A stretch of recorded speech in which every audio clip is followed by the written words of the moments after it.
Chapter 190. And just like that, another 5 years passed by, and Wang Wei opened his eyes from his meditation. He first checked his infinite divine sea, and he saw 7 origin patterns lying on his ancient lamp. Then, he stood up while cracking the bones in his body. However, instead of normal popping sounds, his bones sounded like grenades exploding. After that, Wang Wei sighed helplessly. The real reason that he went into seclusion was to modify the divine punishment thunder refining secret technique. However, the results were not that satisfactory. Divine punishment thunder is very destructive by nature, making it very difficult to make it beneficial to anybody. Even Han Li's method is at best a shoddy method that allows someone to refine a tiny amount of it. Well, this can blame Han Li, as this specific thunder was designed to destroy beings like a great emperor. And even Wang Wei does not expect to be able to directly refine this kind of thunder. What he has to do is to allow his body to slowly absorb a little of its power, then slowly increase the amount as his fleshly body becomes more adaptable to it. Unfortunately for him, even the first step of absorbing a tiny amount has proven to be of great difficulty for him. Of course, Wang Wei could use the remaining merit that he has to increase his comprehension, but he still needs to create a cultivation technique best suited for his physique. Furthermore, it's not that Wang Wei cannot improve Han Li's secret method, but that the process is slower than he anticipated even with his terrifying comprehension. As a matter of fact, Wang Wei was being a little too picky. Not many people in this world can improve such a technique, let alone do it in such a short time. Some people might not even be able to cultivate Han Li's original version, let alone improve it. Even Han Li himself was lucky to be able to create such a heaven-defying technique, and it was mainly due to his special physique. On top of that, he did not really succeed in doing so. His technique did not really allow him to refine divine punishment thunder, but to be able to use a little part of it through a powerful artifact. At the higher stage of this technique, Han Li was able to store some of the thunder inside his body, but he did not actually refine it. After exiting his seclusion, Wang Wei went to meet his parents and spent a few days with them. Then, he left the sect, heading to the academy on his own. Wang Wei spent the majority of his time in the sect, or going to places through instant teleportation, so he rarely has the opportunity to travel and personally see the world. So he decided to take this time to do exactly that. So, he left alone without his group, which he had already notified to head to the Emperor Enlightening Academy before him. Of course, Wang Wei knew that he was not truly alone as his Tao protector. Yin Shun was secretly following him, but he did not care. Wang Wei knew that compared to the really powerful cultivators, he was still considered a weakling, so he needed the protection. As long as Yin Shun did not interfere with his sightseeing, he would not mind. After leaving the mountain range of the sect, the first thing that Wang Wei did was leaving the heaven-span domain, which was occupied by the Tao opening sect. Afterwards, he did not go through a few teleportation arrays in order to get to his destination. Instead, he hired a flying demonic beast from one of the businesses of the herd-raising valley. Given the fact that teleportation is very expensive and not all cultivators can nor are willing to pay for it, the business of hiring demonic beasts has been very prosperous, and the herd-raising valley controls the majority of this kind of business. During his journey, Wang Wei started to observe the environment around him. The entire world is divided into cultivators and mortals. The cultivating cities are usually vast and prosperous, and they gave off a similar vibe to the eras of Great Tang in Wang Wei's past life. It was the vibe of being refined, ethereal, and immortal-like. Whether it was the way people spoke, dressed, or even culture was similar to the Great Tang dynasty. As for the mortal cities, the vibe was more similar to the Great Qin dynasty. There were severe laws, and ordinary people could be whipped or killed based on the severity of the laws that they broke. The clothes that they wore were more plain and simple. And things like poetry and art were not really appreciated by ordinary mortals except for a few noble or wealthy individuals. While slowly enjoying his travel, Wang Wei heard about an auction that was about to take place in a city called Clear Lake, so he stopped by to check it out. As soon as Wang Wei arrived in front of the auction, he saw a beautiful woman waiting outside. At first he thought that something special was going on in this auction, but it turned out that this woman was actually waiting for him. So he asked her how did he know that he was coming here. Her answer did surprise him a little. The woman who called herself Li Jingfei said with a smile, "Sacred Son Wang Wei, you might not be aware, but many people around the world are monitoring your travel. Although many people know your final destination, this cannot stop them from keeping an eye on you. And this includes our association of Chamber of Commerce." Wang Wei nodded as he realized this. Since Wang Wei decided to treat this trip like a vacation, he did not really pay attention to many things around him, so he failed to notice this kind of thing. However, he did not care. With true monarch Yin Chun protecting him, nothing would truly happen to him. Furthermore, as long as someone had a slight killing desire or intention towards him, he would have noticed it. Furthermore, it's not like he was actively trying to hide himself. Wang Wei knew that heaven chosen like him is similar to popular stars from his past life. Everywhere he goes, he will always have one or two eyes secretly following him. Whether it is to know his destination, secretly observe his strength, or try to determine his temperament through his day-to-day behavior, people will always try to observe him when he goes out. So, he did not care. However, what he did care about was this association of Chamber of Commerce. According to information he read in the past, this association was formed by a group of powerful chambers of commerce scattered throughout the entire world. More importantly, this association is a core member of the Immortal Tao Alliance, which is basically a group made up of countless immortal lineages. To this day, Wang Wei only knows a little about immortal lineages. According to what he recently learned from his father, Immortal Venerate and Tao Ancestor is a cultivation stage above the Supreme Realm. These two realms of cultivation are considered an alternative way to the path of Emperor. And in this stage, cultivators are considered immortal, meaning they do not have to worry about their lifespans. However, in order to become an Immortal Venerable or Tao Ancestor, the help of a great emperor is still required, as cultivators cannot reach this realm on their own. This is one of the reasons that many sects are always fighting to cultivate another great emperor, because this will lead to their sects having a few more immortals cultivators. For those people who do not have the opportunity to prove the Tao, the immortal path or the Tao Ancestor path is their only chance of becoming immortal beings. After hearing this information, Wang Wei was quite shocked, so he asked his father so many questions. What exactly are immortal venerables and Tao ancestors? How does one reach such a cultivating realm? Can any of these people fight a great emperor? What impact can these cultivators have in the world? Why has the news been kept secret from the world? Why has he never seen or heard about any immortal venerables from the sect beside the one that provided Li Jun with his bloodline when he was cultivating his new physique? Unfortunately for him, his father did not answer most of his questions. The only thing that he did answer was the fact that is an agreement called the Immortal Avenue Pact, signed by all the cultivators of the world, that no immortal venerables or Tao ancestors will intervene in the world until a great emperor is born in each generation. The reason for that was due to how powerful and destructive a battle between these immortal beings can be, so it was necessary to limit them. Chapter 191.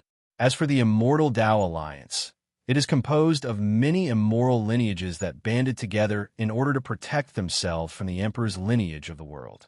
The members include sects like the Heaven Mystery Pavilion and the Association of Chamber of Commerce that was in charge of the auction that Wang Wei is about to take part in. After thinking about these things, Wang Wei motioned for Li Jingfei to bring him inside the action. Then, with a happy smile on her face, she brought him to the VIP area and handed him a list of all the things that were about to be auctioned. Most of the items were of no interest to Wang Wei. However, he still stayed throughout the entire process. It turns out that Li Jingfei was also the auctioneer, an act which apparently passed a lot of people. As soon as she appeared on the stage, countless cheers echoed throughout the entire room. Many people started to compliment her and shower her with praises. However, Li Jingfei seemed to be used to this type of behavior. She secretly looked at the #1 VIP area, and she was disappointed when she noticed that Wang Wei was not part of the people who were complimenting her. Then she started introducing all the items one by one, and people bid for them fervently. However, Wang Wei did not react, as none of these things were of any value to him. The only time that he paid attention was near the end of the auction. And it was not because he was interested in the objects being auctioned. He was just surprised by the item and people's desire for it. Next, we will auction a bottle with 10 drops of holy spring water. I do not need to explain how valuable this actually is. Only 1 drop is needed to save a dying cultivator. And with this bottle, it is like having 10 extra lives. The starting bidding price is 0, and each bid has to be increased by 1,000 origin sources. That's right, ladies and gentlemen, origin stones are no longer useful. Li Jingfei had a smile on her face after announcing the price. Although the room became quiet for a few seconds, she was not worried about people not buying it. And she was right. A few seconds into the silence, someone from another VIP booth yelled, 10,000 origin sources. 20,000 origin sources. 50,000 origin sources, yelled one person. Then that person released a powerful saint aura, preventing other people from bidding after him. However, soon another person snorted coldly and released its own saint aura, 70,000 origin stones. Then, those 2 Saint Reem cultivators started to wage a price war with one another, while the other people remained silent. As for Wang Wei, he was reflecting on his life after seeing this scene. It was at this moment that it dawned on him the kind of advantage he has due to his high background. Back more than a century ago, after exiting the Spirit Road trial, his mother asked him to bathe in holy spring water in order to remove all the hidden injuries in his body. But now, these Saint Realm powerhouses were fighting like their families were slaughtered by the other person over a few drops. And he could bathe in such precious material as an ordinary mortal. Wang Wei sighed as he realized that wealth and resources inequality exist in any world. Some people might spend their entire life accomplishing something, while another person was born with it. Although Wang Wei never believed that a person's beginning or origin dictated their future accomplishment, he was still very glad that he had such a high starting point. This fact has saved him a lot of time and trouble. The prices of the holy spring water reached a few hundred thousands before it was bought by the first Saint Realm true person that spoke. However, Wang Wei could tell that this guy will not be able to leave this auction peacefully. Of course, this was not the main attraction of this auction. That glory was reserved for supreme tier weapons. Many other Saint Realm true persons participated in the bidding for it. The price reached a few million origin sources. However, Wang Wei did not care, nor did he bid for it. For once, his space ring has a few supreme tier origin treasures, and they are not of the lowest quality like the one auctioned. More importantly, he could not even use such a powerful treasure without the power of law, so it was pointless to buy something that he could not even use. The only thing that Wang Wei bought was a map that supposedly led to an inheritance from the past. As soon as Wang Wei bid for this treasure, no one competed against him. The cultivators of this world were not stupid. Based on Wang Wei's temperament and the way the association treated him, these cultivators guessed that he was one of the heaven chosen of one of the powerful sections. And these cultivators knew that every heaven chosen is usually accompanied by a powerful Tao protector, so they did not dare to mess with him. Of course, a few of them still could not resist the temptation. Unfortunately for them, they were all annihilated by true monarch Yin Shun in order not to disturb Wang Wei's little vacation.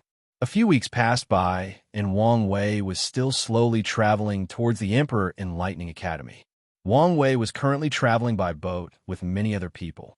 His gray hair and eyes attracted the eyes of many ladies, but he ignored them as he was used to being the center of attention everywhere he went. A few days ago, he followed the map he bought and entered a secret realm and got the inheritance of a sect that was long destroyed. The sect was a supreme land, so he got a few treasures and techniques of such caliber. Although nothing of true value was found inside, Wang Wei was still happy to acquire a bunch of treasure without much effort. No one disliked getting richer. Another notable event was the fact that a Saint Realm true person was killed. However, this had nothing to do with him. While Wang Wei was standing alone watching the breathtaking view of the ocean, someone approached him and started a conversation. It was quite the beautiful woman. However, she seemed plain and simple at the same time. Her body exhumed a kind and gentle temperament that made anyone want to be friends with her. She was wearing a blue hanfu with long black hair. A broken jade pendant was hanging around her dress, and she smiled after walking next to Wang Wei. "Hello," she said with a smile. "Hello. Can I help you with something?" "No. I just wanted to take a look at you." "Oh, are you like one of these women that secretly admires me and looked at me like I was the rarest and most beautiful jade that they have ever seen in their life?" "Well, I admire the fact that you are more bold than them." She was a little surprised by my words before giggling a little. "No, it was because you remind me of someone that I knew from long ago." Her cheery laughter faded after saying that, replaced by deep nostalgia and sadness. Wang Wei took notice of the change in her mood, but he did not ask, as they had just met. "Is that so?" "Well, I do not believe that, as I am a very unique individual." "Well, that is according to my mother." Her smile returned again. "You are indeed unique, but you still have two similarities with that person."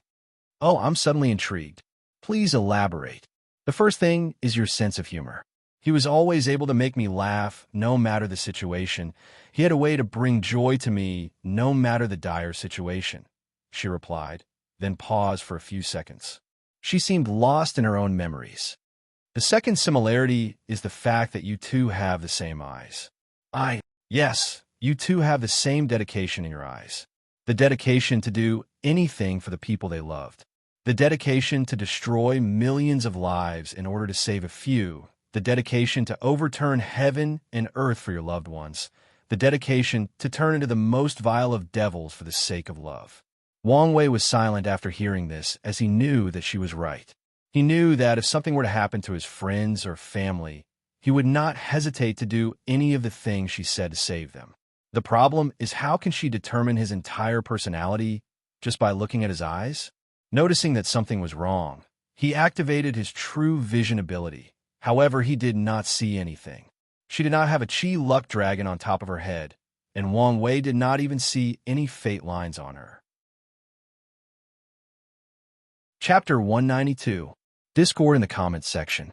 After noticing that something was wrong, Wang Wei wanted to say something to her, but she suddenly asked, "Can I touch your face?" Instinctively, he wanted to decline her, but changed his mind after looking deep in her eyes. So, she reached out her small and jade-like hands to slowly caress his face. Although she was looking straight at him, Wang Wei could tell that he was not the person she was seeing. In her eyes, he could see that his figure was replaced by someone else. She caressed his face for a few seconds before muttering under her breath, "You should not go through all of this length."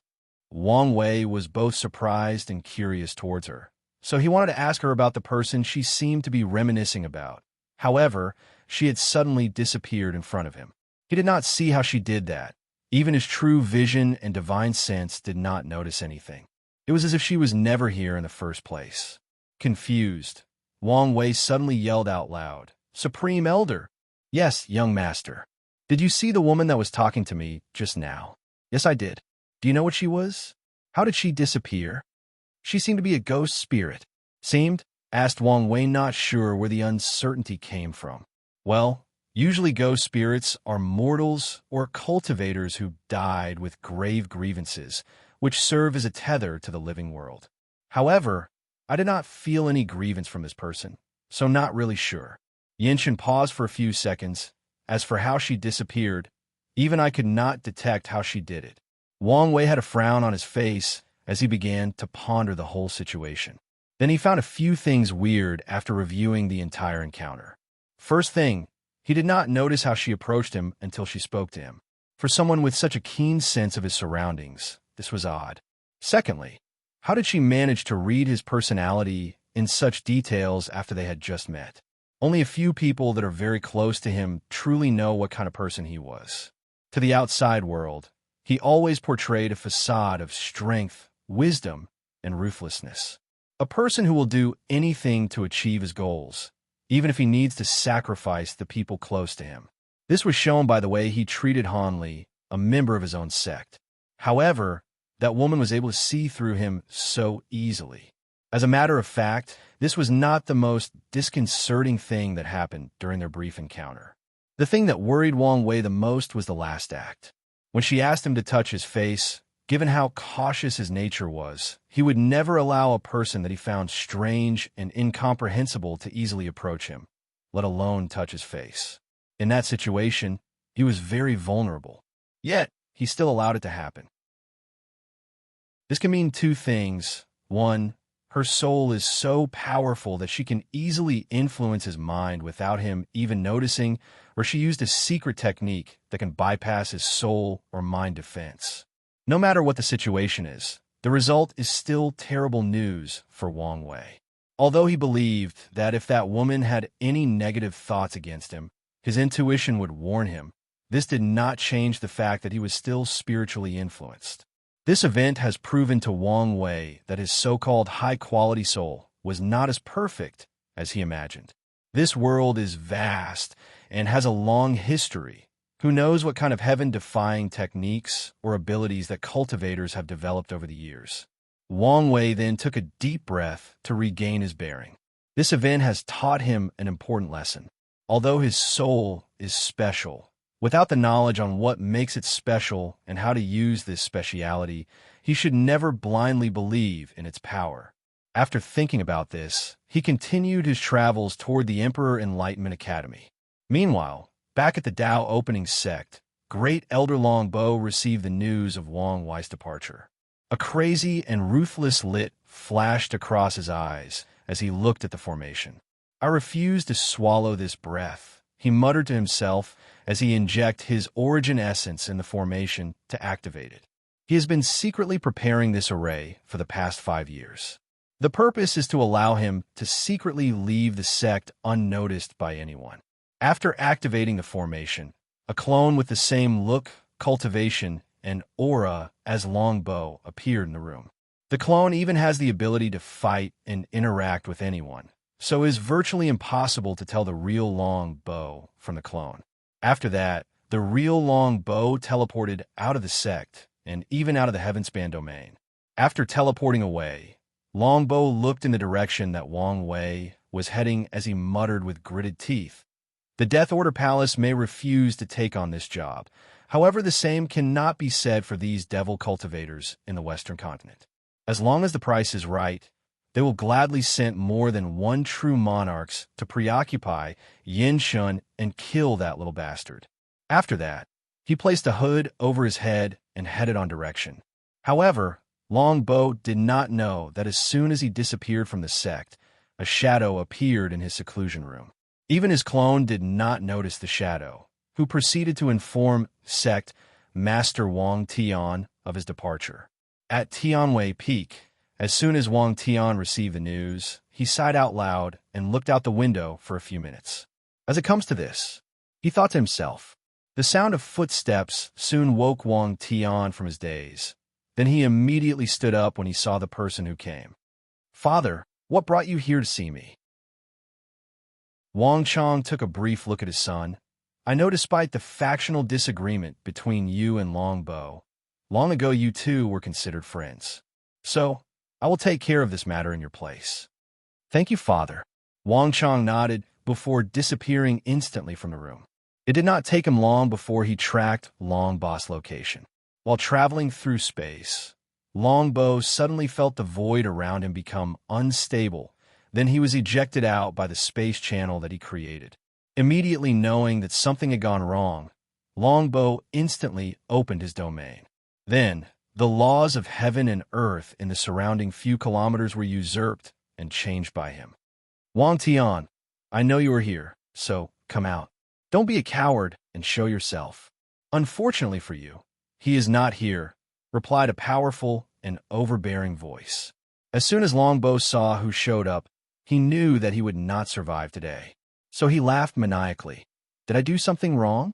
Is it wrong for me to want the sectarian faction of a sect to rise and prosper?" "Do not place yourself as an unjust martyr," replied Wang Chong with a cold voice. "The truth of the matter is you did not do all this for the sake of the sectarian faction, but for your own selfish greed. You want to take power for yourself. You wanted the glory of being a great emperor's master. However, after you failed, you did not accept defeat gracefully. Instead, you had the audacity to plot against my grandson. The reason that you will die today is not because of your ambitions, but because these ambitions far exceed your capabilities. After saying these words, Wang Chong ignored the ugly look on Long Boss' face. Then a giant figure appeared behind him. This figure was Wang Chang's Dharma body, and unlike Yin Chen's, this one looked exactly like him. With a wave of his hand, the Dharma body squeezed and crushed Long Boss' domain without much effort. Well, this was normal, as Dharma bodies are physical manifestations of domain. As such, in essence, are a higher form of evolution of Saint's domain. Following which, Longbow was crushed to death, and he did not even have the chance to scream. His body, soul, and laws were completely destroyed instantly. He did not have a single chance to resist, let alone fight back. Then, Wang Chong left immediately afterward. As soon as Longbow died, a phenomenon of countless stars falling appeared in the sky of the myriad emperor world. Then, a profound sadness enveloped all the cultivators in the world, making them take a few minutes of mourning. As for the knowledgeable ones, they knew that this was the sign of a saint fallen. They sighed, knowing that this was a turbulent world, and even such a powerful cultivator cannot escape the shackles of life and death. Chapter 193. After Long Boss' death, his soul lamp back in the sect was destroyed, thus alerting many of the other elders. Many people sighed at this unfortunate event, but few actually cared, even the members of his own faction. People like Fan Lei, the great elder that oversees the library, knew that this was a predicted outcome. Although he wished that his old friend would not do anything stupid to force the sect to do anything against him. Unfortunately for him, his wish did not come true. So, after taking a few moments to grieve the death of his old friend, he moved on with his life. In the cultivating world, death is a constant and eternal theme. Death is nothing but one of the many natural cycles of the universe, of the Tao. As for Wang Wei, he did not learn of Long Boss' death until later on. After spending a few months traveling throughout a few domains in the central continent, he finally arrived in the Heaven Bliss domain, which was the location of the Emperor's Enlightening Academy. Just like the Tao opening sect, the Academy has control over countless domains, which served as the locations for its different branches.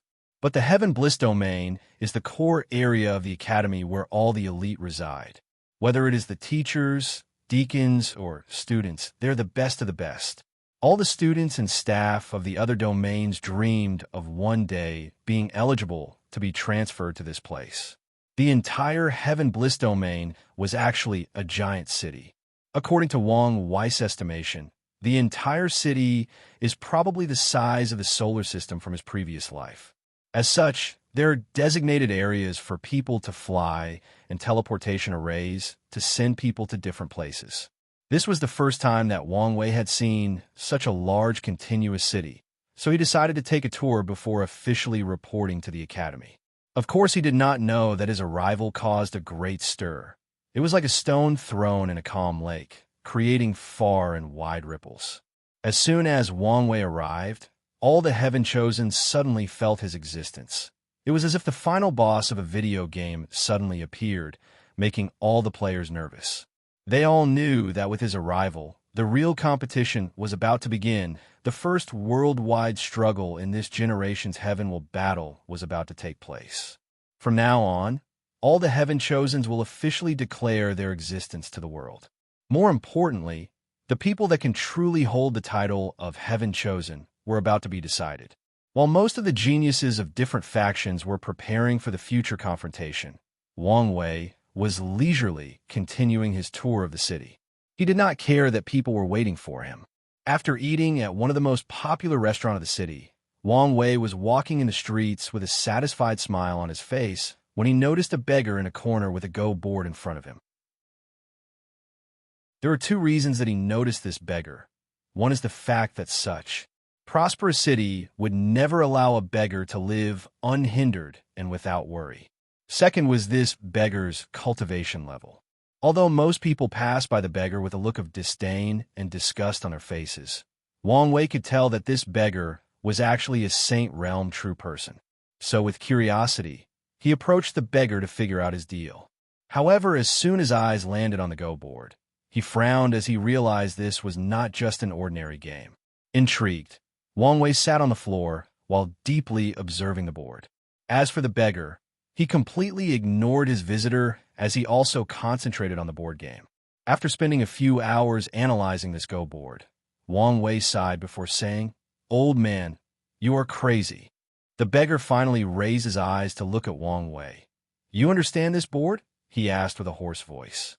"Yes, this board is a representation of the Tao of heaven, the ability to acquire all the knowledge and secrets that exist between heaven and earth, then use this knowledge to secretly control all worlds and beings like a chessboard.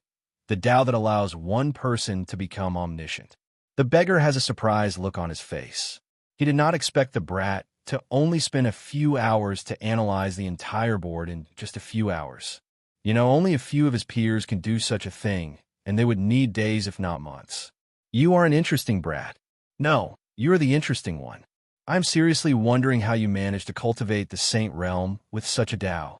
The beggar sighed after hearing this. Then sadness, anger, despair, and unwillingness flashed across his eyes. "Brat, what do you mean by I'm crazy? Is there something wrong with my Tao? Do you think you can truly become all-knowing, become omniscient? Why not?" The Yin-Yang Emperor could calculate everything under heaven and earth and treat the world as a chessboard. The key word is calculate, meaning he could anticipate all the variables possible under heaven and earth, then create a method to deal with it. But what you're doing is to know everything in the universe, know all possible outcomes with 100% certainty, know all the Taos in existence. The beggar sighed again, then looked at the Go board instead of looking at Wang Wei. However, the latter did not stop talking. "Let me ask you, have you ever heard of any great emperor that has become omniscient, even among the best of them?" "No, that's right. Heavenly Tao is ruthless and treats all things as equals. As such, there is no difference between an ant and a great emperor. They still have limits, restraints, or shackles." The beggar looked at Wang Wei with a look of shock on his face. Then he started laughing. "Huh, you call me crazy," then went on to compare an ant with one of the greatest beings that have walked between heaven and earth. However, Wang Wei was calmed and did not react much. "This is the difference between you and me. You see a great emperor as an unimaginable and indescribable being, but I see it as just another cultivating realm. Furthermore, in the endless void with infinite possibilities, who knows if there's a place out there where a great emperor is nothing but a bigger ant in front of the truly powerful beings." The beggar stopped laughing and looked at Wang Wei with deep and profound eyes. As a person who cultivates the Tao of heaven, he knows many deep and hidden secrets of the world. However, this less than 200 years old, snot-nosed brat can actually infer these secrets by himself, so he must not be a simple role. After reining in both his laughter and his wandering mind, the beggar looked at the Go board for a few long seconds before saying, "So, Sacred Son Wang Wei, what do you think I should do? Abandon my path?" "Not necessarily. In this world, there's only one person or thing that can successfully cultivate the Tao of heaven." "Heavenly Tao," replied the beggar with a deep look in his eyes. "Yes, there are countless worlds, each with a heavenly Tao of their own. And if they're all connected, then they can share knowledge from trillions of years, trillions of people, and trillion of worlds. Only with this method can heavenly Tao come remotely close to being omniscient. But even that is probably not enough, as there are too many restrictions and possibilities." The beggar had another shocked look on his face. He never thought about this possibility. "How does that help me?" "Simple. By merging with heavenly Tao and getting access to all its secrets, knowledge, and mechanisms will you have a chance for you to continue on your Tao. However, that is a dangerous method, as it is easy for you to be completely swallowed by heavenly Tao instead or become its puppet. The beggar's eyes shone after hearing Wang Wei's words. The more he thought about it, the more he realized the possibilities of this method. Then, a powerful aura came out of the beggar's body. Then golden clouds appeared in the sky around him. Countless chain-like objects started to circle around him. These things were actually laws of the world. This beggar had entered a state of enlightenment. After a few seconds, the visions around him faded, and the beggar started laughing out loud while muttering to himself, "So that's how it is. I finally found my path forward." After calming himself down, the beggar looked at Wang Wei with a happy smile. "Brat, in order to repay the karma of directing the way, I accept one of your requests. How about become one of my followers?" asked Wang Wei directly. "Ha, little brat. Unfortunately for you, no matter how talented and special you are not yet worthy for me to follow you. Maybe later when you surpass me in strength." After saying that, the beggar took out a token and handed it to Wang Wei. When you're confused and need some special information or guidance, then use this token to find me, and I'll tell you all I know. Wang Wei looked at the token strangely. "Why would I need your guidance? You cultivate the Tao of Fate, right?" After frowning for a while, he answered, "That's correct. Then you will definitely need it." Then, the beggar disappeared, leaving a puzzled Wang Wei standing there by himself, looking at a token. Chapter 194. After Wang Wei finished thinking about the strange words of the beggar, he realized that many people had surrounded him. From their uniforms, he could tell that they were the Academy's staff. Well, it made sense that they would appear here after sensing the aura of a saint. One person, who seemed to be the leader of the group, approached Wang Wei before saying, "Sacred son, we have been waiting for you." This person did seem to care about the beggar. No, to be precise, he seemed to be already aware of his existence. Wang Wei looked at the person who spoke to him. He could easily sense that this person was also a saint and that he was not pleased to wait for him. And it was not just him. All the people who came together with this teacher had similar attitudes. However, this people easily displayed their emotions on their faces. Nevertheless, Wang Wei did not care. The Academy could have started the main event without him.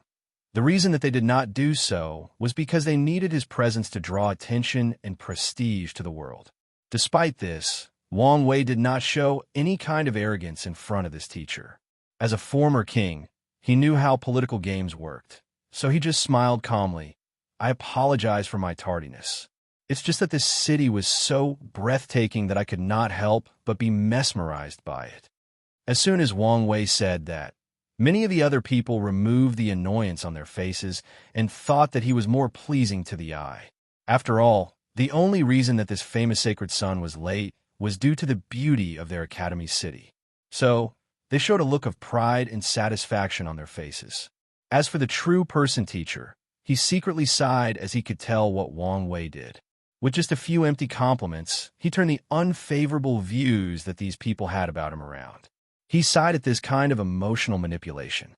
Our true disciple Lin Fan had a lot to learn if he wants to catch up to these heaven-chosens, secretly thought the teacher. Well, it is our honor that this city satisfied your needs. However, if you do mind, I am here to escort you to the main area. Wang Wei nodded before following this escort group. They flew to a specific designation. Wang Wei knew that the Academy city was divided into different areas. The place he met the beggar was just the outer area, which is accessible to anyone who wishes to visit. This area is mainly used for trading and served as the housing area for the students' families. According to the Academy's rule, the students are only allowed to bring a few family members with them. Of course, there are a few exceptions. The place that Wang Wei was headed was a teleportation array. The city was so vast that he needed it to navigate quickly. After a few teleportations, Wang Wei and the group arrived on a plane. In front of him, he could see another vast city with many buildings and people moving around.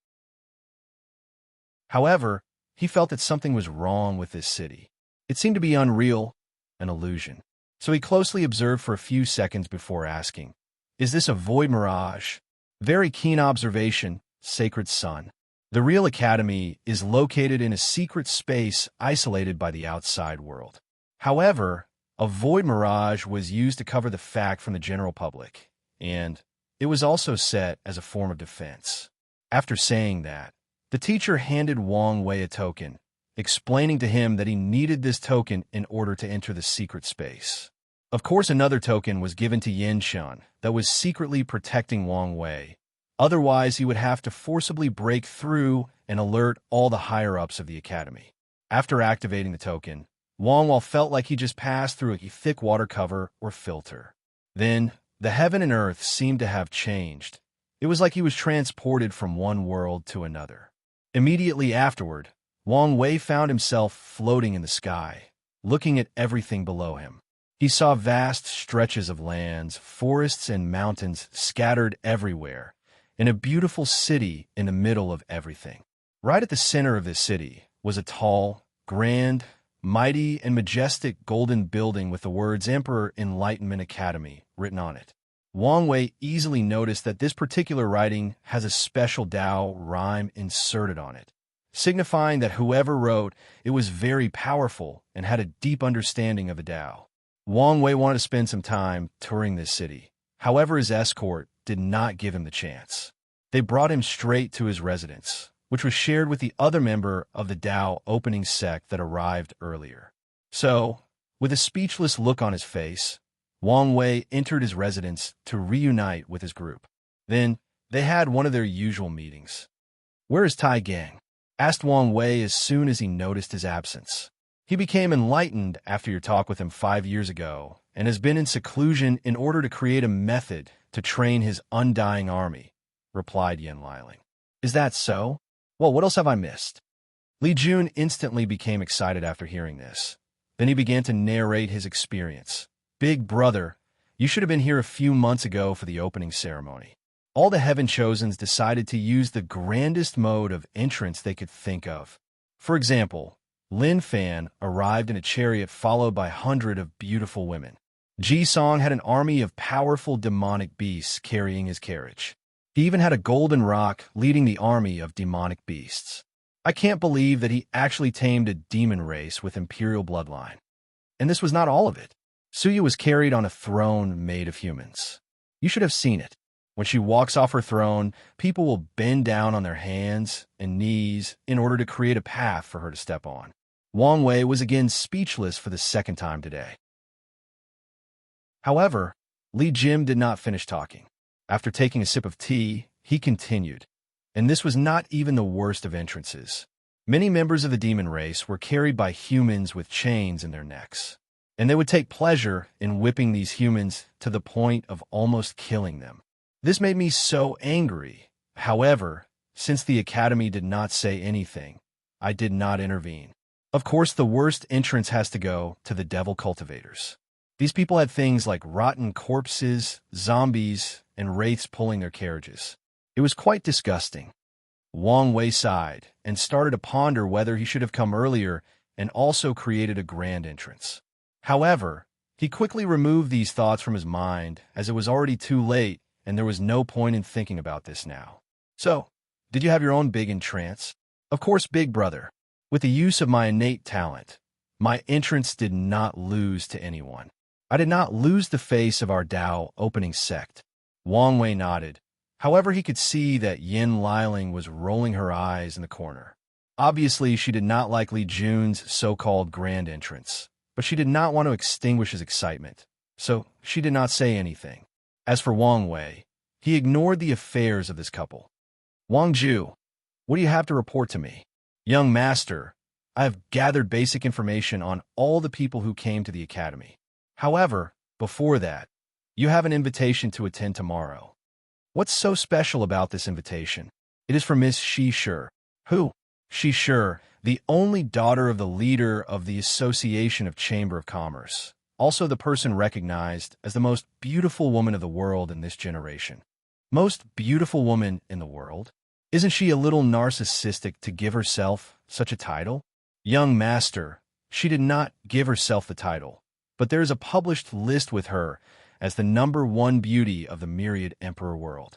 Wang Wei nodded as he understood her meaning.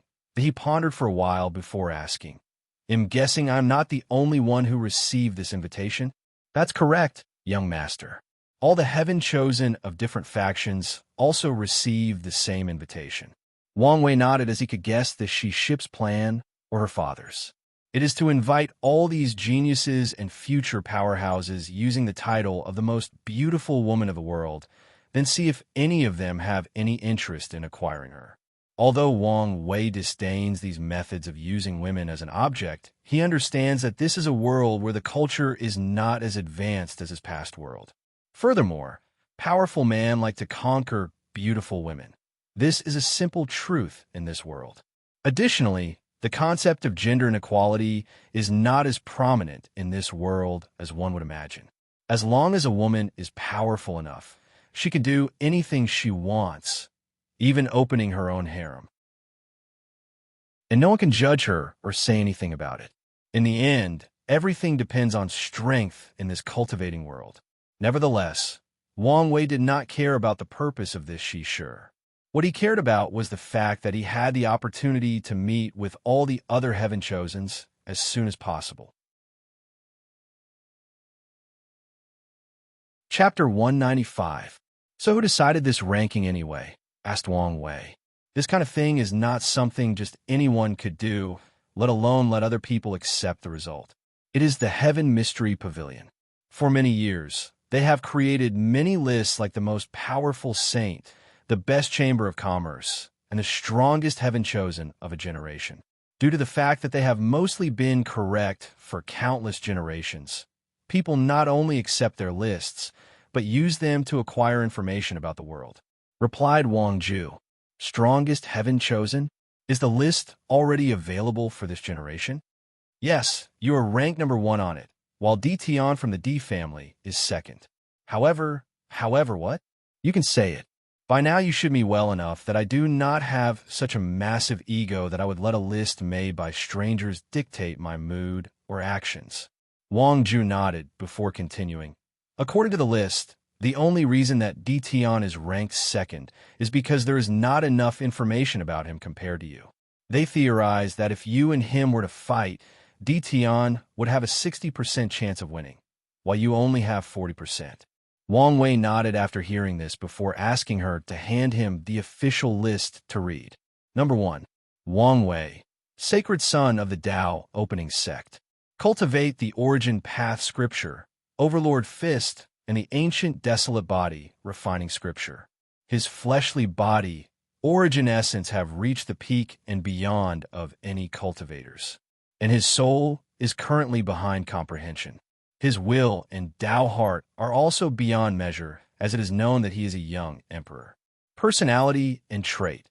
Very intelligent and manipulative. Does not always use his strength to achieve his goal, as he can create elaborate plans and schemes that take hundreds of years. Feat. Defeating Crown Prince Ji Song and Han Lin, who had the strength of the peak of the primordial spirit realm. As a matter of fact, the list about him was a lot longer, especially under Frat, as it also noted certain things he did in the Spirit Road trial and the fact that he evoked divine punishment thunder. After reading about him, Wang Wei continued, #2. Tion, young master of the D clan, cultivates his own created cultivation techniques, known as the 9 Samsara Fist. However, as of currently, no individual has survived more than his 2nd Samsara Fist. Personality and trait. Also very intelligent and cunning. His schemes and plots are not under Sacred Son Wang Wei. However, unlike the latter, Tion is more brutal, cold-hearted, and ruthless. So far, he displayed no moral bottom line, as he can do anything to achieve his goals. Many people could even argue that he is a devil cultivator. Feat. Under his command, the D family has completely annihilated countless devil sects or cultivators in the Western continent. For his Chi luck trial, instead of setting a fortune dynasty, he single-handedly brought the world close to destruction before saving it. We have theorized that he did such a thing in order to absorb the souls of the fallen. However, no proof of this has been found. Wang Wei frowned after reading this, as he could tell this person was not a simple role. Then, He continued to read. The list placed both Ji Song and Jian Wushuang of the sword-casting villa at number 3. Wang Wei remembered seeing Jian Wushuang after the Spirit Road trial. He was almost killed by a devil cultivator of the heart-beating cult due to his low background, but he was saved and accepted as a disciple of the sword-casting villa due to his innate sword bone. According to feat, he defeated the third heavenly physique, Suya, during their Qi Luck trial. That made her position right after him. What surprised Wang Wei the most was the fact that the absolute chaos physique, Lin Fan, was ranked 5th. He cited as this list perfectly displayed the fact that having a higher rank physique does not equate to strength. In the end, it's all about the owner and how the physique is used or trained. After that, Wang Wei read the entire list with great detail. This was the perfect way for him to gain information about his future competitors. Of course, he did not take the list as 100% accurate. He knew that some people like him and Di Tian have hidden a lot of their strength in cards. Not to mention that this list was created 5 years ago. In that short period of time, many Heaven Chosens in the list have rapidly grown in strength, experience, and wisdom. So, this list can only be used as reference. After reviewing the list, Wang Wei suddenly began to ponder how the Heaven Mystery Pavilion acquired all of this information, especially about him. Some of them can be attributed to his battle with Ji Song, as the whole world witnessed it. The other information should be gathered due to his battle with Han Li.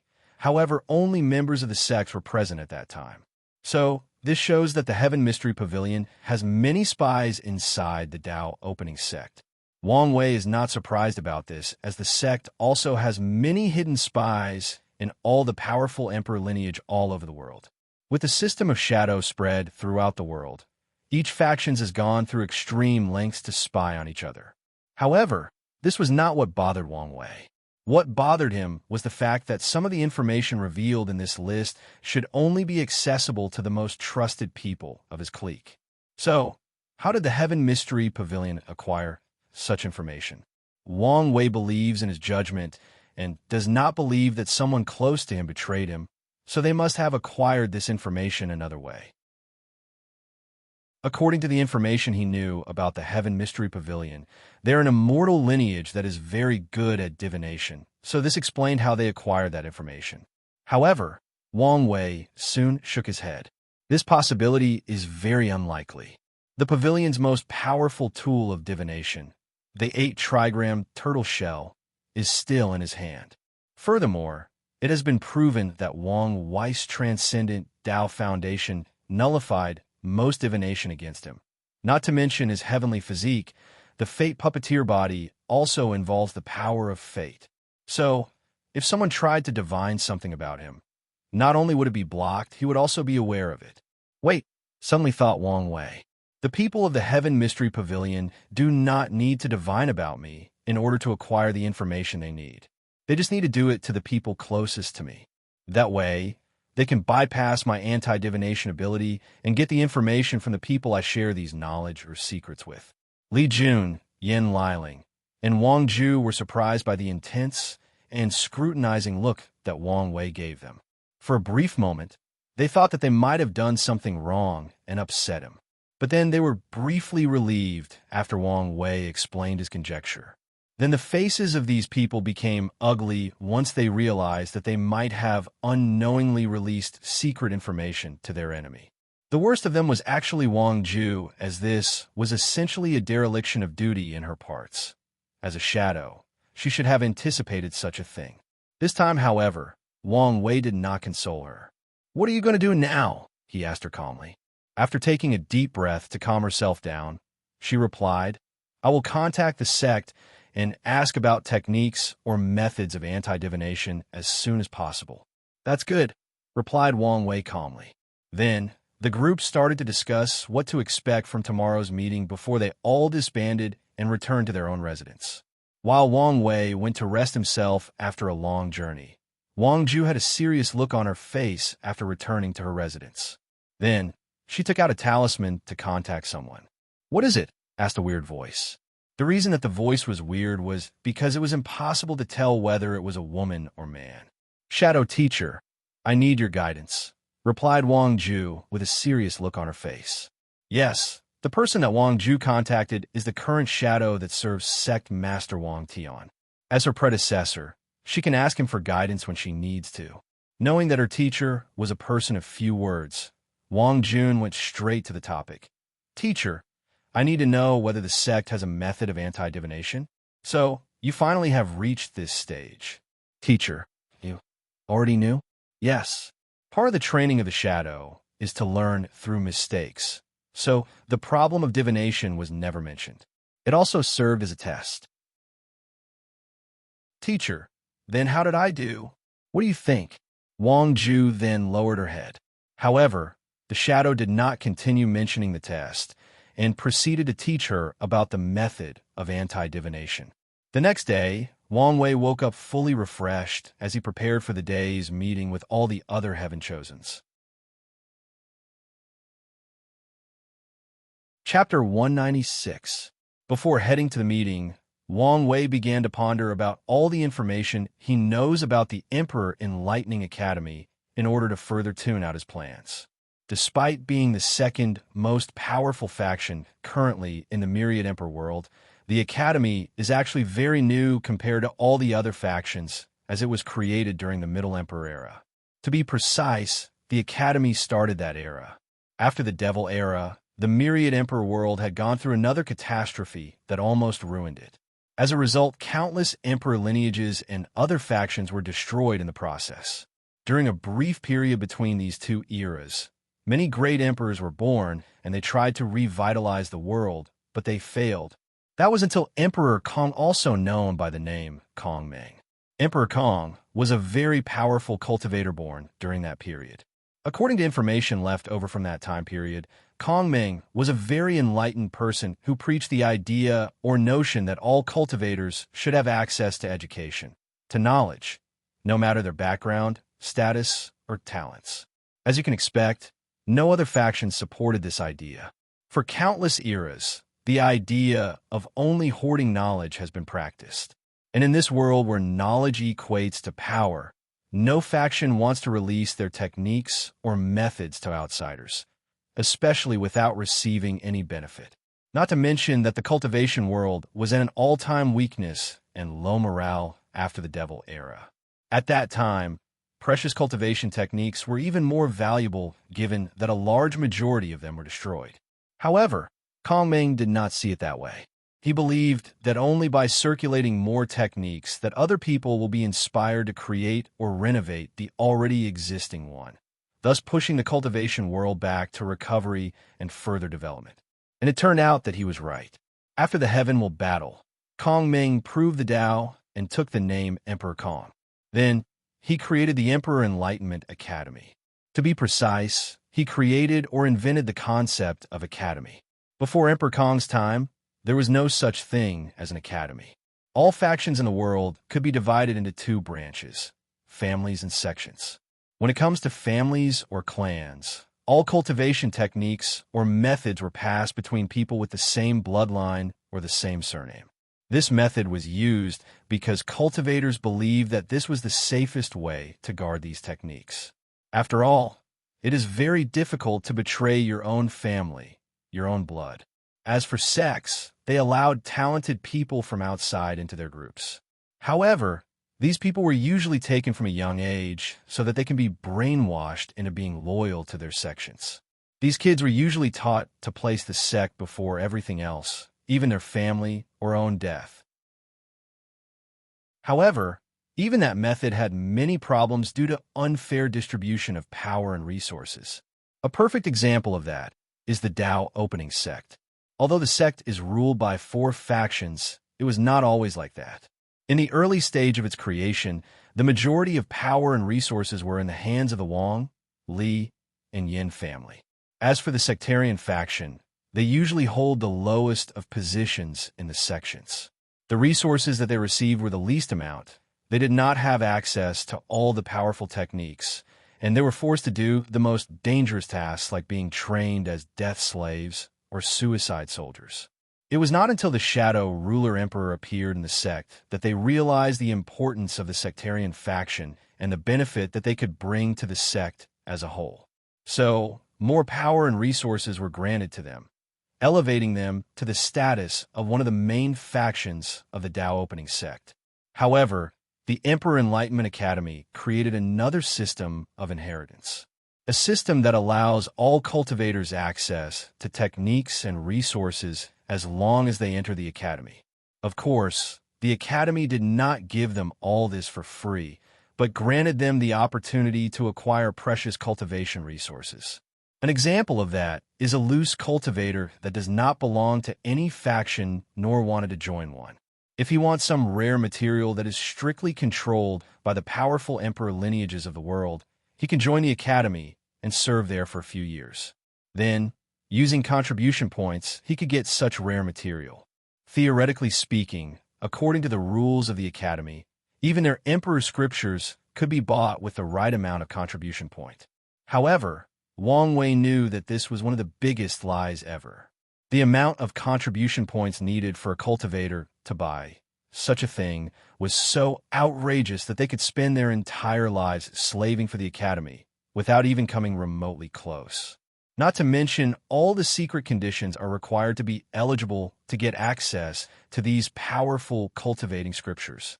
The academy used this method to lure in countless cultivators all over the world to join them with false promises and hope for a possible better future. The only people that have access to these scriptures or very rare and precious resources are the disciples that are personally trained by the academy, as they know that these people are loyal to them. Back to Emperor Kong. After creating this new system, the academy started to thrive throughout the entire world. Many cultivators knew that their chances of having enough resources in their path of cultivation finally arrived, so they rushed to attend. Then, something amazing happened that shocked the entire world. The next 4 great emperors after Emperor Kong all came from the Emperor Enlightenment Academy. The academy dominated the world for 5 generations by successfully cultivating 5 consecutive great emperors. All the cultivators of the world freaked out as they realized that this new system was effective. More importantly, they feared that the academy would become like the Buddhist sect in the incense era and dominate the entire era. So, they copied the system and used it on their own. Many other academies were also built across the myriad emperor world. The sects then copied some aspect of it. They were not as strict when recruiting outside disciples. They created branch sects that recruited disciples all over the world and from different backgrounds. Then, the best of these disciples in the branch sects will be sent to the main sect in order to get access to better techniques and resources. With this new system, the myriad emperor world began to rapidly recuperate as a newfound vigor was instilled in it. Then a new and prosperous era started. As a matter of fact, that period of time used to be called the Academy Enlightenment Era, but was renamed Middle Emperor Era. The Emperor Enlightenment Academy tried hard to fight this name change, but the sects of the world were determined to change the name in the history book in order to reduce the influence of the academy on the world and reduce their chi luck. Of course, there is one benefit that the academy still retains to this day: the Heaven Chosen Selection Trial, or the Heaven Chosen Worthy Trial. As the name implies, this is a trial held by the academy to designate who is worthy to hold the title or position of Heaven Chosen. Ever since the Middle Emperor era, countless genius cultivators have come to the academy to attend this trial. The top 30 will receive the title of Heaven Chosen. This process has been going on for millions of years, and many other factions have tried to take this honor from the Emperor Enlightenment Academy. However, they have failed and are still forced to send their geniuses to attend the trial. One of the reasons for that was the fact the academy is recognized by the majority of cultivators, thus having more credibility than the other factions. The second reason being that the Heaven Chosens will have access to the 3,000 Tao tablets. These Tao tablets have been blessed by countless great emperors during the past 2 eras. Due to the fact that the academy is open to anyone, many great emperors from different factions have been helped by the academy during their rises. Not to mention that they received the position of Heaven Chosen there. So, in order to repay their karma, These great emperors would leave their understanding of the Tao in these tablets, making them the best treasure for enlightenment on the laws of the world. Many people drooled to gain access to these Tao tablets as a result of this, including Wang Wei himself. Of course, this was not the main reason that the Emperor Enlightenment Academy can hold the power of holding this trial for so long. It was mainly because of something called Heavenly Tao Protection, which secured their unshakable positions against so many factions. Chapter 197. The Heavenly Tao Protection, as the name implied, is a form of absolute protection granted to the top 30 heavenly chosen that are selected during this trial. As a result, from the supernatural realm all the way to the primordial spirit realm, all these heaven chosens are excused from death. No matter the circumstances, as long as they are in the myriad emperor world, they cannot die during that period of time. Even if a supreme realm true monarch were to attack any of these heavenly chosens, they would not succeed. The reason for that is that they are under the protection of heavenly Tao itself. Unless someone has the power to overwhelm the might of heavenly Tao, then these geniuses will be fine, because they are the true chosens of heaven and earth. As a result of this, after the heaven chosen worthy trial, the world would turn into chaos for a few hundred years. With this newfound protection, these heaven chosens often act crazy and wild. They will attack other powerful sects, fully knowing that they could not be killed. Especially those devil cultivators, they would go crazy after the trial. They will kill, burn, rape, and loot all around the world. Of course, after the protection period is over, the majority of these people will run to hide, knowing that many people will want revenge against them. The only way to stop these people is also to have a true heaven chosens. This kind of behavior resulted in many factions throughout the world competing for the few spots in the trial, thus also further boosting the popularity and reputation of the Emperor Enlightenment Academy. After pondering all of these things for a while, Wang Wei then spent the morning visiting the main city of the academy and got acquainted with everything around. Later that afternoon, he met with his group before heading to the meeting place. "Have you figured things out?" asked Wang Wei towards Wang Ju. "Yes, young master. I have received cultivation techniques from the sect regarding anti-divination. Due to the short time period, it is not possible to learn, but the sect have also sent me origin treasures with the same ability. There are some for me, young Master Li Jun and Miss Yen Liling. Even Tai Gang and the 5-number generals will also receive one." Wang Wei nodded after hearing this. He had long noticed that his future shadow, although excellent at her job, can suffer from low self-esteem at times, especially when it comes to her failures. Wang Wei often had to reassure her during these moments, hence why he talked to her during the trial and offered her the Tao washing pill. However, he also realized that he could not always babysit when she faced difficulties or failures in her life. That's why he did not say anything to her when she oversaw the problem of divination. Nevertheless, it seemed that she handled the situation quite well this time. Having the ability to not let your mistakes dictate who you are and be able to learn from them is not a simple thing. Even Wang Wei sometimes makes mistakes and suffers from doubts as he knew that he was not perfect. But he always strived to learn any kind of lessons from his failures, thus ensuring that they were in fact not failures but learning opportunities. After ensuring that Wang Ju was fine, he suddenly asked Li Jun, "What happened to the 5-number general? Shouldn't they have received their own names by now?" "They are fine and are under special training. As for their names, they chose to retain the system of calling each other by numbers. According to them, this is the perfect way to motivate each other to surpass the other, plus they think it is more cool that way." Wang Wei nodded as he could guess that this was the result of these people wanting to be unique. They probably hoped that one day the name 5-number general will actually echo throughout the entire world, thus creating their own lasting legend or myth throughout the world. While the two of them were chatting, they had already arrived at the location of the meeting.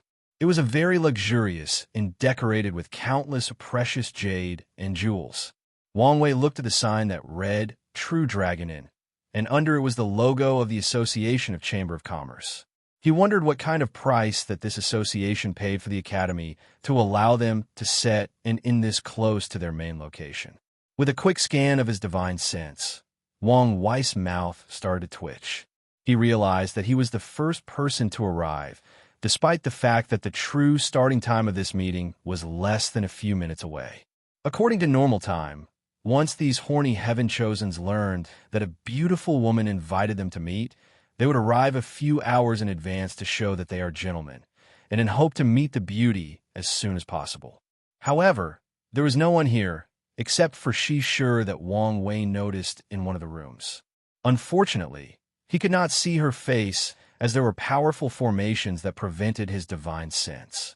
Wang Wei could guess the reason for these people's tardiness. It was because he was late to arrive at the academy, and many people had to wait for him. They seemed to want him to experience the feeling of waiting for other people. Wang Wei knew that his guess was correct as he felt all the different visions that were observing him, then reporting to someone else through talismans. Wang Wei then smiled as he thought to himself, "You guys want to play? Then let's play." After thinking about this, Wang Wei walked to the front of the entrance door that he wrote on the top with his origin essence, "Are you worthy to enter?" Then he mobilized the power of his 13th layer body refining realm, his infinite divine sea, all his 720 divine veins, his 13-colored good fortune flame, and combined them into one, his true will ability. He placed the powerful will on the entrance, which would test anyone who tried to enter through this door. Afterward, he and his group entered the inn. Wang Wei and his group were received by a bunch of beautiful maids that led them to the place of the meeting. He then arrived in a large red room full of lavish decorations. There were many cushions with small tables in front of them. However, all the seats formed a circular pattern.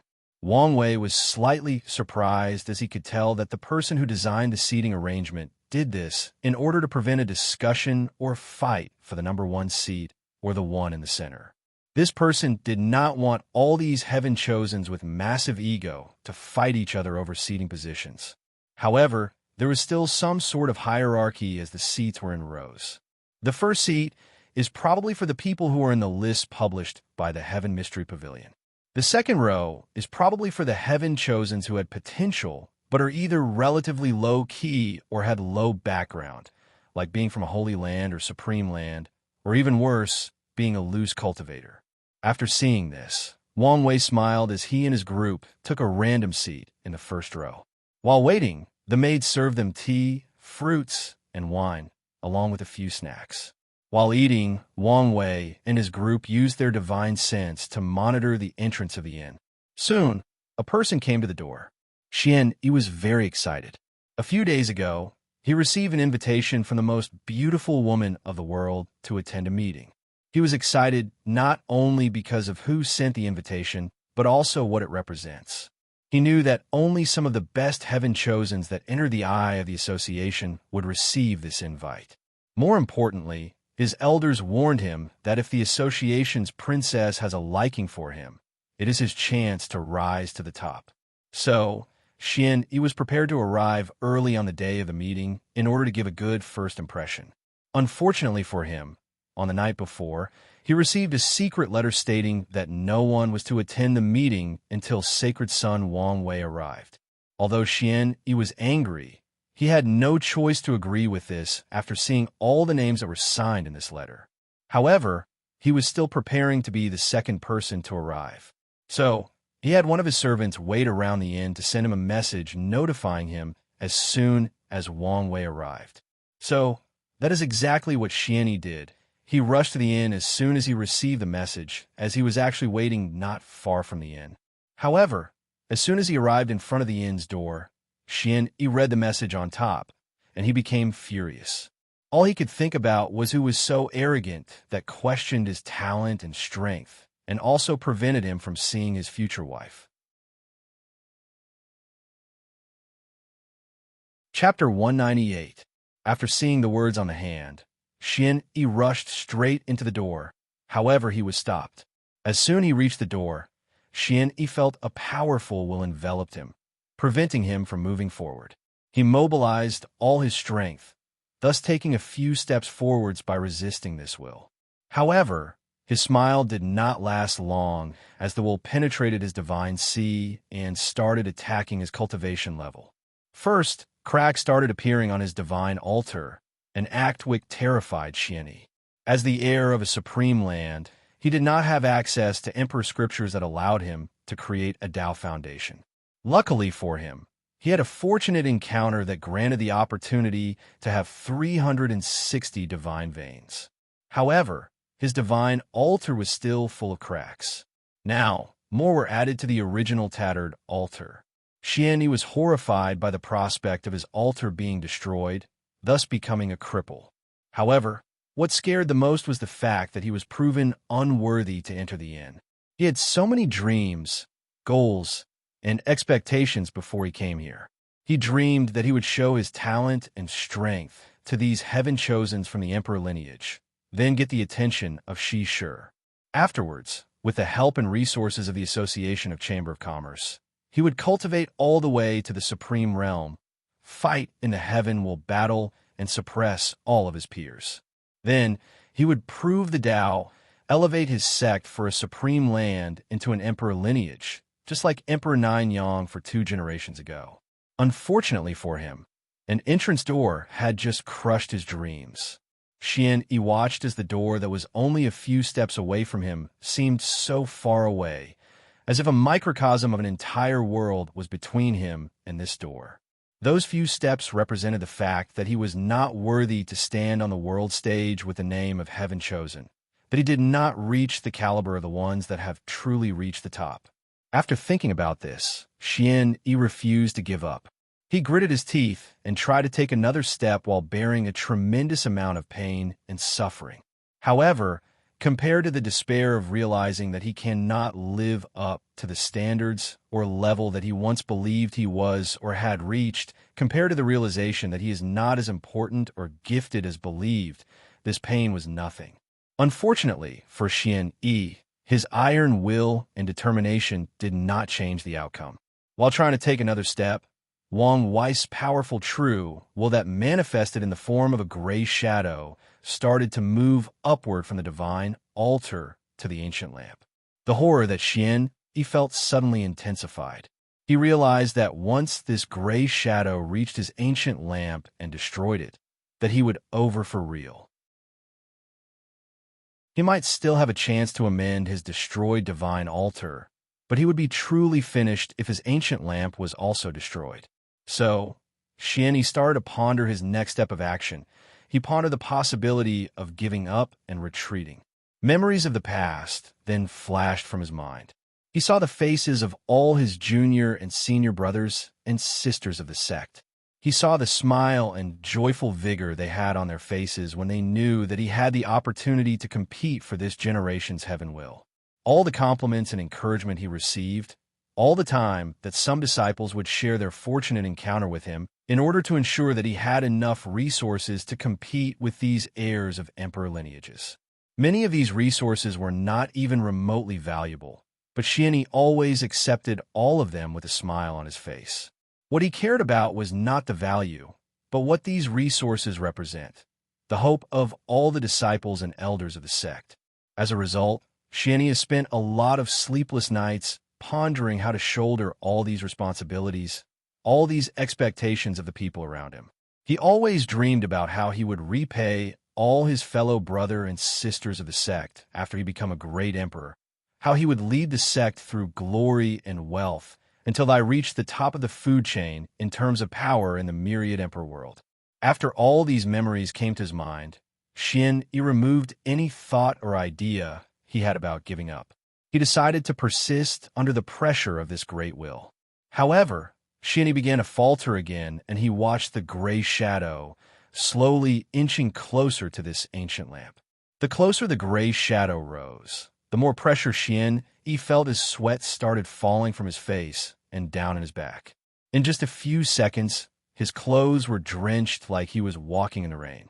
Time started to pass slowly for Xianyi as he contemplated his next action that will forever change his future. One part of him did not want to destroy all the hope and expectations of his fellow sect members, while another part did not want to lose his cultivation level that he spent so many years training. So, when the gray shadow was only a few centimeters away from the ancient lamp, Xian-Yi took a few steps back, stopping its inevitable destruction. So, he sighed in relief after seeing that his ancient lamp was intact. However, a great deal of shame followed him afterwards. It was then that Xian-Yi realized how selfish of a person he was, and also how far he was from those heaven-chosen. However, he quickly shook these thoughts from his mind. He realized that maybe it was not him that was the problem, but this test. Maybe that it was impossible for others to pass as well. So, with this mindset, he went to the side and waited for the next person to try to enter. Xian-Yi was sure that his conjecture was correct as he stood there with a smirk on his face. However, his clenched hands behind his back might indicate something else. Meanwhile, inside the True Dragon Inn, Wang Wei and his group silently watched Xian-Yi's mental and physical struggle with this test while drinking wine or tea and eating snacks. "It's a shame that he gave up," said Li Jun with a sigh after taking a sip of wine. "Not everyone has the will to lose everything in order to prove to themselves and the world that they are extraordinary," replied Yan Liling, who was drinking tea. "You two missed the whole point of this test," said Wang Wei. "I designed this little trial to test the foundation and will of the people entering. If this Xian-Yi had a solid enough foundation, he should have been able to enter. However, even if he did not, as long as he has the will to, he could still pass." "How?" asked Yan Liling, a little confused.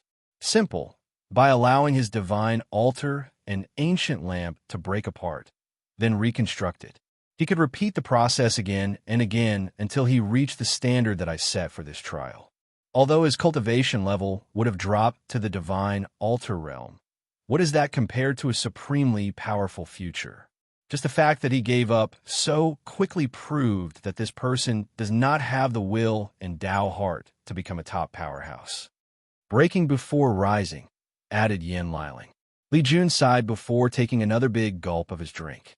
"Not everyone can be like you, big brother, and treat themselves as cruelly as they treat their enemies, if not even worse."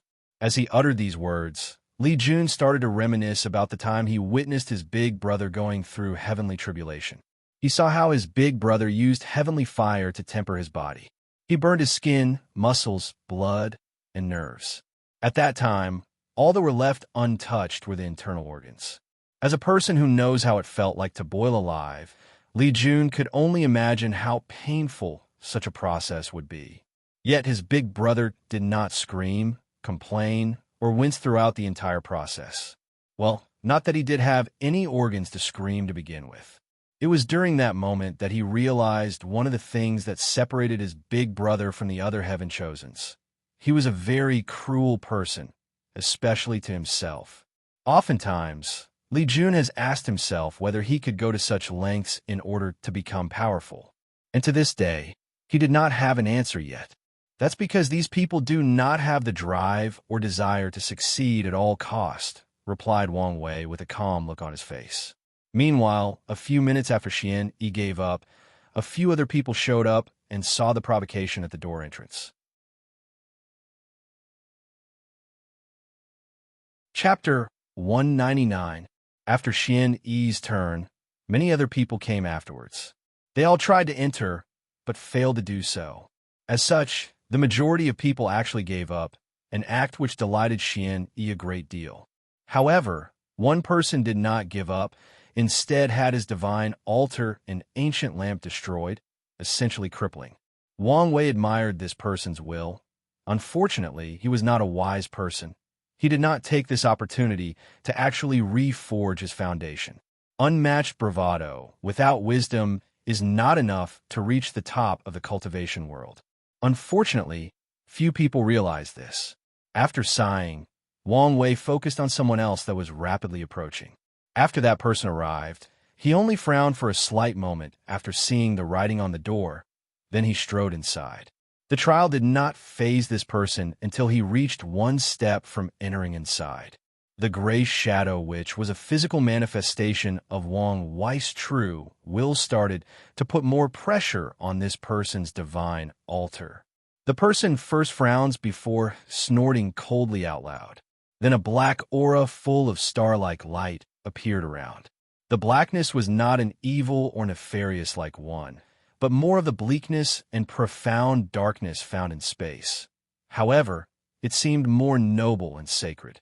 After the aura appeared on that person, he walked inside without any pause. Meanwhile, Wang Wei identified this aura as Chaos Qi, thus also revealing the identity of the person who came. The number 1 absolute chaos physique, Lin Fan. After being led inside the room where the main event would take place, Lin Fan also noticed Wang Wei and his group, but he did not say anything and just took a seat of his own. Soon after Lin Fan, another person came that was able to pass the little trial. This time, it was a beautiful girl with long blue hair. She had captivating eyes that would make any man or woman lose themselves. As soon as she arrived, all the people waiting outside were captivated by her beauty. She did not smile, did not use any technique. Just her natural beauty was enough to charm all the other geniuses waiting outside. Some of them even made vows to protect their lives. As for the enchantress, she seemed to perceive the emotions of these people and just smile at them. This sudden smile further captivated those people and charmed those who still had a little will to resist. After that, she also easily passed Wang Wei's test. However, just like the previous person, she also stopped one step away from the door with a frown on her face. Then, 7 books of different colors appeared in front of her in order to resist the final attack. Then she entered the True Dragon Inn. The person who arrived this time was the owner of the number 3, 7 emotions, and 6 desires physique, Suya. After entering the room, Suya gave a smile to everyone in the room before taking a seat of her own. Then she also started to observe all the people coming. The next person to pass this test was Ji Song. When he reached in front of the door, the Dharma image of Ji Xiong appeared behind him to block Wang Wei's true will. Then he strode inside with steady steps. As soon as he entered the same room as the others, he looked directly as Wang Wei. Then a powerful killing intent suddenly emanated from his body, suffocating all the maids around. Even few people outside the inn felt the heavy pressure of that killing intent. Of course, that did not apply to the truly powerful people in the room. Lin Fan had a serious look on his face as he quietly observed everything around him. Suya had a playful smile on her face. As for Wang Wei, he smiled happily before saying, "Ji Song, my friend, I have not seen you in so long. How are things doing?" "Are you mocking me?" asked the crown prince with gritted teeth. "So what if I am? As a loser, you should have the attitude of one. One defeat meant nothing. Not to mention that I will be the victor this time around. If I remember correctly, that is the 3rd time you have said this to me.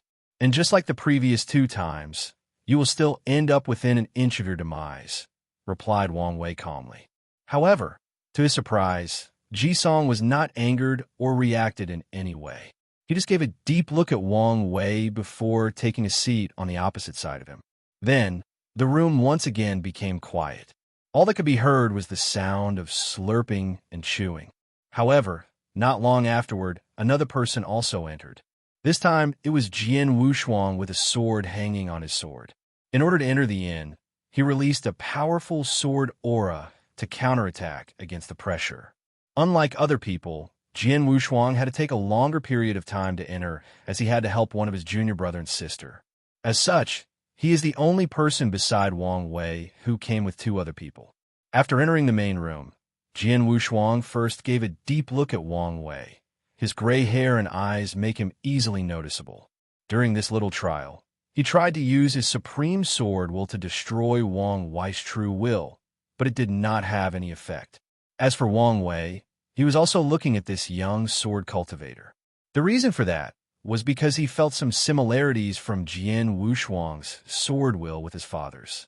Every cultivator has their own unique sword will, so only if he learned his father's sword will would there be similarities. But Wang Wei was even more confused on how he managed to do so. However, he placed this question on the back of his head and decided to ask his father later. After briefly looking at Wang Wei, Jian Wushuang moved his eyes to the other people before taking a seat. However, his two fellow disciples seemed very unfriendly to Wang Wei for some unknown reason. Then, the room returned to its normal quiet and peaceful nature. Meanwhile, outside, many people tried to enter the inn, and a few managed to do so. However, by the time these people succeeded, they were in terrible shape. Their clothes were unorganized and drenched with sweat, their hair messy, their complexion paled, and their breathing very difficult. These people seemed to be aware of their low status and chose to sit in the second rows. Another person that also easily passed the trial and entered the room was another one of Wang Wei and Ji Song's acquaintances, Sun Jiaolong from the Great Wu Imperial Dynasty.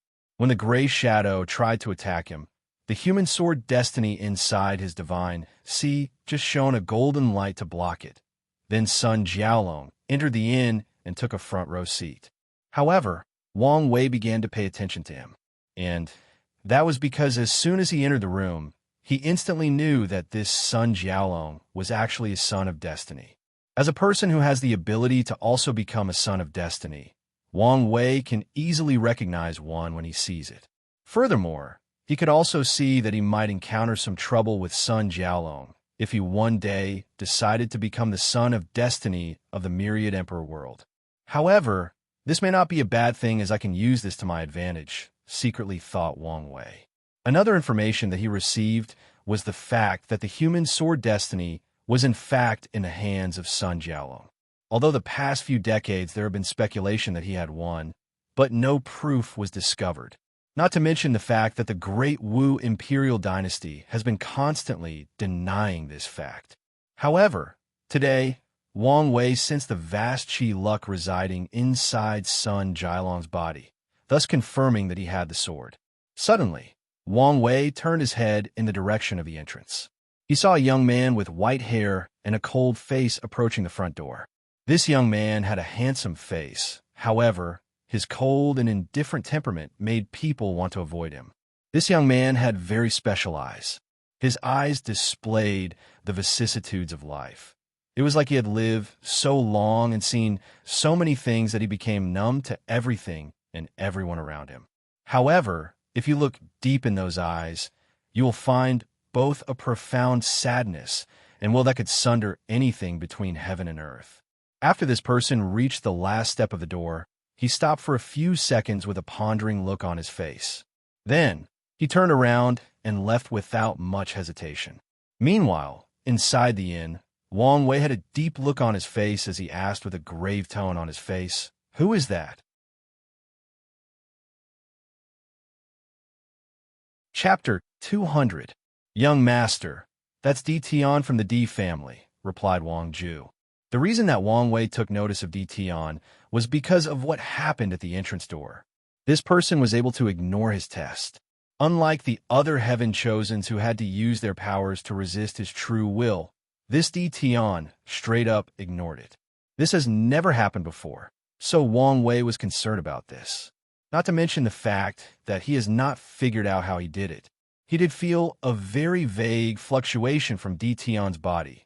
However, with his senses, he could not detect it fast enough, nor detect what it was. However, his intuition told him that he was familiar with this power despite not really knowing what it was. After this meeting, use all your powers to discover any information about this Di Tian. And if you have to, use the power of my father's shadow, ordered Wang Wei. An act which greatly surprised Wang Ju, as she had never seen the young master so serious about something. She realized that this was a very important task, so she nodded seriously. As a matter of fact, Wang Wei was not the only person who acted this way. After Di Tian left from the True Dragon Inn and returned to his own manor, he first asked his head, made to use all the power of the Di clan to gather information on Wang Wei. After that, he took out a very ancient talisman. The breadth of this talent displayed the passage of time, the evolution of samsara. After injecting his origin essence in the talisman, something amazing occurred. Throughout the entire Myriad Emperor world, countless people, both mortals and cultivators, suddenly awakening memories that were engraved deep into their bloodlines for countless generations. After these memories were awakened, they received the same instruction: find all the information possible about Sacred Son Wang Wei. Then, these people who referred to themselves as the sleepers looked in the direction of Di Tian, bowed before saying, "As you wish, master," then proceeded to execute his order. The terrible thing about these sleepers was the fact that they were everywhere, in all the sects and factions of the world, even in the emperor lineages. That also meant that some of them were also in the Tao opening sect. The sudden awakening of these memories essentially swapped their personality and beliefs. What's more, this kind of thing is undetectable, as these people still have the same soul. So, even if these emperor lineages were to check whether another primordial spirit had taken over their bodies, they would not find anything. Meanwhile, back in the True Dragon Inn, after a few people struggled to get inside, no other powerful heaven-chosen seemed to be coming, so the host, Shishir, finally showed up. The wooden floor at the center of the room started to move around. Then she appeared from underground. Many people marveled at this kind of spectacle, of course, that was beside Wang Wei. He has seen these kinds of things in his previous life. However, he did appreciate it, as it reminded him of the stars from his past life. After Shishir appeared, all eyes were on her. However, many people were disappointed, not because her beauty did not live up to standards, but because she was covering most of her face with a veil only revealing her eyes. Nevertheless, that was more than enough to captivate all the young geniuses present. They look at her with greed and desire, yet at the same, trying to restrain themselves to appear more gentlemanlike. However, all of them wished nothing more than to rip that veil from her face. As for Wang Wei, he scoffed after seeing this, then he waved his hand, following which a gentle breeze appeared and removed the veil from her face, revealing all her beauty to the world. All the other people look at Wang Wei with a fierce look, as if saying, "How dare you blaspheme our goddess?" At the same time, they were secretly happy because he did something that they did not dare to do. However, soon enough, they were distracted by her beauty. Wang Wei has to admit that this Shishir was indeed beautiful. It was as if all the concepts of beauty were added together to create her. All the flowers, all the magnificent views, all perfectly symmetrical things could not even come close to describe her beauty. Every cultivator in the world knows nothing under heaven and earth is actually truly perfect. However, Shishir's beauty can be described as her perfect. Her face did not have any form of powder on it. No, to be precise, any form of makeup would actually insult her beauty. After Shishir's face was revealed, there were only 3 people that were not totally enamored by her beauty.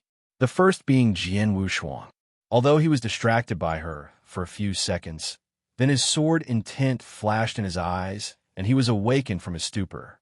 The second was, of course, Suya, and it was not because she was a woman. As a matter of fact, Shishir's beauty transcends gender.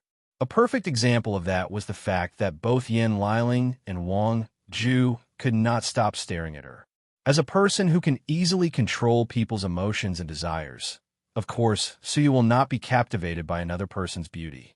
However, given the deep frown on her face, she was obviously not happy. Of course, the last person was Wang Wei. With his powerful will, of course he would not be charmed by a person's beauty. However, that did not stop him from admiring. While Wang Wei was looking at Shishir, she was also looking at him. She was a little surprised at his action of removing her veil. When most men meet her, they always try to behave as politely as possible in order to draw her attention. However, this sacred son of the Tao opening sect does not seem to care about being a gentleman in front of her. This was the first time that she experienced something like this, and it caught her by surprise. Meanwhile, while Wang Wei was admiring Shishir's beauty, his heart suddenly began to beat rapidly as he felt that something very important was about to happen to him. He then looked in the direction of the door, having a feeling that someone was about to enter. In a situation like that, Wang Wei should have used his divine sense to see who it was, but he did not. He waited for a few seconds with anticipation. Then, another breathtaking woman walked in. She had skin as white as jade, had black long hair, phoenix eyes, and 3 small dots drawn on her forehead in red. She was not wearing the traditional hanfu, but a modified version of a black cheongsam with gold and red design all over. The cheongsam was a long one, reaching all the way to the floor. However, it was cut on the side, so that every time she took a step, her long and beautiful legs were displayed to see. She had ankle bracelets in both her feet, but she was not wearing any shoes. However, every time she took a step forward, tiny runes appeared under her feet to prevent the ground from being blessed to be touched by her. The arriving woman was beautiful, but that was not the most prominent quality of hers. The most prominent quality was her temperament. She had a temperament that said that I am the only worthy person in the entire world. Among all beings, both past and present, among countless time and space, throughout eternity, throughout the birth and death and chaos, only I am worthy. One might ask her, worthy of what? She would answer everything. Worthy of wealth and power, worthy to praise, worthy to be noble, worthy to be among the strong and powerful, worthy to find happiness in the sea of sorrow that is the world. As soon as she walked in, she instantly took the limelight from She by sheer will of her temperament. Although she may not be as beautiful as she could not remotely compete with this girl's aura. Unfortunately, the visions of the people in the room did not last long on her, and it was because they kept asking themselves whether they were worthy to look at her, to be in her presence. The majority of them answered negatively, so they removed their gazes. As for the higher echelons of heaven chosens, they did not have an answer and did not want to find out, so they also removed their eyes, only giving a few side glances. The only exception, of course, being Wang Wei. He was instantly fascinated by her. It's her, he secretly thought to himself. He had seen her before during the lust part of the pagoda trial. She was a woman who appeared in the illusion world and betrayed him after falling in love with her. Now, the question remains, how did she appear in that trial?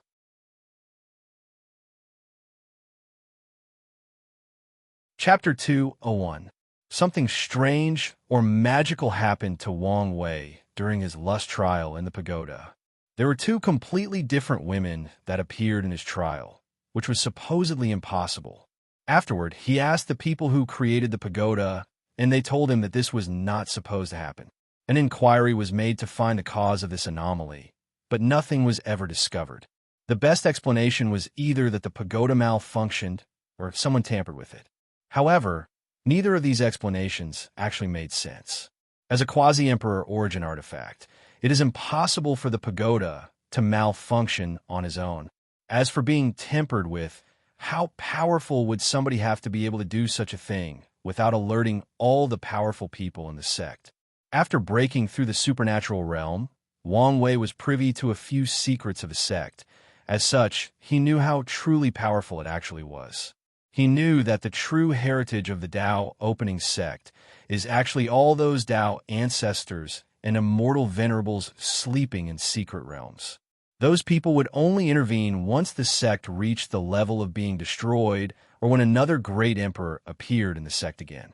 So, to be able to interfere with this pagoda under the gaze of these people, such a person would have to be extremely powerful. More importantly, why do such a thing?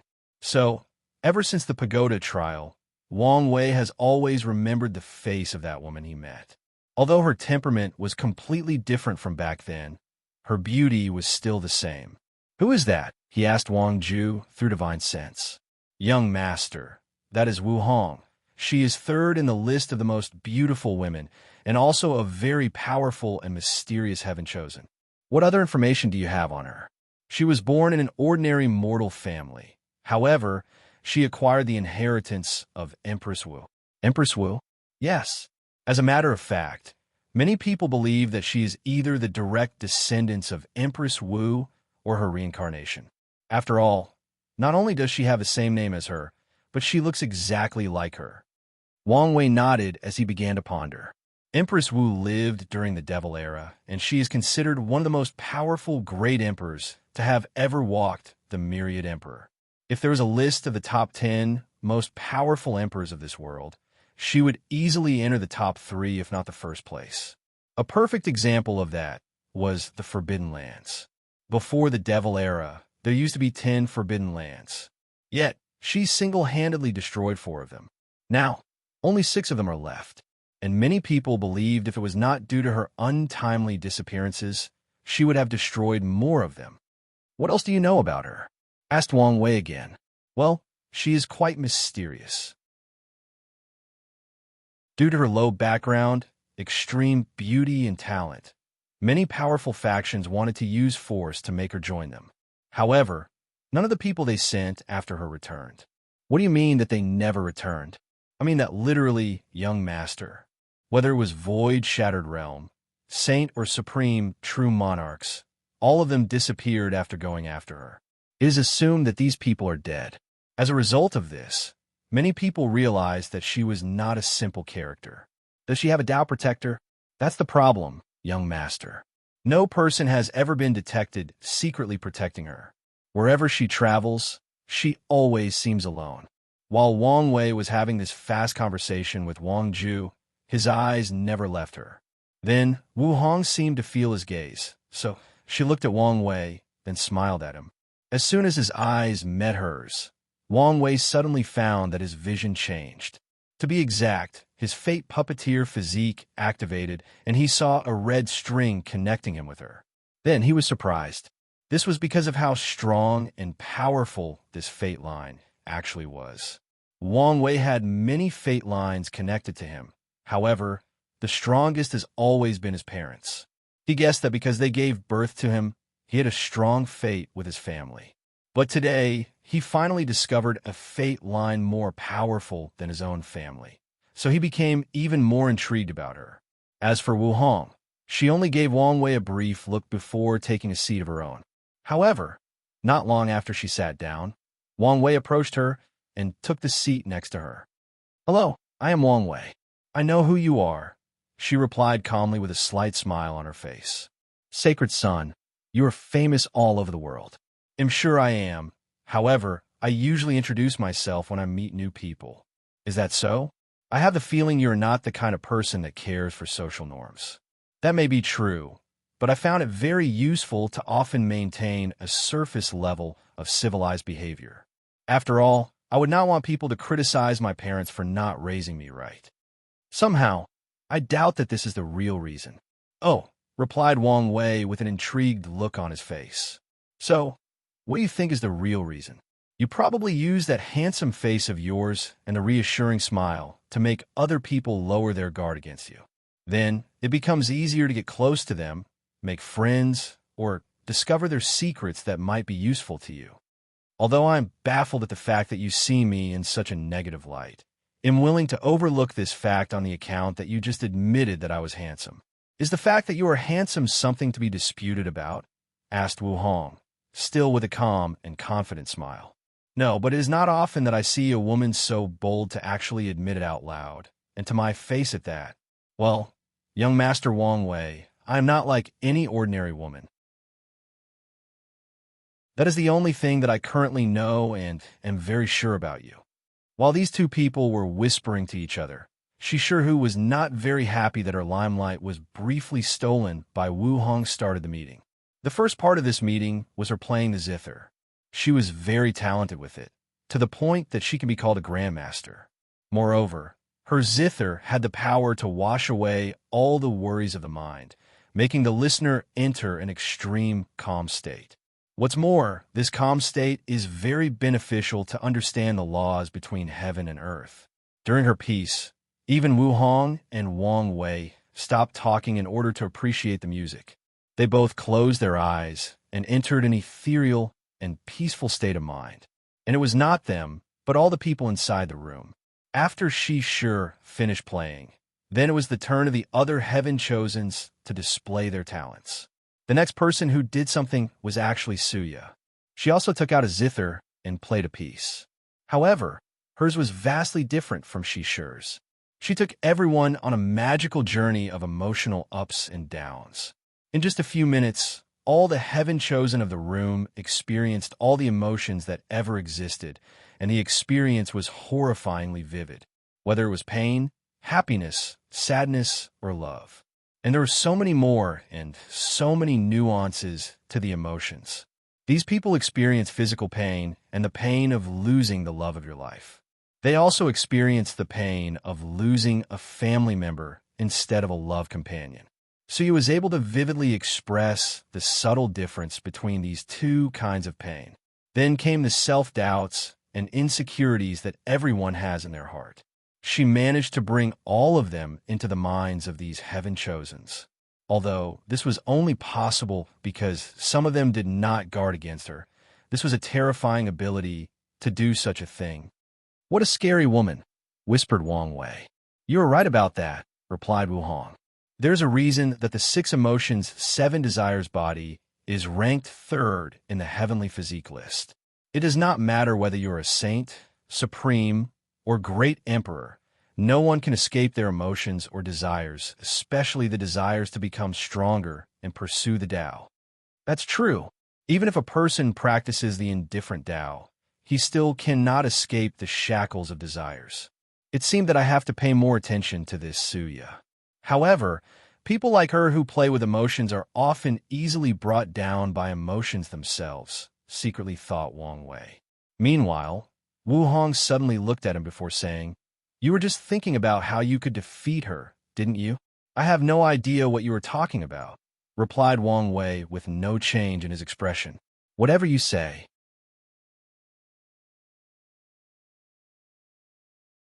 Chapter 202. After Suya finished performing her masterpiece, she gave a quick and deep glance at Shishir before averting her gaze. Then, the other heaven-chosen showered her with lavish praises. Even Wang Wei was no exception, as he acknowledges her talent with the zither. Afterwards, it was the turn of the other heaven-chosens to perform their talents and skills. The first person to go was actually the number 1 physique, Lin Fan. He recited a poem celebrating Shishir's otherworldly and immortal-like beauty. He eulogized her existence by saying that her beauty was a gift from heaven itself to all life in the world, as her mere presence elicited happiness and joy from anyone who sees her. Wang Wei had to acknowledge that this Lin Fan had a golden tongue, as he managed to make Shishir blushed red like the brightest of rouge. He finally understood how this Lin Fan managed to create a harem so big. His words could probably charm a succubus from his past life. After Lin Fan's turn, it was Ji Song who went next. Like Lin Fan, he also recited a poem personally created for this occasion. His poem was not as sweet and complimentary as Lin Fan, but in it, he implied that if Shishir was his, he would be loyal to her for all eternity, that he would treat her as the greatest and most beloved princess that ever existed in the myriad emperor world. Overall, he was very serious and passionate. "I can't believe that this brute is so romantic," muttered Wang Wei to himself. However, Wu Hong overheard him, and she replied, "Well, it is not an unexpected thing. Ji Song, as the crown prince of an imperial dynasty, had to study poetry, calligraphy, Go, and military tactics at a young age, just like any other aristocratic clan. Although he does not look like or act like it, he is actually a very refined individual. I know all of this. It's just that I'm having trouble getting rid of the first impression I form of him. Not to mention all the other times we interacted together, I always labeled him as an idiot in my mind. This is probably due to the fact he has his brother next to him. At a very young age, he probably formed the mentality that he does not need to think properly, as he had his big brother to do so for him," replied Wu Hong with deep and calm eyes. Wang Wei nodded before continuing to observe the performance of the other people. The next person to go on stage was actually Jian Wushuang. However, unlike the other two, he did not recite any poem, but used calligraphy instead. So, with a wave of his hand, a large rice paper floated in the air in the middle of the room where everyone could easily see it. Then, Jian Wushuang also flew in the air with a brush on his hand. As soon the brush appeared in his hand, Jian Wushuang's temperament changed. He became a supreme swordsman with infinite momentum. He waved the brush like a sword and wrote the character for passion. Then, a powerful intent emanated from his character. This intent displayed Jian Wushuang's passion for love, or maybe even for Shishir. A passion that was almost as equal as his love for his sword. As a pure swordsman, this was indeed a bold declaration, as most swordsmen place their love for the sword above most things. The majority of them are actually single either because they dedicate their entire lives to the sword or practice the indifferent Tao in order to reach the peak of swordsmanship. However, Jian Wushuang was different. He learned from his senior predecessor that he does not have to give up everything to reach the extreme ways of the sword, a lesson that their village predecessors had to learn the hard way. As such, he too was enthralled by Shishir's beauty. He hoped that he would be chosen and accompanied her throughout his entire life, along with his own trusted sword. After him, it was Sun Jialong's turn to perform. And like Jian Wushuang, he also used calligraphy to display his ability. The character he wrote was dedication.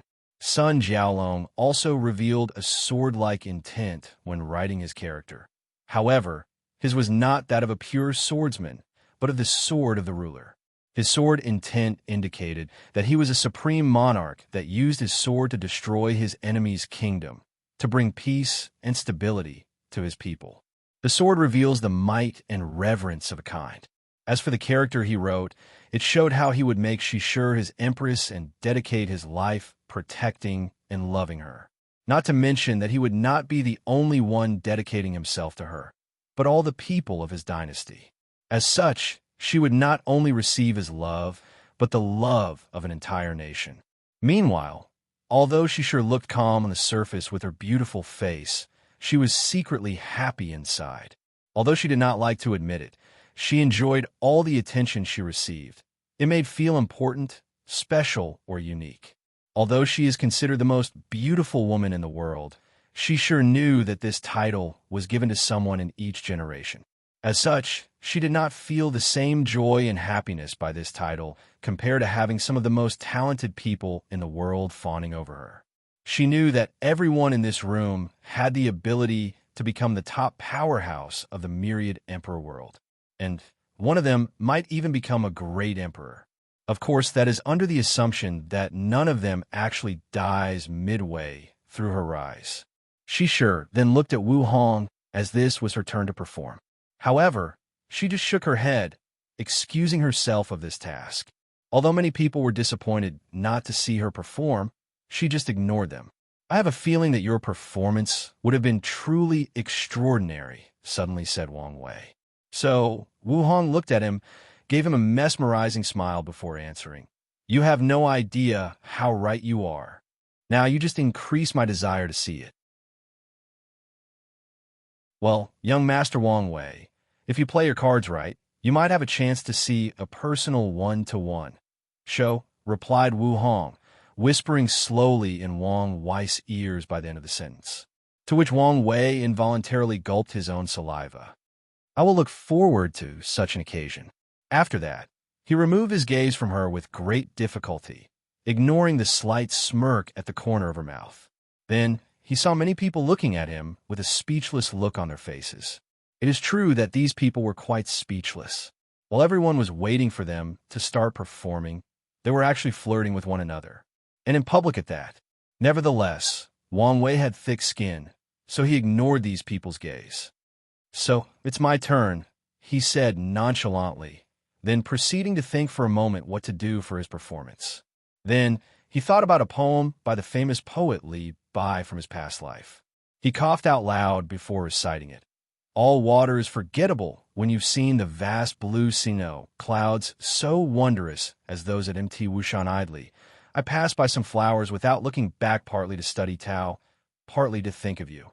As Wang Wei recited his poem, all the people in the room were infected by the beautiful and sad mood of the poem.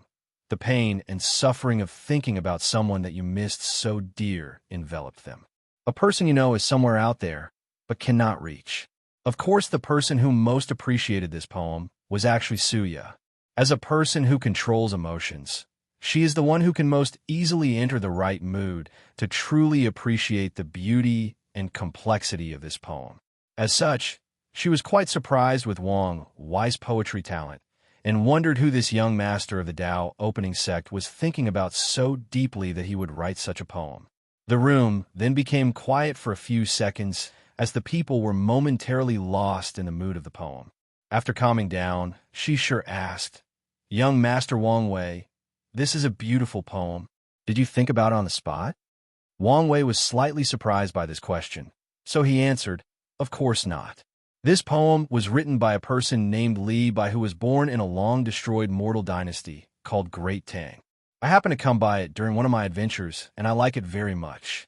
I thought this talented poet should not remain unknown, thus the reason that I recited this poem during this meeting."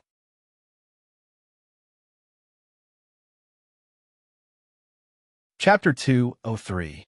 All the people in the room looked at Wang Wei with a speechless look. Their faces seemed to be asking why you admit that this poem was not yours. The creator was long dead. Just take the credit. Didn't you see that the goddess was moved by you? So this is the perfect opportunity to impress her. However, Wang Wei ignored these looks as most of these people do not dare to say anything about his actions. Of course, that did not go for everyone. Snorted Ji Song. If you cannot create an artistic piece of your own, then you should remain silent. Wang Wei then looked at him with a smile. Unlike you people, I am not a little puppy that wags his tail in front of his owner to attract their attention. Between heaven and earth, I have nothing to prove to anyone or anything. The faces of all the people in the room became ugly after hearing this. However, no one said anything else as they were a little ashamed. Their behavior of trying to impress, she sure did look like a puppy trying to garner the attention of its owner. However, who can blame them? Her beauty was simply otherworldly. Young Master Wang Wei, I am a little confused. This was a perfect opportunity to impress Miss Shi Sure. So why ruin it? Suddenly asked Wu Hong. I thought I made my intention very clear. I am not interested in her, replied Wang Wei with a calm look on his face. I know this, but why are you not interested? No one can deny that Miss Shi Sure is a peerless beauty that comes once every generation. Wang Wei turned his head to the side and looked deep in Wu Hong's eyes for a few seconds before turning away. That's because she is nothing but a vase. A vase? A woman like her would offer nothing to a partnership. She is nothing but a beautiful decoration that added embellishment to me, but nothing of real substance. Let me ask you, what did you feel when you heard her playing the zither? After pondering for a few seconds, Wu Hong then answered, She is truly talented, and her zither art has reached the realm where it can help soothe people's mind. Anything else? It seemed that there was no edge or power behind it. Wang Wei nodded before continuing. As a zither grandmaster, she should be able to use her arts to attack and kill people with it, but yet I felt none of such power on her zither intent, meaning that she actively ignored this part of the zither Dao because she knew that she would not need it. As a beautiful woman, all she needs is a powerful man to protect her. This kind of mindset has been ingrained in her ever since she was young. Am I wrong, is she sure? However, she sure did not answer him, and she even lowered her head to avoid his deep and piercing gaze. Is there anything wrong with a woman using her beauty to find someone to protect herself? In this largely patriarchal society, it is the best way for many helpless women, suddenly said Suya, who sat a few tables away from Wang Wei. After looking over in her direction, Wang Wei replied, I will not argue with you how cultivation allows women to eliminate the gap with men, but why do you care, young lady Suya? Are you one of these women? Of course not, replied Suya with a smile and act which actually turned her hair from blue to red. I'm just curious, that's all. As a matter of fact, you are indeed correct. And personally, I have nothing against Miss Shi Sure. She just does not fit my requirements for a companion. That's all. Then, young Master Wang Wei, what are your requirements? Asked Suya back with an intriguing look on her face. After pondering for a few brief seconds to organize his words, Wang Wei then explained, My goal in life was never to become a great emperor, but to walk towards the end of great Tao, and even go beyond it.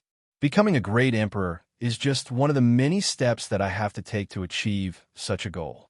And in that process, I know that the journey ahead will be long and fraught with unimaginable difficulties, and that I will need someone to walk along with me side by side, someone that can motivate me when things seem hopeless or that there seems to be no path ahead, a person that can carry me on their back when I'm beaten and can no longer move ahead. And I will also do the same thing for said companion. To be blunt, Miss She sure does not come close to meeting my requirements. If she was my companion, I can foresee how things would go between us. For once, I will have to use countless resources and efforts for her to be able to even keep up with my pace and rapid progress. Then there is the amount of time I will have to use protecting her when my enemies realize that it is easier to get through me through her. She would perfectly play the role of the damsel in distress, and I will waste my time saving her every time. It is simply not worth it just for a beautiful face. The room suddenly became quiet. While some of the geniuses were thinking about how cold-hearted and decisive Wang Wei was, the true heaven-chosens like Lin Fan, Ji Song, Jin Wushuang, Sun Jiaolong, and Suyu were focusing on something else, his goals. While most of them were trying their hardest to one day prove the Tao and one day become a great emperor, their number one competitor already had his vision beyond them. What they pursued for their entire lives was nothing but one of the many steps in Wang Wei's goals. His vision reached far beyond them. It has already gazed beyond the Tao itself. All of them secretly sighed as they realized that the difference between them and Wang Wei might not just be strength, but also will, state of mind and Tao heart and ambitions. However, despite figuring this out, none of this made them give up PR or destroy their confidence. On the contrary, they saw this situation as a learning opportunity. Since they lacked in certain areas compared to their competitors, then they will find ways to make up the gap. While everyone was still contemplating his words, Wang Wei was secretly whispering with Wu Hong. "Young Master Wang Wei, your requirements are too harsh. I am afraid that it will be difficult for you to find such a person." "On the contrary, Miss Wu Hong, I have a feeling that the person I am looking for is at a gaze's length," replied Wang Wei while looking deep in her eyes. However, she did not blush nor evade his gaze. She just placed her hand in front of mouth, then giggled with an ethereal voice before answering. "Then you are a very fortunate man." "That I am." After all the people processed what just took place, Lin Fan suddenly stood up slowly and elegantly, then cupped his hand together. "Respectfully, Sacred Son Wang Wei, I believe that you are wrong. Miss She sure deserves to be protected, deserves to receive the admiration and praise of myriad beings in myriad worlds. She deserves to leave her name in the annals of history, for her beauty is one of a kind. As for all those things you just said about her, to me, it sounds like excuses a scum man would use to justify not being able to protect his own woman." Wang Wei removed his gaze from Wu Hong with great difficulty. He then looked up and down at Lin Fan. "Young Master Lin Fan, have you noticed that all the praiseworthy adjectives that you use to describe Miss She Sure can also be used to describe a magnificent and unique piece of art, or a beautiful vase in an arts collector?" Lin Fan almost choked after hearing this. He wanted to refute, but he did not know what to say. So, his face just became red out of anger. "You know that this is not what I meant?" "How do I know what you mean?" replied Wang Wei while deliberately making a puzzled face. Lin Fan then just snorted at him before turning to look at She Sure. He cupped his hand together and slightly bowed. "Miss She Sure, do not listen to any of his words, as they are just his opinion. You are beautiful and should be proud of that. And you alone can decide how you choose to live your life."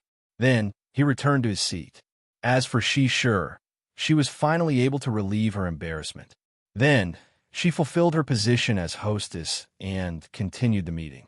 Many people were given the chance to perform after Wang Wei. Unfortunately, the mood of the meeting was not as harmonious as previously. While Wang Wei was chatting happily with Wu Hong, he sensed someone approaching him and sitting at the table on his right, making him sandwiches between two people. So, he turned around to see who it was.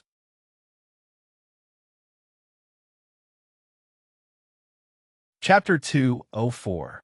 After turning his head around, Wang Wei saw Suya approaching him.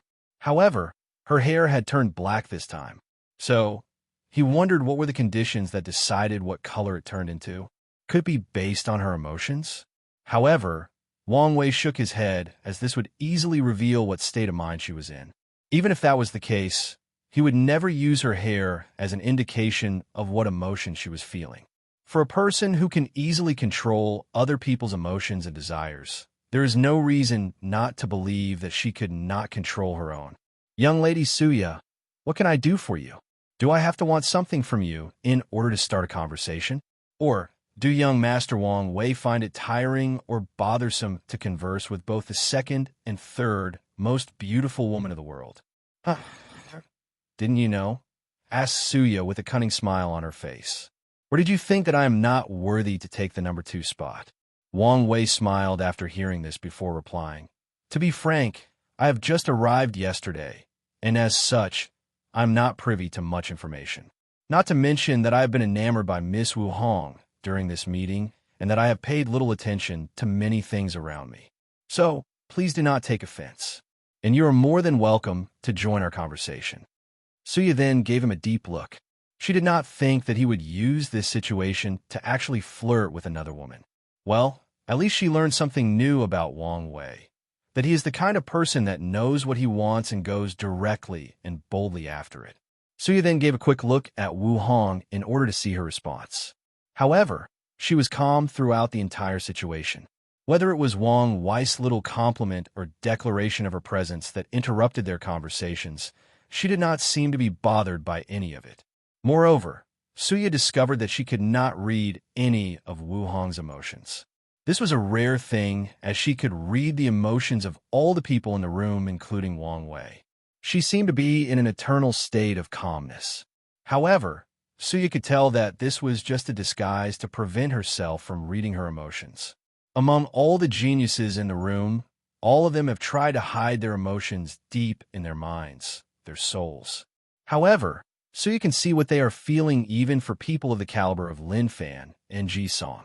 The majority of them are feeling either lust or desire to acquire Shishir. Suya can also feel a terrible hatred emanating out of Ji Song for Wang Wei. And similar hatred can be felt from the junior and senior brothers that accompanied Jian Wushuang to the meeting. To be precise, what they are feeling is more on the line of hostility. Since this meeting, there are 2 things that surprised Suya. One was that she was incapable of reading Wu Hong's emotions, and the other was that Wang Wei actually never tried to hide his. To be exact, he was so in tune with his.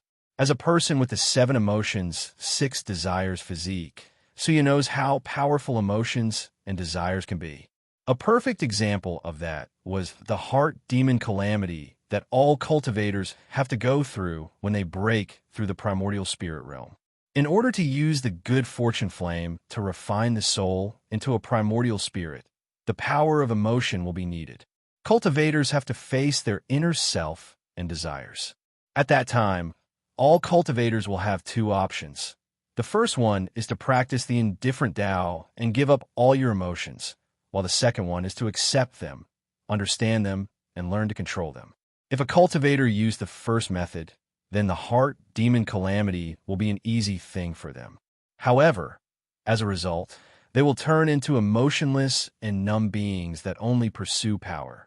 They will not recognize families, friends, and loved ones. All these types of people care about is to increase their cultivation levels. These cultivators are referred to as deprived cultivators, or better yet, devil cultivators. They are not liked by the general population due to their ruthlessness and cruel ways of doing anything for power. As such, they are forced to live in the Western continent.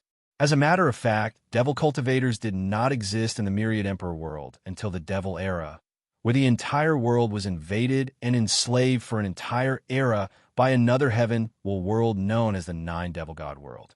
As for the cultivators to choose to experience the heart demon tribulation normally in the primordial spirit realm, they're considered the orthodox way of cultivating. And in order to pass the tribulation, they have to be in tune or in sync with your emotions. They have to understand how and why they feel in a certain point until they understand their higher self. And the primordial spirit is a physical manifestation of the higher self, higher consciousness.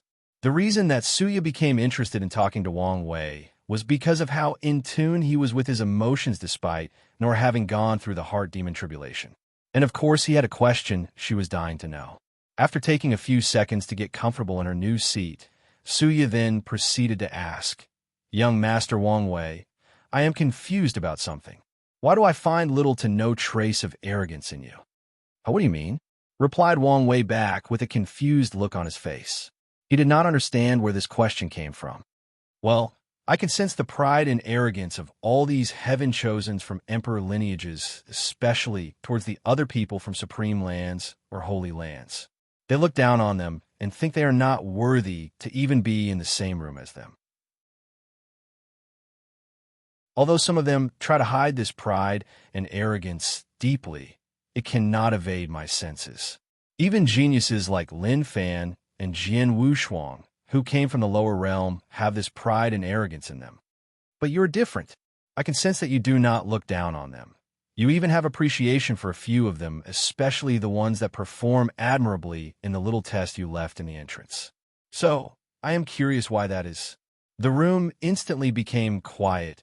Even the poor guy that was still performing stopped his actions. All the people in this room are in the supernatural realm, so it is quite easy for them to hear Su Ya's words with their keen senses. As such, many people have different reactions.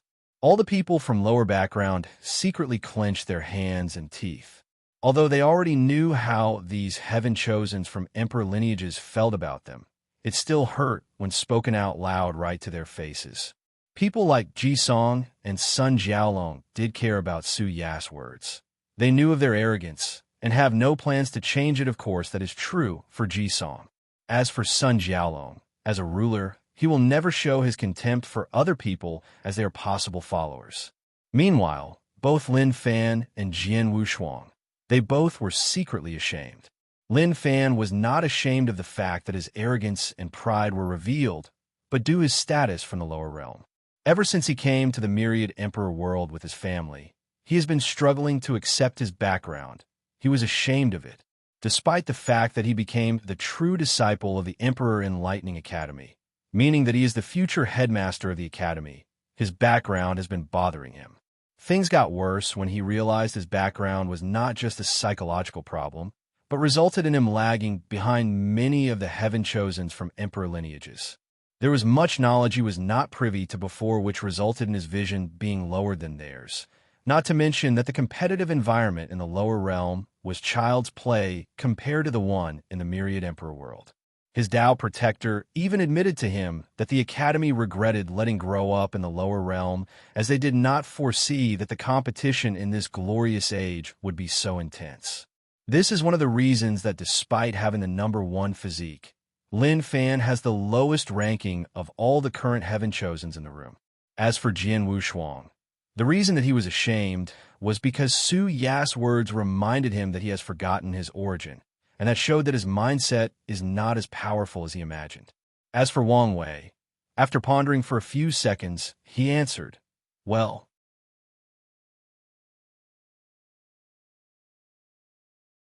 Chapter 205. Well, young lady Suya, you're not completely right. As a powerful cultivator, of course I have some level of pride and arrogance, replied Wang Wei calmly with a smile on his face.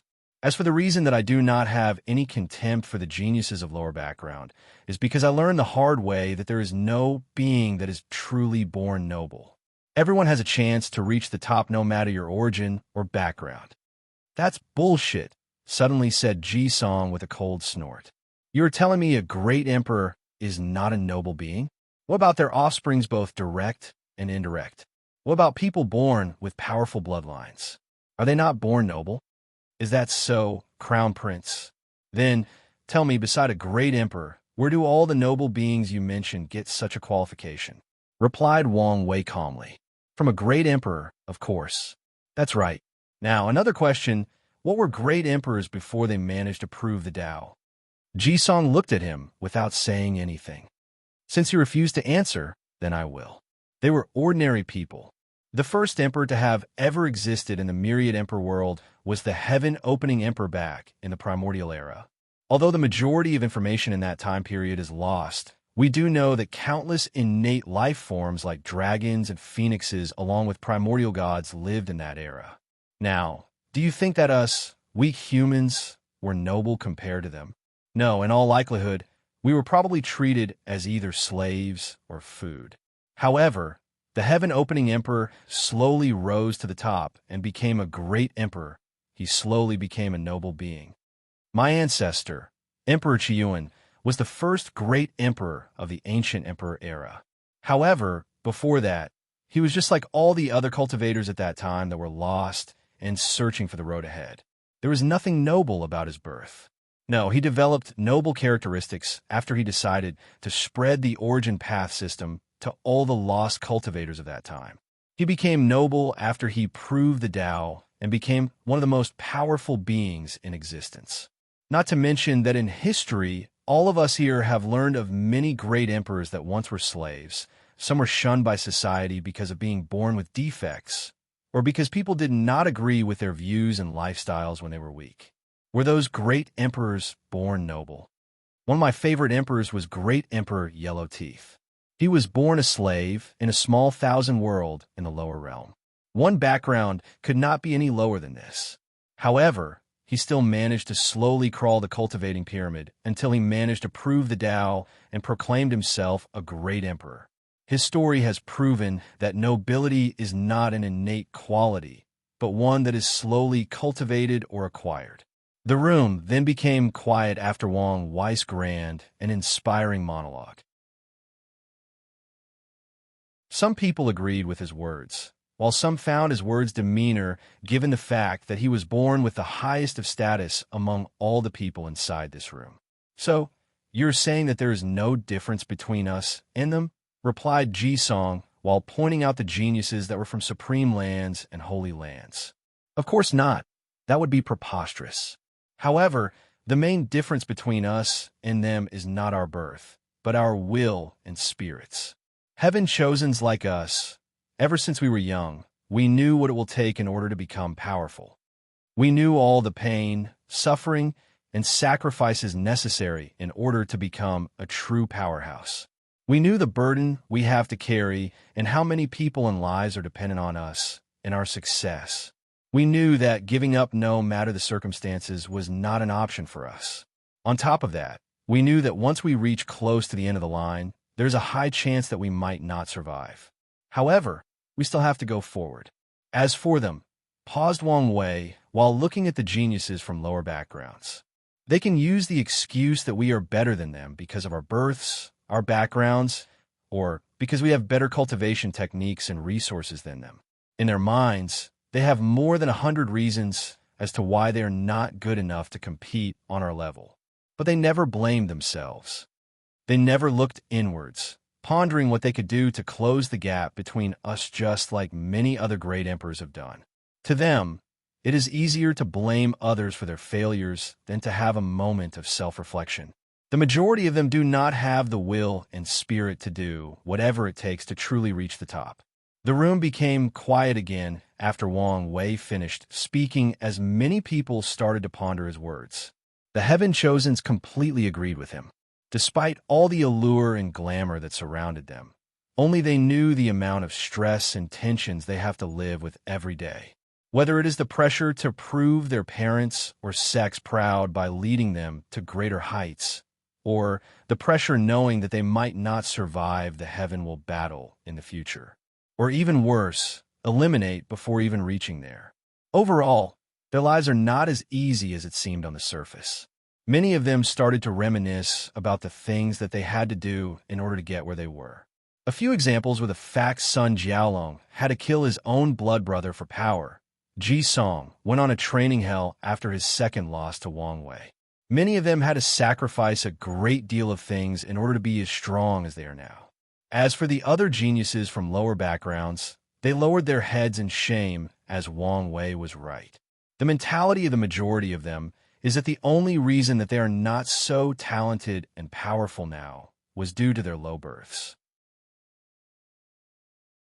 For countless years, they have used this excuse to make themselves feel better. However, now, their facade was torn down right in front of everybody.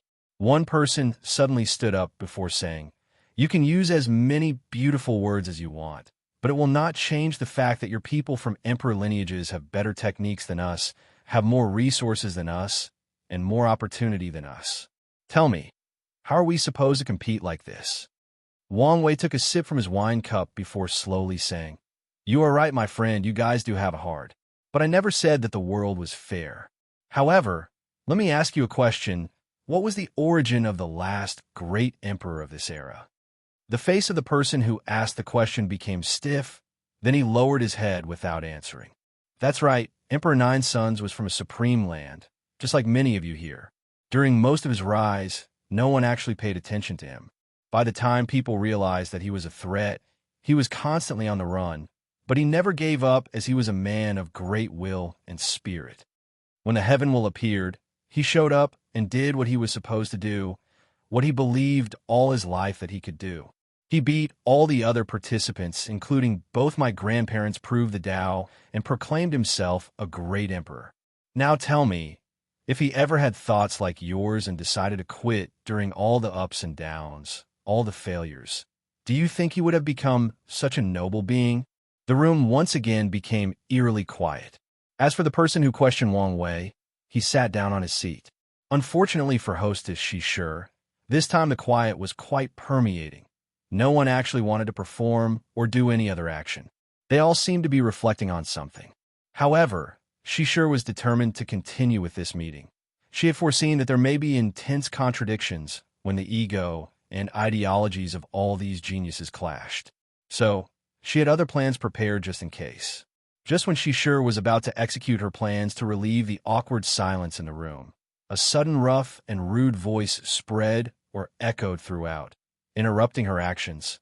"How rude of all you not to invite us to this party. Miss Shi, do you think that we are not worthy? I think compared to all the sissy in this room, I am more man than all of them combined. Don't you guys think so? Haha, boss, you are correct.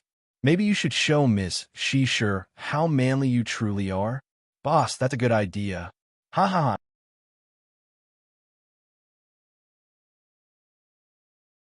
Chapter 206. After the voice, a group of more than 10 people walked inside the room.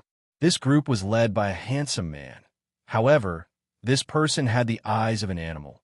To be precise, he had the eyes of a rock. As for the people that were following him, although they all seemed human, upon closer inspection, you will discover a few animal characteristics in these people. Oftentimes, these characteristics showed their identity to which group of demon race that they belonged to. So, everyone in the room instantly identifies these people as the demonic race, and wondered why these people came here uninvited. Do they want to cause trouble? After all the demon races crashed the meeting, the leader Yu Chao looked at all the people in the room with a smirk on his face. Then, he looked at Shi with star eyes. "Miss Shi, sorry for my intrusion of your meeting, but I could not give up the opportunity for my eyes to grace your beauty." Shi smiled and nodded. However, anyone could tell that the smile on her face is actually very stiff, and that she is very reluctant to do so. "Humph," suddenly snorted Ji Song. "If you demon race were truly sorry, then you would not have bothered us in the first place." After saying that, he released a powerful killing aura that surrounded all the demon race around Yu Chao. And he was not the only one. All the members of emperor lineages released their own aura to suppress this group of demon race. Many of the people standing behind Yu Chao had cold sweat running down their backs, while some of them could not bear the pressure and were forced to kneel down on the ground. As for Yu Chao himself, he was still strong enough to support under the aura of all these heaven chosens. Then, on the corner of his eyes, he saw someone that was not releasing his aura. So, Yu Chao thought that he might have encountered a soft persimmon. With a little difficulty, he said, "There is no need for everyone to fight with each other. After all, we are all here for the same reason. See the beautiful Miss Shi." After hearing this, the other heaven chosens then stopped releasing their auras, allowing this group of demon race to breathe properly. Although Yu Chao was secretly relieved, he was also ashamed of himself. As a member of the demon race with imperial bloodline, he came to this meeting in order to show these human heaven-chosens what true power is like, but he was humiliated like this. So, Yu Chao wanted to do something to redeem himself, and not just in front of the beauty, but also in front of his men. So, he walked toward the person that did not release his aura, the person that was happily chatting with two extremely beautiful women. After Yu Chao approached, he said, "Hey, my friend, I would really appreciate your seat. How about giving to us, and we will not hurt you in return?" And if Yu Chao and these demonic race had seen the strange look that the other people were giving them, they would never do something so stupid. However, they would soon find out. As soon as the person he was spoken to turned around, Yu Chao had both a shocked and terrified look on his face. "Gray hair and gray eyes. You are a sacred son Wang Wei," muttered Yu Chao with a great deal of horror in his face. Before coming to the academy, Yu Chao was warned by his clan's elders that he could test out the other heaven-chosens, but leave out both Di Tian and Wang Wei out of their affairs, because it is simply impossible to determine how these two people will react to any situation. As for Wang Wei, after being interrupted, he looked at these demon races up and down. "You know, it never ceases to surprise me, the arrogance that your demon race has. It is clear to everyone in this world that the only reason that your race still exists until today is because we, humans, allowed you to. If it was not our benevolence, you people wouldn't even be allowed to live in the worst continent of the North. You would all be exterminated. However, every generation, a trifling few of you always try to test us humans in the other continent, knowing full well that the result will be the same every time." After saying that, a powerful will suddenly came out of Wang Wei's body and enveloped all the demon races, following which 6 of them suddenly fell on the ground, with blood coming out of their mouths. Upon closer investigation through divine sense, the people in the room discovered that the bloodline core, which is the source of cultivation of these demon races, were completely shattered. As for the remaining 4, including Yu Chao, they could not move from their spot. It was as if they were fixed on the ground. Is this an application of his young emperor's pseudo-domain? It seemed that he was way more powerful than previously anticipated. "I have to take precautions about such abilities when I have to fight him," secretly thought Suya, while watching everything with a brilliant smile on her face. As for Wang Wei, after preventing these people from moving, he took out a talisman from his space ring. "Supreme Elder, I need your help with something." "Whatever you need, young master," replied true monarch Yin Shun. "I'm suddenly in the mood for a high-level demon race meet." "Oh, what level and what race in particular?" "Well, make it a saint and a golden rock will be fine," replied Wang Wei as he looked straight into Yu Chaos' face, who had turned purple after hearing this short conversation. "Young master, give me a few minutes." "No problem." "You wouldn't dare," suddenly screamed Yu Chao. "Watch me," replied Wang Wei calmly. A few minutes later, true monarch Yinshin appeared out of nowhere inside the room. "Young master, the corpse of a Saint Realm demon race is too big to fit inside this room. Then, please extend the dimension space of this room, if you do not mind, Supreme Elder." "No problem." With a wave of his hand, this single room of the true dragon became larger than a football stadium. Yin Shan waved his hand a second time. Then a very large golden rock body manifested itself inside the room. "Supreme Elder, I will need a weapon to be able to skin it." "Make that 3, said Wang Wei after looking at the 2 ladies behind him. As the body of Saint is protected by the power of law, it would be extremely difficult for Wang Wei to be able to cut it properly. As such, Yinshin nodded and took out 3 knives. He blessed each of them with the power of his own Tao. Then, with a wave of hand, a fire made of the power of law also manifested itself inside the room. Wang Wei took all 3 knives from Yin Shen's hand. Then he called both Wu Hong and Suya to come help with dealing with the preparations. Wu Hong was more than happy to help. However, Suya complained that someone as beautiful as her should not be forced to do menial labor. Soon afterward, all the members of Wang Wei's group Li Jun, Yin Liling, and Wang Ju came forward and asked Yin Shun for a knife of their own and help with the process. Meanwhile, All the other Heaven Chosens had a shocked look on their faces. This is the first time that they have seen someone so audacious that he used a powerful Saint Cultivator to elaborate a point, to treat a Saint Realm true person as livestock. While some people were still marveling in their surprises, some people realized that this was a perfect opportunity, an opportunity to teach the demon race a lesson and put them back in their place. Especially given the fact that not many people liked the fact that they used humans in chains as part of their entrance during the Academy entrance ceremony. The first person to act was actually Ji Song. He did not want his archenemy to steal the limelight right in front of him. So he contacted his Dao protector and had him also catch him in a powerful Saint Realm demon race for him to barbecue and eat. Following which, all the other Heaven Chosens did the same thing.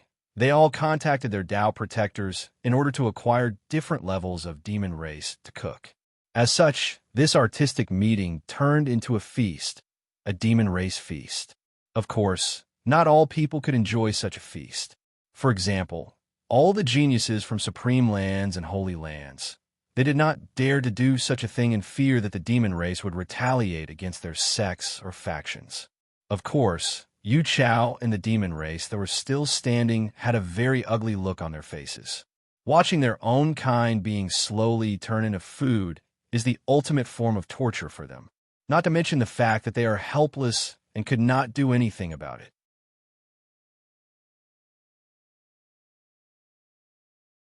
Chapter 207. With the help of Wu Hong, Su Ya, Li Jun, and his group, Wang Wei managed to skin the Saint Realm Golden Rock's body. Then he used all the different spices that he has in his space ring to season the meat. Although Wang Wei had to try different mixes before he discovered something that satisfied him, it was still worth it in the end. After finding the perfect blend of spices, Wang Wei had to use the law flame that true monarch Yin Shun created in order to actually cook a saint-level meat. After finding the perfect temperature to cook the golden rock, a very powerful and enchanting smell enveloped the entire room. All the Heaven Chosens that were also cooking their own demon race raised their heads to look in Wang Wei's direction. All of them had a little bit of drool in their faces due to how appetizing his own meat smelled like. They can infer just by the smell that it would be quite delicious. Although these Heaven Chosens knew that their meat would also be delicious on account of just reaching the saint level. However, compared to Wang Wei's well-prepared delicacy, they still are left behind. After the meal was prepared, Wang Wei then took out plates from his space ring and served everyone who helped him skin the meat their own plate or bowl. Then, to the horror of the few remaining demon races, everybody in the room started to enjoy their food. As for them, they had to witness their own kind slowly turning into food, and yet there were nothing that they could do about it. All four of them wished that they were the few demon races that were forced to pass out by Wang Wei. Unfortunately for them, they were not. They were full of hatred for these humans, but powerless to do anything about it. As for the barbecue that all the Heaven Chosens were enjoying, well, the saint-level meat proved to be even more pristine than any of them imagined. The meat seemed to possess the ability to augment the sensitivity of everyone's taste bud. Although there are only 5 basic flavors, however, after taking a bite of this meal, all the people around felt like they had tasted more than 100 different kinds of flavors, and each of them seemed to be unique. While Wang Wei was enjoying his meal, he was also staring at Wu Hong for some reason. "Young Master Wang Wei, it is very rude to stare so directly," suddenly said Wu Hong, while placing a piece of meat on her luscious red lips. However, she was calm the whole time while saying these words. "You don't seem surprised?" asked Wang Wei. "Surprised about what?" she asked back. "Surprised that I know how to cook." "I do not understand what you mean." Wang Wei looked around the room before saying, "All the people in this room were surprised by the fact that I can actually cook so well, but not you. Beside the people that are truly close to me, no one else is aware of my culinary abilities. Young Master Wang Wei, I think you're overthinking things. I just naturally like to remain calm in every situation." Miss Suya remained calm after seeing my culinary skills, but I could still see the slight surprise in her eyes. "As for you, the reaction that I noticed was as if you were already aware of my abilities, so, Miss Wu Hong, how did you know that I could cook?" Like I said, you are overthinking things, young Master Wang Wei, replied Wu Hong with a calm look on her face, not even the slightest fazed by Wang Wei's question. Interesting, said Wang Wei with a slight smile on his face. I have only known you for a few hours, and I can already tell that you are an enigma wrapped in a puzzle. And yet, I find myself unable to resist trying to uncover all your secrets. Well, isn't there a saying that once a woman becomes interested in a man's secret, then it is the beginning of her falling in love with him? Young Master Wang Wei, you should be aware that you're traveling down a dangerous road, responded Wu Hong with a beautiful laugh full of vigor and mystery. Miss Wu Hong, you could always stop me from doing such a dangerous thing. Save my poor soul and heart from being lost forever. Why would I do that? Replied Wu Hong while whispering these words straight into Wang Wei's ear. Then, whatever happens to me in the future, you will be responsible. You have to take responsibility for me, whispered Wang Wei back to her. Meanwhile, all the people around had different looks on their faces as they watched those two people flirt with one another. Li Jun, Yin Liling, and Wang Ju were actually quite surprised as they had never seen Wang Wei behave in such a way. The sacred sun that they were used to seeing always had a calm, indifferent, relaxed, or stoic face, even in the face of a beautiful woman. A perfect example of that is the way that he treated Miss Shi Shi, which is considered the most beautiful woman of the world in this generation. However, now, he was always smiling, he was charming and witty. In general, he seemed enamored with this Wu Hong. Not to mention, he seemed to enjoy himself talking to her. Although all of them were happy for him, however, they were also a little worried that he would become too enamored and lose his focus and drive. As for Su Wei, despite not showing it, she was not happy about the situation as well. For once, she did not like how Wang Wei completely ignored her and right to her face at that. Logically speaking, as the number 2 most beautiful woman in the world, shouldn't she be more attractive than Wu Hong? On top of that, she was not a vase like she's sure. Of course, Suya had no actual feelings for Wang Wei. As a person who controls both emotions and desires, it is very difficult for her own emotions to be stirred up. On the contrary, she could be very rational and even emotionless if need be. She just did not like the feeling of being ignored. Of course, this was not the main reason that she did not like these two together.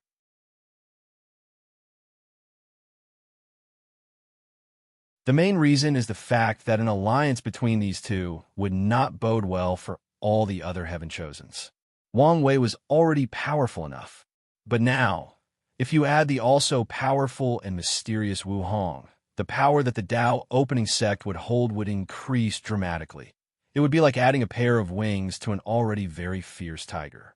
Of course, Suya hoped that there would be a disagreement between these two over the Heaven Will, thus leading to them becoming enemies instead of companions. However, things do not seem to be heading in that direction.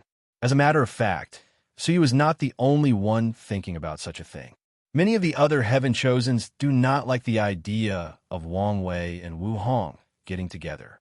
Any form of combination between these two people will forever change the game.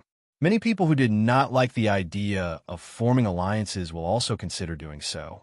Of course, that is if any of these Heaven Chosens can get over their own ego and properly elect a leader in any form of alliance that they would create in the future. As for Wang Wei, although he could guess what these people were thinking, he did not really care. He was not attracted to Wu Hong solely based on the benefits that she could bring her. As a matter of fact, he did not even know the reason that he was attracted to her. He simply was.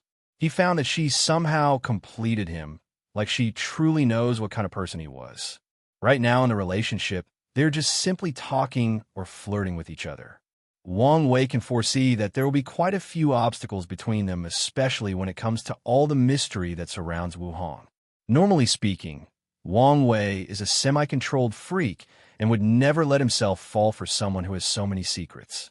However, when it comes to her, he seemed to no care. Ever since he met her, his intuition has been warning him that he should do everything possible to get this girl, otherwise he would regret it for the rest of his life. This was the first time since reincarnation that his intuition became so intense, and Wang Wei can only count a few times in his past life that this has happened. So, He planned to listen to it, as always. As for all the secrets that Wu Hong is keeping, Wang Wei believed that as they spent more and more time together, he would eventually discover them by himself, or she would reveal them to him. And if she does not do that, this means that he was wrong about her and that the relationship is one-sided. At that time, Wang Wei will not hesitate to end things with her. What he is looking for is a partnership, not one person swooning over the other. After the Saint Meat feast, the heaven-chosen meeting came to an end. However, the repercussions of this meeting were far from over. Discord below an author's thought.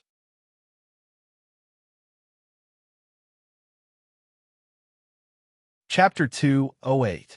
Many people reacted differently to this meeting after it ended. The first of which was the Association of Chamber of Commerce. Inside a private room, full of formations, Shi Shi was speaking with a middle-aged man. The man had a big belly, but he was dressed in very luxurious clothes. Unlike the other heaven-chosens who were low-key luxurious, the clothes of this man were extremely showy. At just one glance, one could tell that his clothes were made of the highest level of golden silk. He had many rings on his fingers that shined brightly, and many jade pieces all over his body. Adding on top of that his fat body, you could tell this person had never worked hard in his entire life and enjoyed his life to the fullest. Of course, no one would dare complain about how tacky this guy was. And this was not because of his high status, but also the fact that he was actually a Saint True person. "Father," said Shi Shi to the fat middle-aged guy, "what do you think I should do now?" "Daughter, we should look at things from a more rational point of view." "What do you mean?"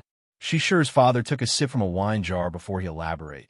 "Well, personally, I think the best choice should be the number 1 absolute chaos physique, Lin Fan." "Why?" "According to our information, he is currently the weakest among all the top heaven-chosens." "Daughter, you're looking at things too superficially. Let's take a look at each one individually." Crown Prince Ji Song has already suffered 2 catastrophic defeats from Sacred Son Wang Wei. Although he seemed to have recovered and even further strengthened his power, he is yet to prove himself again to the world. Then, there is the innate swordbone, Jian Wushuang. He is very talented and has even won a battle against Suya during their Qi Luck trial. However, I don't really trust these people who practice the Sword Dao. Their wills are usually extremely strong, and they sometimes love their swords more than their own companion. Not to mention, this Jian Wushuang has to deal with the burden or shame that the sword-casting Vila suffered at the end of Sect Master Wang Tian in the last generation. Shi Shi's father, Shi Guan, then took another sip of his drink, placed a piece of fruit in his mouth. Then, there is this son Jiaolong. I will not mention the snakes of the Great Wu Imperial Dynasty, but this guy killed his own blood brother in order to acquire power. Daughter, do you think that such a person will truly protect and even sacrifice great things for you? I reckon that he would easily sell you to someone else if it benefits him. Although you would benefit greatly if it turns out it is true that Sun Jiaolong is the owner of the human destiny sword. However, there's been no way to confirm this news. And many people are starting to believe that the Great Wu Imperial Dynasty has released this news as a form of a scheme. The room then became quiet for a brief moment before Shi Shi said, "Why don't you say anything about Wang Wei?" Shi Guan looked at his daughter deeply. "Daughter, you should be perfectly aware that Sacred Son Wang Wei has no interest in you. Although he would be the perfect candidate, it's unfortunate." Shi Shi paused for a while, then she bit her lower lips. "Father, what if I first seduce Li Jun, then slowly find ways to get to Wang Wei?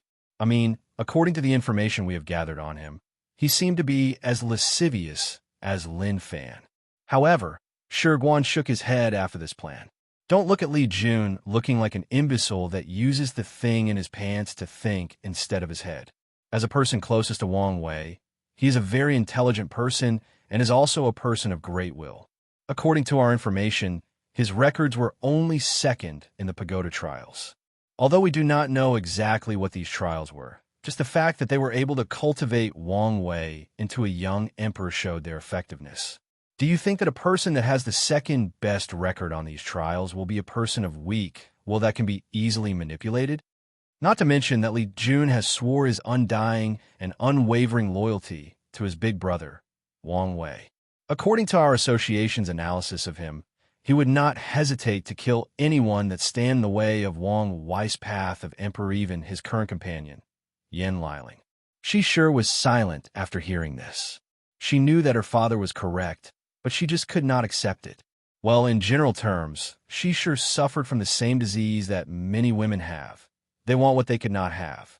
Is there no better solution than Lin Fan? As a matter of fact, she sure does not have any real problem with Lin Fan. He was one of the few people that stood up for her when Wang Wei said these hurtful words. He seemed polite and romantic, well, at least is she sure. However, here comes a problem. This Lin Fan has a large harem that came from the lower realm with him. And after coming to the Myriad Emperor world, the number kept increasing. Although this kind of practice is common in this world, she sure does not really like. She would prefer that the person that she chooses is only dedicated to her, and she will not have to share her man with a bunch of other women. The other options are either Feng Heng from the Tai Profound Gate or Di Tian from the Di family. However, neither of them showed up, meaning that neither of them are actually interested in you. And personally, I do not trust the character of either of those two. I always felt that something was wrong with the two of them. Shiguan noticed the frown on his daughter's face, so he walked to her and pat her shoulder. Lin Fan is the perfect choice. With your beauty and skill, it will be very easy for you to become the favorite of his harem and have him listen to you. However, remember what I have taught you. Never try to actually control him. Heaven chosens like Lin Fan, although they are easily influenced due to their lascivious nature, but that is only in the early stage of cultivation. As they grow more powerful and experience more things, his will and mental state will be greatly elevated. As such, he will then notice your manipulative nature and begin to be disgusted with you. All you have to do is make sure that you're the most beloved member of his harem, and Lin Fan will decide on his own volition to do absolutely anything for you. After pondering for a few seconds, she sure nodded her head. I'll listen to you then, father. Although she was not truly happy with the final choice, she could actually really understand the reasons behind it.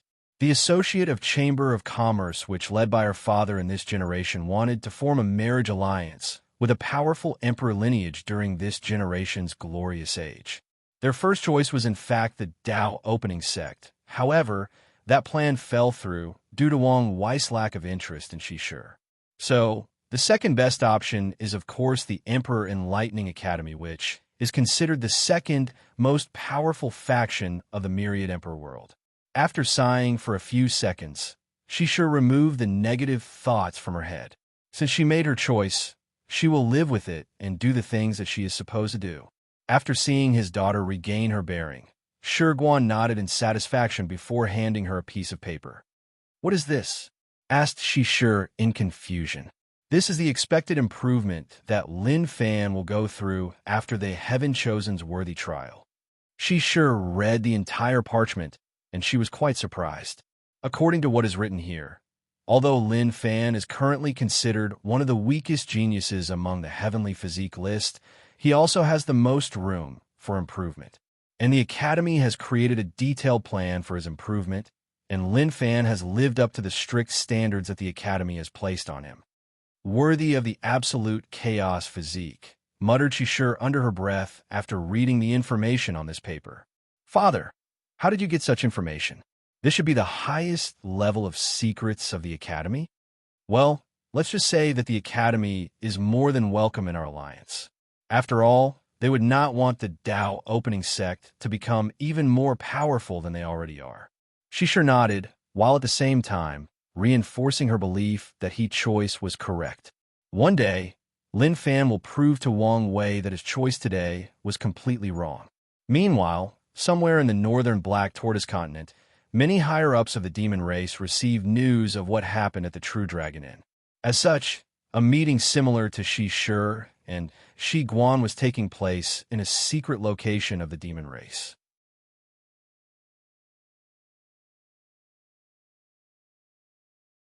Chapter 209, Northern Black Tortoise Continent. In a secret location, all the chiefs of powerful demon race tribes were having a secret meeting. If anyone were to be aware of such a meeting, then they would be quite shocked. For once, all the chiefs attending were the leaders of demon tribes with imperial bloodline, meaning that they had cultivated great emperors throughout their history. Of course, this was not the real reason that other people would be surprised, the real reason being that all of these different tribes can actually exist peacefully with each other. The image that the demon race tribes projected to the outside world was the fact that they were constantly infighting between one another. As such, the idea that all demon tribes have deep and irreconcilable differences have been ingrained in the mind of all the other races of the myriad emperor world. However, it seemed that things were not as simple as seen on the surface. The infighting was nothing but a facade that the demon race used in order to reduce their level of threat to the human race. Back to the meeting. The reason that this meeting took place was because the upper echelons of the demon race received news of what happened in the True Dragon Inn. After receiving the news, none of these chiefs of different tribes acted out of anger or impetuousness. Unlike the young demon race cultivators, the upper echelons knew perfectly well the situation that the demon race was facing. "Well, things went even worse than we expected," said the chief of the Golden Rock tribe. "I did not expect that humans would react so intensely after such a little probe," replied the chief of the Battle Ape Saint tribe. "In just one day, we lost more than 5 saints," added the chief of the Power Ant tribe. "The most sad thing is the fact that we cannot openly retaliate. Otherwise, the consequences would be even more dire," said the chief of the Peacock tribe, who was among the few women in this room. "There is no need to complain to one another," suddenly said the chief of the Black Tiger tribe. "We have learned from our ancestors that the situation of our demon race will not change until we cultivate an eternal emperor of our own. And now, this generation, we finally have a chance. Yes, Project Innate Atavism has finally come to fruition after countless years of studying the secrets of bloodline," responded the chief of the Golden Lion tribe. She was a beautiful woman with black hair and golden eyes, but had a scar on her left eye. Her tribe, along with the Black Tiger, Golden Rock, and Battle Ape Saint tribes, are the ones with the most power among all the demon tribes. They each cultivated 3 great emperors. Unfortunately for these demon tribes, many of their emperors were either killed or exiled by the Human Preservation Array after they tried to challenge the status quo of humans in the world. As a result of this, many of the backgrounds of the demon race have been missing. Whether it was emperor scriptures, emperor artifacts, or arrays, many of them were either destroyed by humans in an attempt to keep the demon race weak, or these great emperors never had the chance to leave these things behind. The truth of the matter is that the lives of the demon race are actually quite dire. Although the human emperor did not want to exterminate them, unfortunately, the same thing could not be said for other great emperors that came after him, especially when it comes to sects like the Herd-Raising Valley. All they want is to enslave all the demon race and raise them in captivity or exterminate them completely. As a result of this, many great emperors of the human race, or even the spirit race, have tried to eliminate all the demon tribes. There are 2 reasons that the demon race can continue to exist through this day, albeit a bit miserable. The first being that they have followed in humans' footstep and created Demon Preservation Array in the northern continent using the entire chi luck or destiny of the demon race. Every great emperor cultivated by the demon race would further strengthen this array just like humans did for their own preservation array. Another reason is that many great emperors of the demon race will attack the human preservation aura after proving the Tao in an attempt to weaken the power of humans over the entire myriad emperor world. Unfortunately, they would either be killed by that array or were exiled and prevented from ever returning back to the myriad emperor world. What made things even worse for the demon race was the fact that due to the fact that humans hold 90% of chi luck of the entire myriad emperor world, Heavenly Tao has acknowledged them as the master of the world and is on their side when it comes to any dispute between other races. Now, all we have to do is to ensure that he is not discovered by the humans until the time that the heaven will battle arrives, added the Golden Lion Chiefess after taking a brief pause to reminisce about the current situation of their races. The only reason that humans can truly dominate the world is because they have cultivated eternal emperors like Emperor Qiyuan, the Sword Empress, the Absolute Beginning Emperor, and Empress Wu, said one of the chief. As long as he becomes an eternal emperor, then there is hope for our demon race. Hope to create an entire era that belongs solely to us. The room became quiet as all of the chiefs started to imagine the bright future that awaits them. They imagined that they would not have to live in this barren and frozen continent with a low level of spiritual energy. They imagined that their kinds would no longer be treated as transportation or livestock. They imagined that they could walk in any of the different continents with their eyes raised and deep pride on their faces. They imagined that they would not have to live in fear that one day the human race has finally decided that they will unite together to exterminate their entire race. There is no need to daydream, suddenly said the chief of the Black Tiger tribe. As long as our plans come to fruition, all of our dreams will become goals, goals that can be accomplished. Do we need to worry about the human suspecting something based on how the people sent to the academy acted? Suddenly asked one particular chief. Not really. We have always ensured that our heaven-chosens acted rude, cruelly, and with disdain towards others humans, just to give outsiders the perception that the entire demon race cannot tell their actual situation in the world and is slowly weakening with each passing generation, added the chief of the Nether Crow tribe. That way, the human race can lower their guard against us, as long as they think that we're slowly losing our grasp of reality. The room then became quiet for a while after those words were spoken.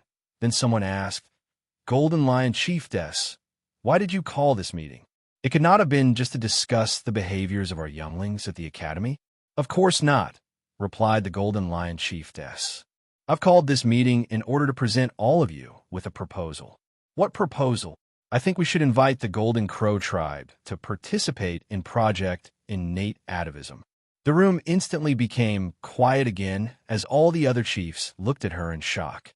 Many people thought that she might be joking at first, but changed their minds after seeing the serious look on her face. Why would you want to interact with these traitors? Let alone let them participate in such important plan that could change the fundamental situation of our race? Suddenly screamed one of the chiefs. Many people agreed with the person who screamed. Normally, these chiefs will show a certain level of respect for tribes like the Golden Lion. However, not this time. Not when it comes to the Golden Crow tribe. To the majority of tribes in the demon race, the Golden Crow is nothing but traitors. They abandoned the northern continent and lived on the sun. They do not have to worry about their clan members being hunted down by humans to become mount or food. Moreover, they never actually contributed anything to the demon race, even the Demon Preservation Array. All they cared about was saving their own tribes. And that is not even the worst part. What the other demon tribes hate the most about the Golden Crow tribes is the fact that they have abandoned the bloodline cultivating system for the origin path system cultivated by humans. And this was not a recent thing, but both great emperors of their tribes proved the Tao through the origin path system. The Golden Lion Chiefess looked at the reaction of all her race, and she was not surprised. She sighed before saying, because we do not have much of a choice.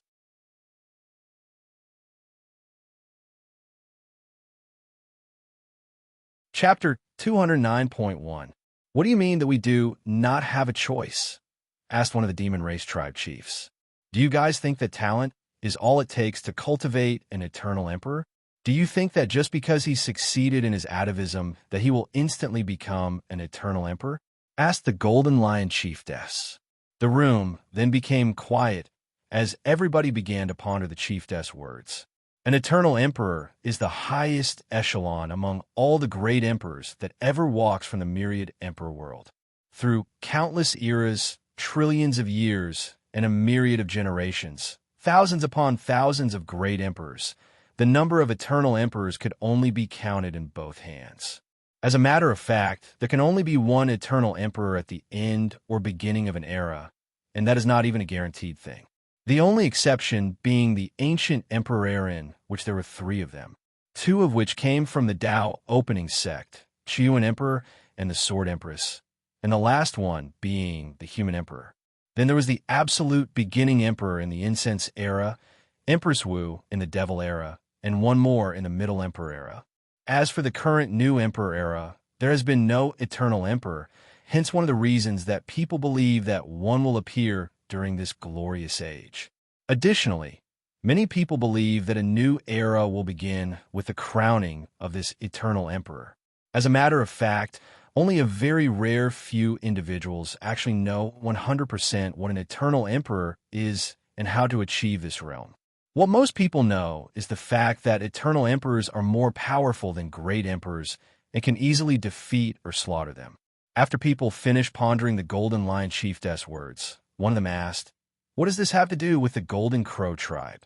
In order to train him properly, he needs to go through trial and tribulations, compete with people of similar level as him in order to properly grow in both will, spirit, vision, and Tao heart.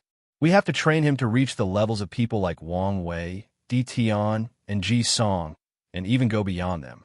And during this entire process, he cannot be discovered by the human race. Everybody in the room nodded in agreement. Then the chief of the Power Ant tribe said, "We already knew all of this. Isn't this the reason we decided to send him out of our world's community and into another heaven world? Once he gets there, he can compete with heaven chosens of his level while hiding his identity. When the time for the heaven battle of the myriad emperor world arrived, we can recall him back." All the chiefs nodded, as this was the original plan that they had made in order to train their own heaven chosens. With this method, they can hit two birds with one stone by training their heaven chosens and hiding him at the same time. "Well," said the Golden Lion Chiefess while looking at the Golden Rock Chief and the Black Tiger Chief. "After going back and reviewing this plan, we realized that it is not feasible. At least not on our own." "Why not?" asked one person. "Do you guys think it is easy to travel from one world community to another? Even a supreme realm, true monarchs, might spend their entire lifespan traveling from one world community to another. Only a great emperor and a few origin artifacts have that ability, and they are in the hands of the truly powerful emperor lineages. Not to mention the price to activate these artifacts, and the fact that we have to do such a thing in complete stealth," replied the chief of the Black Tiger tribe. "So what are you guys saying?" asked one person. "Our demon race does not have an artifact that can travel to other world communities." "Well, to be precise, it was either stolen or destroyed by the human race and the spirit race," answered the chief of the Golden Rock tribe. "So, you guys are saying that the Golden Crow tribe has one of these artifacts. To be precise, they have a broken one. However, as long as enough price is paid, it should function without any problem," replied the Golden Lion Chiefess. All the chiefs started thinking about this problem. Even if they needed the help of the Golden Crow tribe, it does not change the fact that they do not like them. "Wait," suddenly asked the Peacock tribe chiefess. "Didn't the Golden Crow tribe wake up their emperor offsprings? Forget about helping us. How do we make sure that they would not betray us?" "Because we will threaten them with an Emperor Dao war if they refuse to help us, let alone betray us," answered the Golden Lion Chiefess calmly. Then, all the other members who were not privy to this information before the meeting gasped out loud. An Emperor Dao war involves two emperor lineages fighting each other to the point that one is completely destroyed. Then they would have to wake up all their immortal venerables and Dao ancestors in order to fight, using all their emperor artifacts and formations. In short, they would have to wager their tribe's foundation against the Golden Crow tribe. Now, one would think that with all these different tribes banding together, it should be an easy war. However, all the chiefs in the room knew that this was not the case. The majority of royal demon tribes have been greatly weakened throughout the years, thus rendering their foundations very weak. Meanwhile, the Golden Crow have managed to stay out of the majority of disputes in the Myriad Emperor world. Their only competitors band the Samadhi True Fire sect. However, they have had a peace treaty for many years. That was until the Yang family showed up that they started fighting again. So, an Emperor Dao war would not be an easy one to decide between these two groups. "Will the human race allow such a war to take place?" suddenly asked one chief. For these people, the idea of starting an Emperor Dao war did not faze them. The Demon Royal Court, which was the name of this alliance of all the powerful tribes of the demon race, have paid too much just to give up right at the moment when they see hope. So, if they have to start such a large-scale war in order to accomplish their goals, so be it. The humans will not care as long as it does not affect them. On the contrary, they will gladly watch any kind of infighting between us, said the Golden Rock Chief coldly. Not necessarily. The devil cultivators in the West will be more than happy to intervene, not to mention the herd-raising valley, added the Battle Saint Ape Chief. Guys, I think all of you are missing the point. We're not really going to war with the Golden Crow tribe, just threatening them with it, right? Asked the Peacock Chiefess while looking at the Golden Lion Chiefess, the Golden Rock Chief, and the Black Tiger Chief. You are partially right, answered the Black Tiger Chief. If the situation escalated beyond our predictions, then we should all be mentally prepared to start a real Emperor Dao war. The room then became somber as all the people started thinking about the possible ramifications of their actions. Then someone said, "Let's decide this like we always did, by votes. Each tribe's chief has 1 voting rights, while the 4 head chiefs have 2 voting rights." Following which, a voting process took place. The 4 head chiefs, referring to the Golden Lion tribe, the Golden Rock tribe, the Black Tiger tribe, and the Battle Saint Ape tribe, voted in favor of asking the Golden Crow tribe for help. As a matter of fact, the majority of these tribes also voted in favor, with a few exceptions that have either a very deep hatred for the Golden tribe or, for selfish reasons, did not want to participate in an Emperor Dao war. Since the majority decided, then a decision was made regarding this matter. However, one person had something to add to this situation. Wouldn't it be better to ask the Golden Crow tribe to have a marriage alliance with us through the Emperor offspring? Well, his bloodline is not inferior to hers when it comes to nobility, so it would be a perfect match. And if they had descendants, I cannot imagine how powerful and noble such a bloodline would be, responded one of the chiefs. We can make this proposition to them, but you guys should not have any high hopes, replied the Golden Lion Chiefess. Why not? Well, the Emperor offspring is a supreme realm, true monarch, so no one can force her to do anything she does not want to do. Well, we can leave the decision to her.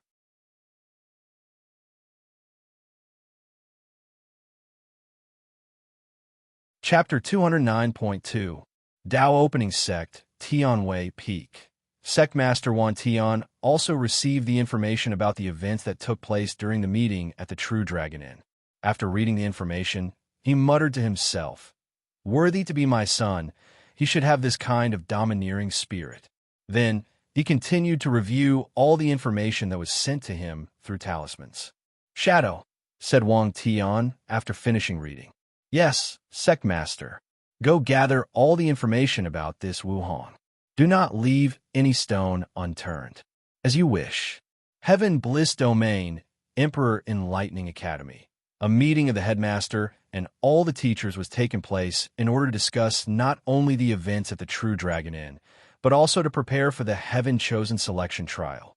The Association of Chamber of Commerce has just sent news that they have chosen Lin Fan for Shi Shi's Dao companion, said Headmaster Bai Han, in order to start the meeting.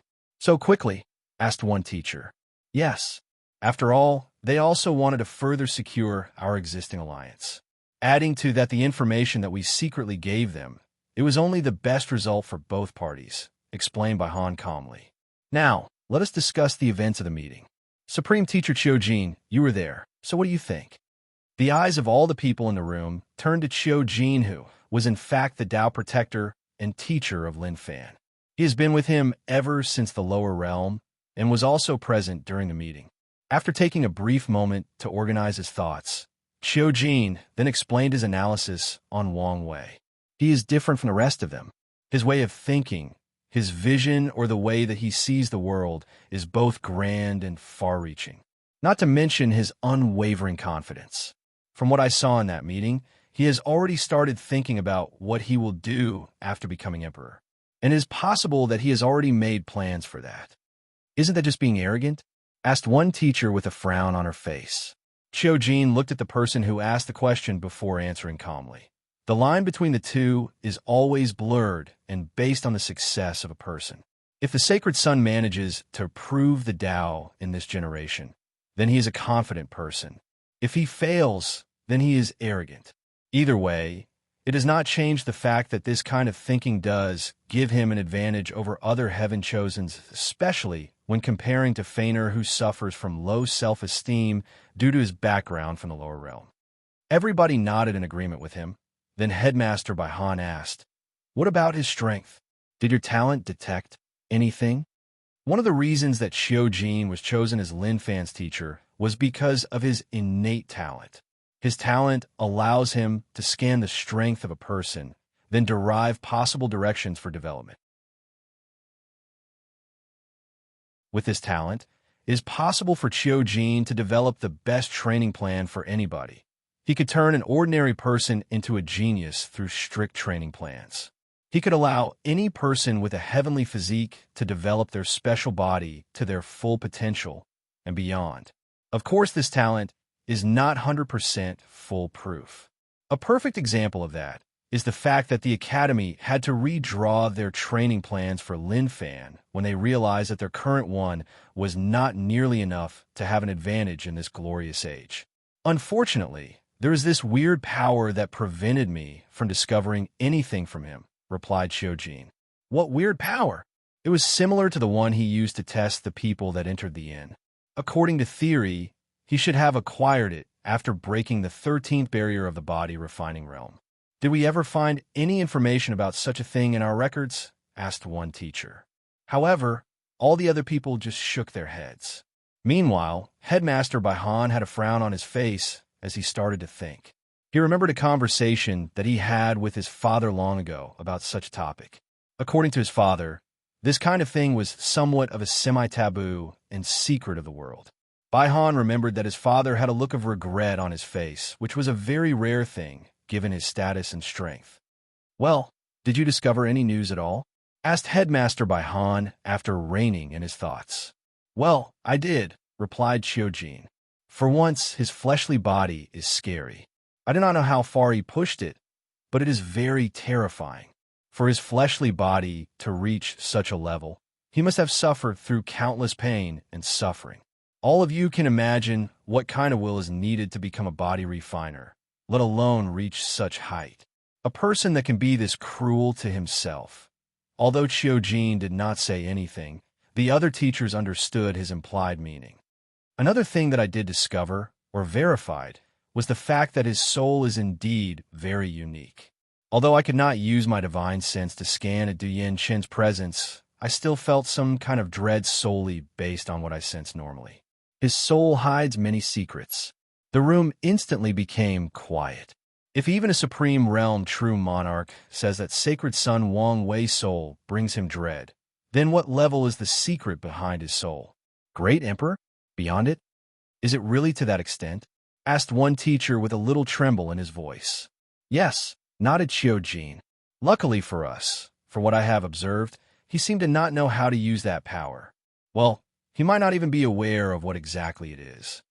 Many people sighed in relief after hearing this. As long as Wang Wei does not know how to use such a power, then they still have a chance. Anything else? Asked Baihan. Yes, Headmaster. We need to find a way to deal with his young emperor's pseudo-domain. Baihan nodded after hearing. Before the Saint Realm, before acquiring their own domain, young emperors have a large advantage in battle against other people. Not to mention that young emperors can merge their pseudo-domains and their real domains after entering the Saint Realm. That is actually an easy solution. All we have to do is to create an origin artifact that has the aura of a great emperor embedded in it.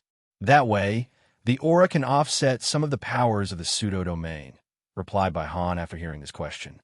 This kind of method has long been studied throughout the years. Although there have been few young emperors, the number is still quite significant if you take into account the long history of the myriad emperor world. This kind of method is not 100% effective, but it can level the playing field to some extent during a battle. Now that we're done talking about Sacred Son Wang Wei, let's discuss the heaven-chosen selection trial. Did everybody show up? No, sir. It seemed that both Lu Meishio of the herd Raising Valley and Zhun Biyu of the Five-Element Palace are not present and showed no sign of coming, responded one teacher.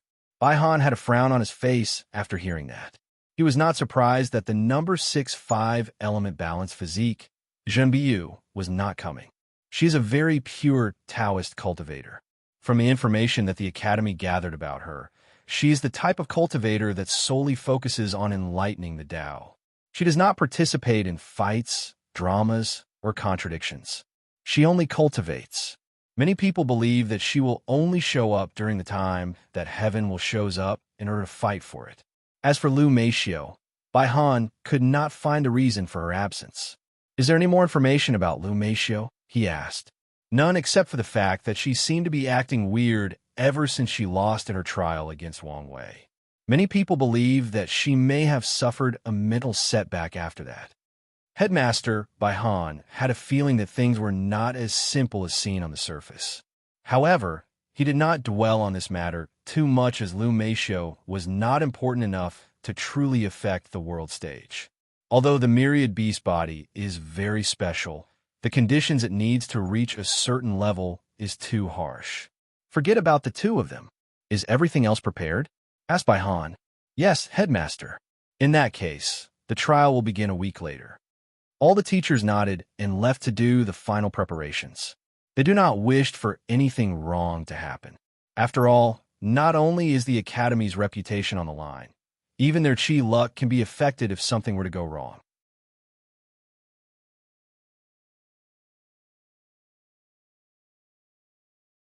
Chapter 210. A few days have passed since the meeting at the True Dragon Inn. Wang Wei spent most of the time visiting the main city of the Academy and attending different lectures from different professors. He greatly enjoyed the courses regarding alchemy, array, talisman, and weapon refinement.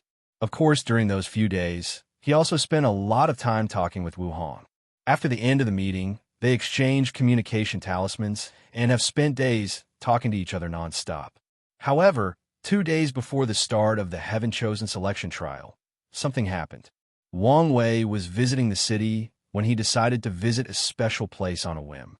This place was where the Heavenly Tao Protection Book was located or displayed for people to see. The book was located on an open plaza where people could see it. There was a formation that acted like a see-through glass, protecting the book. As for the book itself, it was a very thick golden book that kept flipping on its own. Each time a page was flipped, Wang Wei saw a list with 30 names on them ranked from highest to lowest. On the last 2 pages, Wang Wei saw all his family's name on the book. His grandfather and father were both ranked first on their own pages. His grandfather Yu Zhuang ranked 9th, while his grandmother ranked 13th. The two of them were on the same page as his grandfather Wang Chong. As for his mother, Yu Yin, she was ranked 5th on the same list as Wang Wei's father. He even saw that great elder Yin Mei of the Punishing Hall was ranked 6th, right after his mother. After the book flipped through all the previous records since the Middle Emperor era, it turned to a blank page with no names on them, just the ranking. Wang Wei knew that this was the page that this generation of candidates would place their names in, and he was very confident in placing his name on the first spot, just like his father and grandfather before him did. After acquiring that spot, Wang Wei will gain access to the 3,000 Tao tablets and comprehend a cultivation scripture that is perfect for his fate puppeteer physique. While Wang Wei was staring at the Heavenly Tao Protection Book, he suddenly frowned quite deeply. An intense warning of danger once again overcame him, warning him of an incoming danger. Wang Wei then looked around to see if something was wrong, but he could not find anything. More importantly, what kind of danger would come to him with true monarch Yinshin around him? After pondering for a second, he thought to himself, could it be that the reason that I feel a sense of danger is because of the idea of putting my name on that book? As soon as those thoughts entered Wang Wei's mind, his intuition once again activated and the warning intensified. So, he knew that he was right. However, here came the problem. He did not know what was wrong with that list. Could be a plot of the Academy. Knowing that he would not find the answer here, Wang Wei decided to leave here and return to his residence. After entering his own room, he said, "Supreme Elder, please use your power to isolate the entire room." "Yes, young master," replied Yinshun. Then a mysterious power enveloped the entire room that Wang Wei was in, essentially separating this room from outside spying eyes and ears. Immediately following this, Wang Wei took out a bunch of formation flags and set up an array. A communication array, to be precise. Countless circles with strange runes at the center appeared in front of Wang Wei. Then, under his arrangement, they formed a pattern by combining together. Once the setup was completed, he activated the formation. "Wire, is something wrong?" said a holographic image of Wang Wei's father, Wang Tian. "As a matter of fact, yes. I just had a premonition of grave danger, and it came from putting my name on the Heavenly Tao Protection Book. Do you have any information on the book?" Wang Tian had a frown on his face after hearing this. He knew how accurate his son's intuition was, so he did not doubt his words. From what we know, the book was refined personally by Emperor Kong himself, and only the Academy knows how he did it, and it is also one of their Emperor artifacts and luck-condensing artifacts, suppressing the chi luck of the entire Academy. Every time a heaven-chosen selection trial takes place, a little chi luck of these geniuses is taken in exchange for the protection of Heavenly Tao. My name and your grandfather's were in that book. Even your great-grandfather was in that book. As a matter of fact, for countless generations, our Wang clan had many people placing their names on that book, and nothing ever happened to them. At least there was no direct correlation between the ones that had an accident and the book. Wang Wei's frown became deeper after hearing this, and he crossed his hand in front of him. "Well, do you have any idea on the reason for this happening?" Wang Tian shook his head. "Wait for a few minutes." He then disappeared from the range of the formation. A few minutes later, Sect Master Wang Tian came back with all the upper echelons of the sect and his father, Wang Chong. Even the other true monarchs were listening to the conversation through their divine senses. After explaining the overall situation, everybody had a pensive look on their faces as they tried to figure out the possible reason for such a situation. The first to give a possible theory was Great Elder Yinmei. The Heavenly Tao Protection Book is directly connected to Heavenly Tao itself. Given the conflict that you had with it after you broke through the 13th layer barrier, it is not impossible that it does not like you. "Although what you said makes sense," replied Li Jun's father, Li Jiang. "However, Heavenly Tao has rules and regulations. Even if it does not like the young master, it cannot hurt and harm him for no reason." After he survived the divine punishment thunder, his slate was wiped clean, and it should not attack him again unless provoked. "Young master, did you do something to anger Heavenly Tao again in the past few years?" replied Wang Wei, who was a little caught by surprise by the question. He thought about it deeply to make sure. "I don't think so. Besides cultivating and traveling, I have done nothing out of the ordinary." Everyone nodded. However, they still could not think of a solution. "Could this have to do with the 9 Emperor curse of our sect?" suddenly asked one person. This was indeed a possibility. However, Wang Chong shut down this theory. "It is possible, but not likely. Wire's true will ability has basically nullified the curse on him. And every time he increased the power of his true will, the power of the curse kept decreasing. Now, everything seemed to go back to 0 again." "Well," said Great Elder Yinmei, "it does not truly matter the reason behind such an anomaly, as long as the young master does not place his name on the book.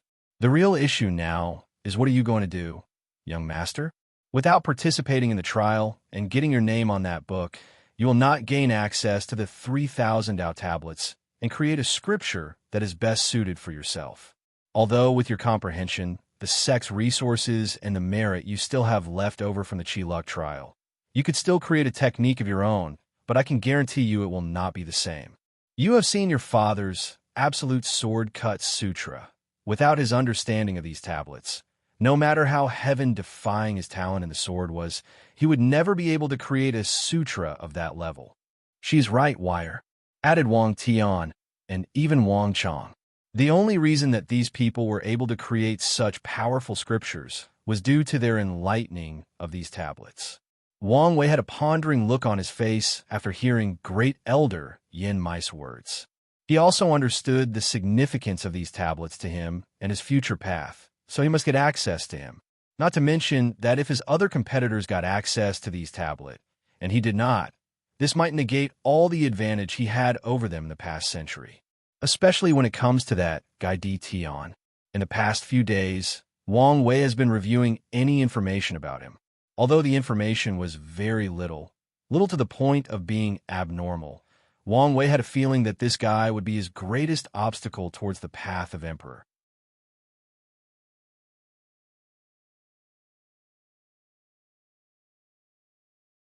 Chapter 211. Wang Wei had a thoughtful look on his face after hearing the question regarding his future actions. Although he had a plan, he did not know whether it would work until he tried it. Then, he discussed it with the other people of the clan in order to polish it and fix the details. After a few hours, the plan was finalized, and only Sect Master Wang Tian and his son were left talking to each other through the communication formation. "Anything else, Wire?" asked Wang Tian in confusion. "What information did you gather on Wu Hong?" asked Wang Wei calmly. However, his words made the room quiet and the atmosphere quite awkward. "Wire, you have to understand the hope that the sect has placed on you. So, we have to take anything related to you with the utmost care, especially when it comes to your future Dao companion. Father, you do not need to worry about anything, as I am not a child that uses his emotions to think or act rashly. I am only asking because I also want to know about her and her motives." Wang Tian sighed a relief after hearing this. He truly feared that his actions would cause contradiction between him and his sons. When it comes to matters of the heart, he feared that his usually rational son would start to act out of emotions. And given his son's headstrong personality, if he decided to place this Wu Hong's well-being above everything, above his family and sect, then there is nothing that he could do. And this possibility is not as far-fetched as one would like to believe. During his generation, Wang Tian had many clashes with his father over his current wife. Due to the fact that they were from different factions and their competitors, it was very difficult for them to get together. If it was not that Dao oath that they both took and promised their families that they would fight each other fairly during the Heavenward battle and not let the result affect their relationships, then they might never have received the blessing of their factions to be together. Well, in the end, the oath was proven to be futile, as neither one of them had the chance to fight for the heaven will anyway. According to the information that we received, she was born from an ordinary mortal family. Soon after that, both her parents died, and she was raised by the neighbors. When she turned 15, she seemed to have discovered the inheritance of Empress Wu and started on the path of cultivation, but things are not as simple on the surface as they seemed, added Wang Wei. "Yes," nodded Wang Tian. "One look at her, you can tell that she is the picture image of Empress Wu, the only difference being the temperament. So, we first theorized that she was the direct descendant of the Empress. However, the idea was soon ruled out after seeing one of her battles. To be precise, the only recording of her fighting. At the supernatural realm, she easily suppressed a half-step void-shattered realm cultivator. The odd thing about that battle was not her strength, but the fact her cultivation of the Empress Wu's Sealing Sutra was too smooth. It was not just a matter of perfect fit with the technique, more like it was made by her personally. Wang Tian stopped in order to allow his son to digest these words, and he did so. After a few seconds, Wang Wei asked, "So, you believe she is the reincarnation of Empress Wu?" "That is the current working theory. After all, the Empress mysteriously disappeared at the peak of her career, and no one knows why. The real question is, why would an eternal emperor like Empress Wu need to reincarnate?" muttered Wang Wei to himself. However, from the little information he gathered from Wu Hong the past few days, he guessed that things were not as simple as his father stated. After reining in his thoughts, Wang Wei noticed that his father had an hesitative look on his face.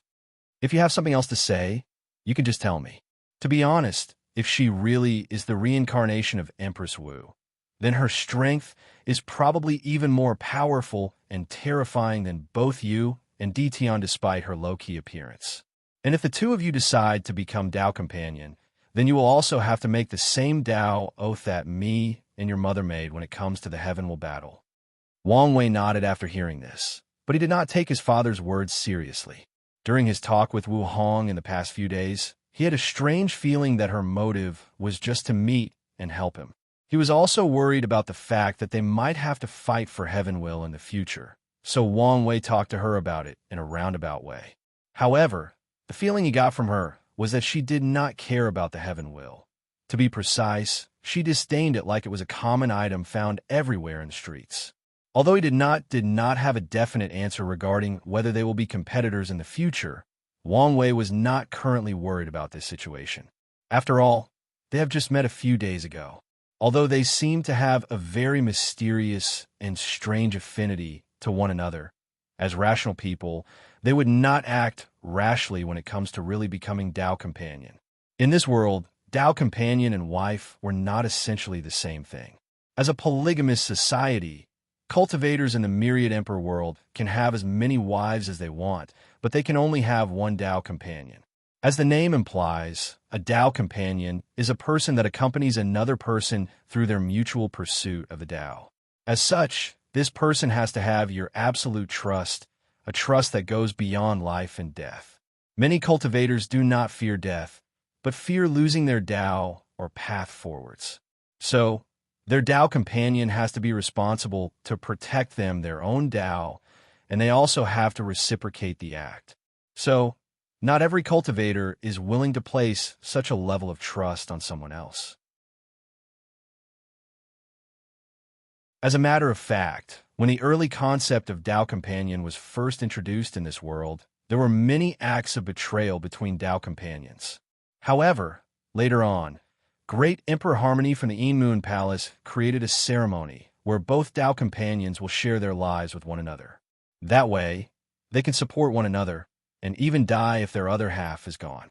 After reining in his thoughts, Wang Wei asked, "Father, why do I have the feeling that you did not come to this conclusion just based on the information that the shadow gathered?"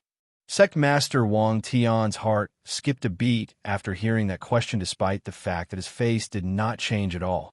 He forgot that his son had very keen senses, and it was rare for some things to go by him unnoticed. So, with a wry smile, he said, "After reading the information, I was curious about her, so I entered the academy and went to see her personally." "And?"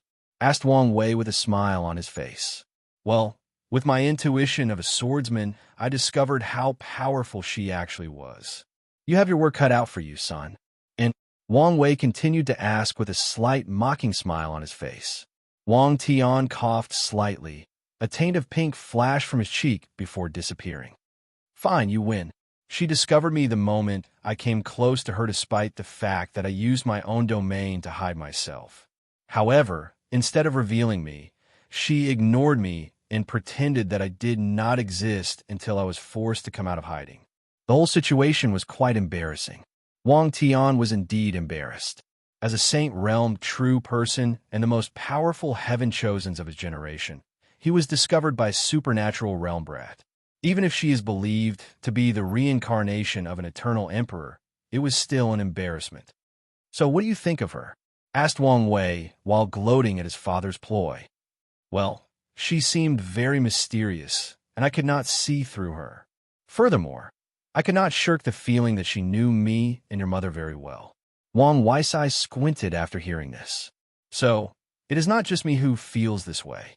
Could she be a time traveler and future me and her are related in some way? If that is true, why does she need to go back in time?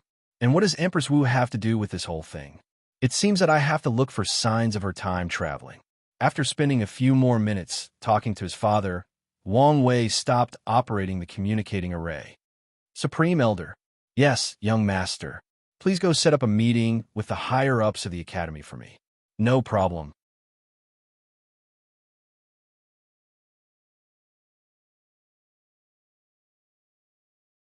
Chapter 212.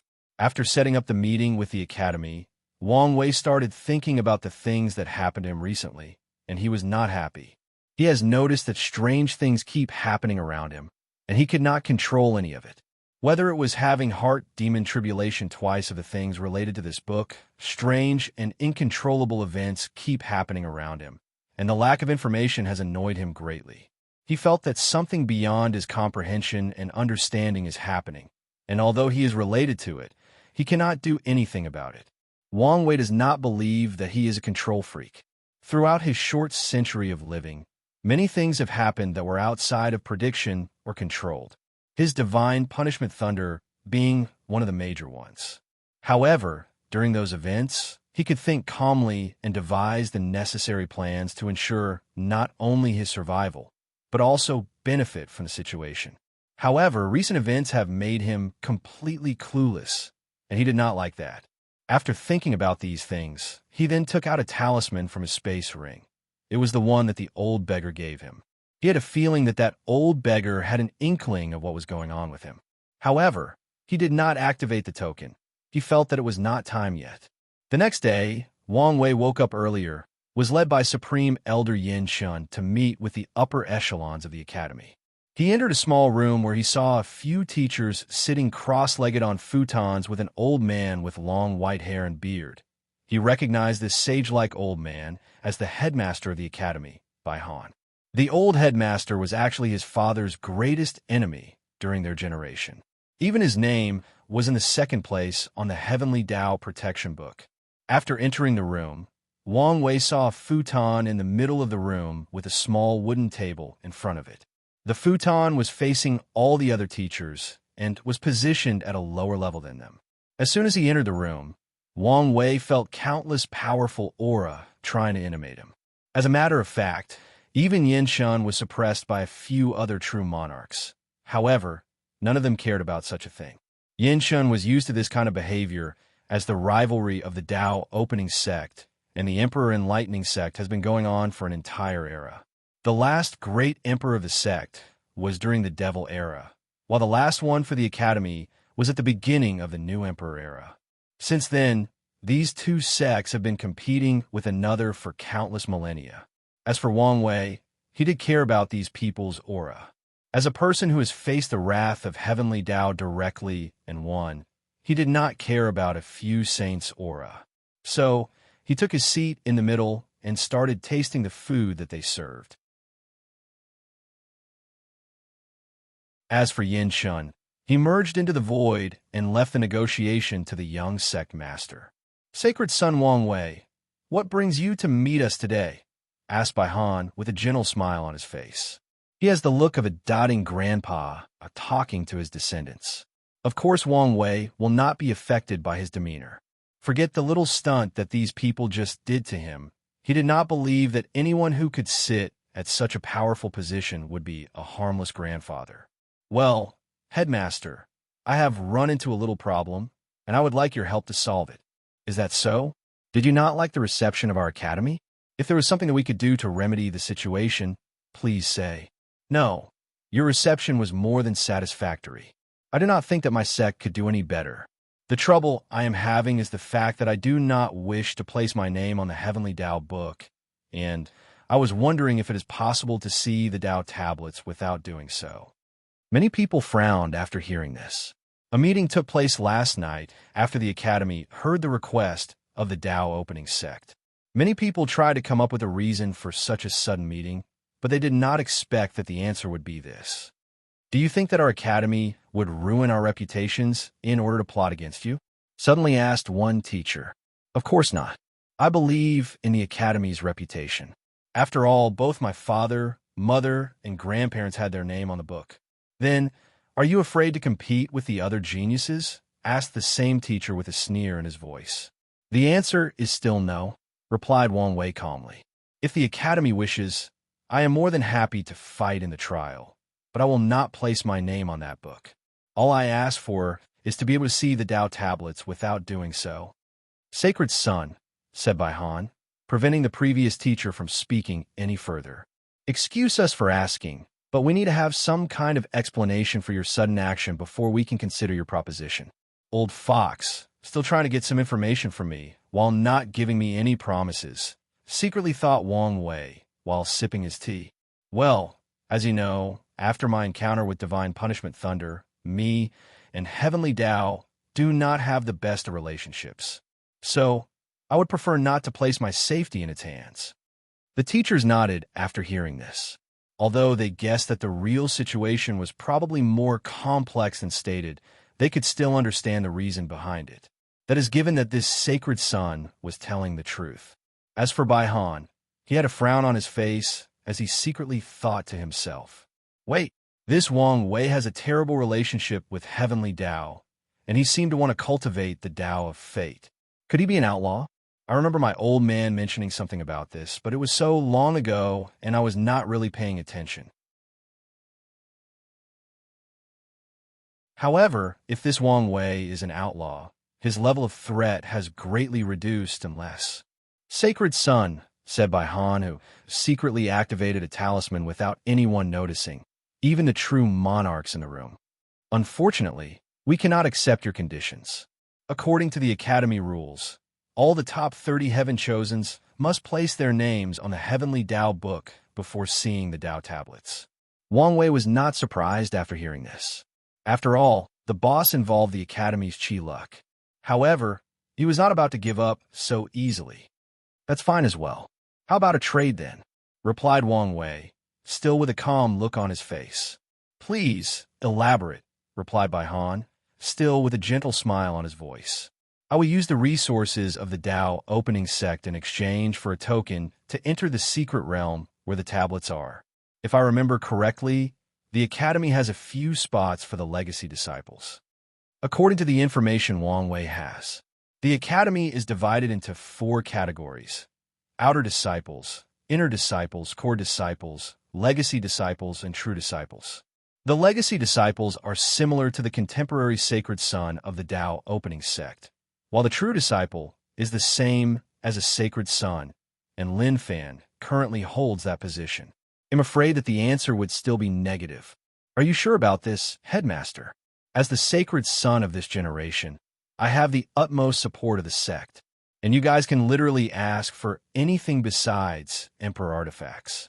However, Emperor-level herbs or talismans are not off limits. And even the rare, innate treasures that have survived from the Void era, my sect is willing to hand over for this opportunity. Although your academy is the second most powerful faction of the world, that does not change the fact that your history only goes as far as the Middle Emperor era, so I doubt you guys have any innate treasures. The room became quiet after the teachers heard Wang Wei's words. Many of them involuntarily swallowed their saliva, and greed could be seen emanating from these people's eyes. As for the headmaster, although his heart skipped a beat, he quickly calmed himself down. Then, with the same gentle smile, he answered, "Thank you for the offer, but the answer is still the same." Is that so? Headmaster, can you easily make such a heavy and important decision without consulting the other teachers? Asked Wang Wei calmly. Little Fox, are you trying to use this opportunity to create discord among the teachers of the academy? Secretly thought by Han despite his gentle smile still on his face. As a matter of fact, I can. Yes, we support the headmaster. The headmaster has such right and power. Those teachers are not stupid, and they quickly recover from their greed. Instantly, they knew what Wang Wei was trying to do. That's unfortunate, said Wang Wei with a little sorrow on his face. However, no one could tell whether he was telling the truth or not. Since our negotiations have proven futile, then there is nothing more to talk about. Thank you for the tea. After saying that, he cupped his hand together and saluted everyone in the room. Then he left calmly. After Wang Wei left the meeting room, he used his divine sense to talk to true monarch Yin Shun. How'd our backup plans go? I'm sorry, young master. It was also a failure.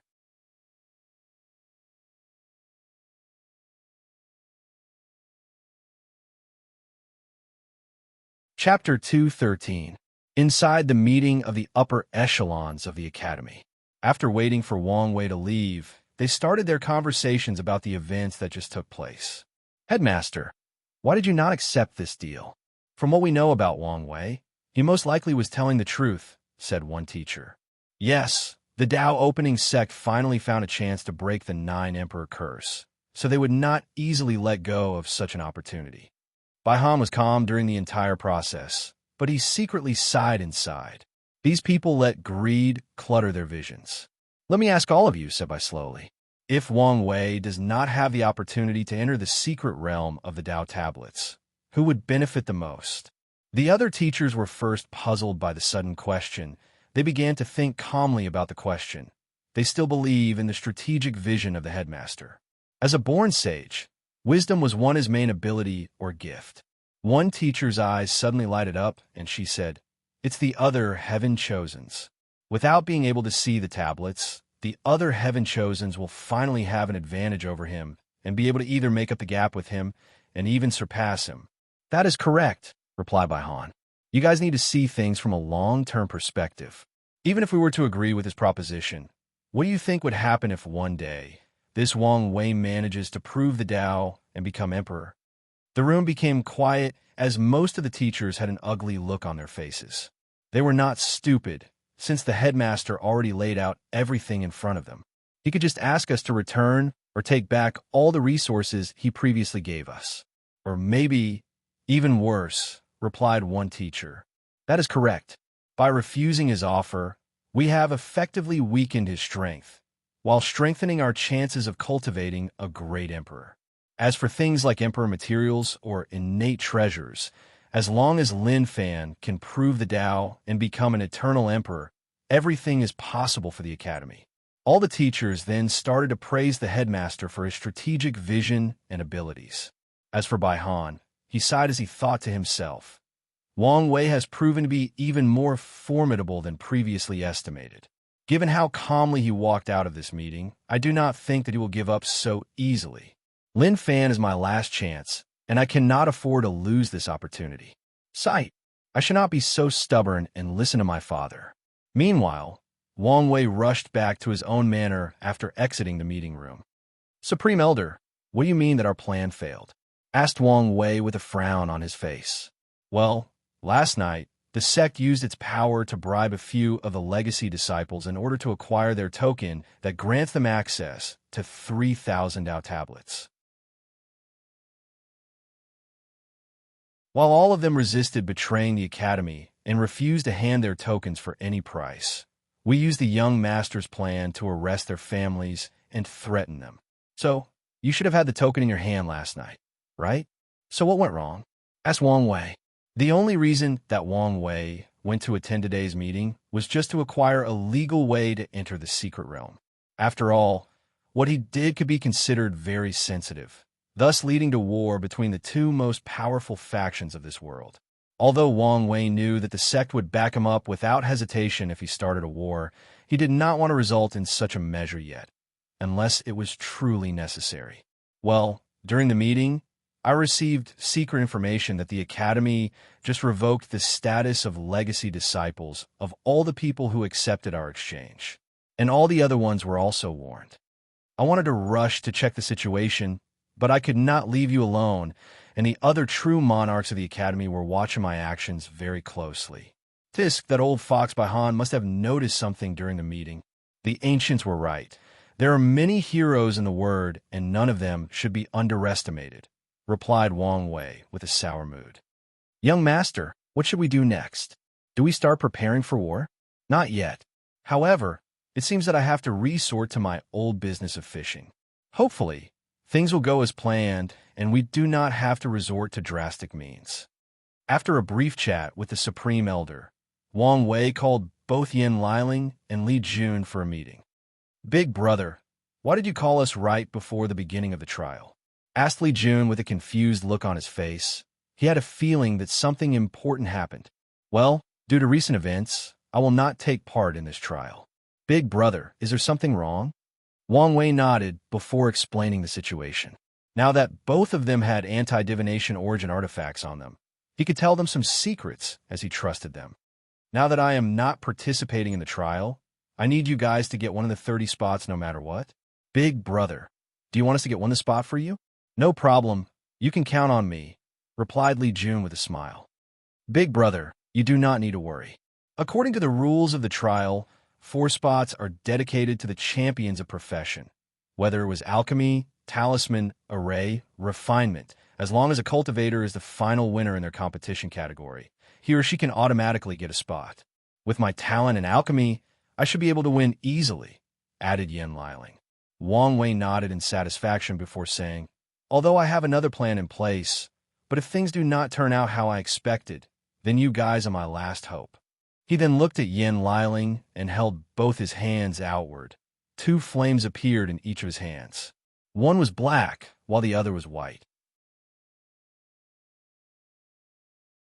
Heavenly Destruction Flame and Cleansing Purifying Flame, gasped Yin Liling in shock.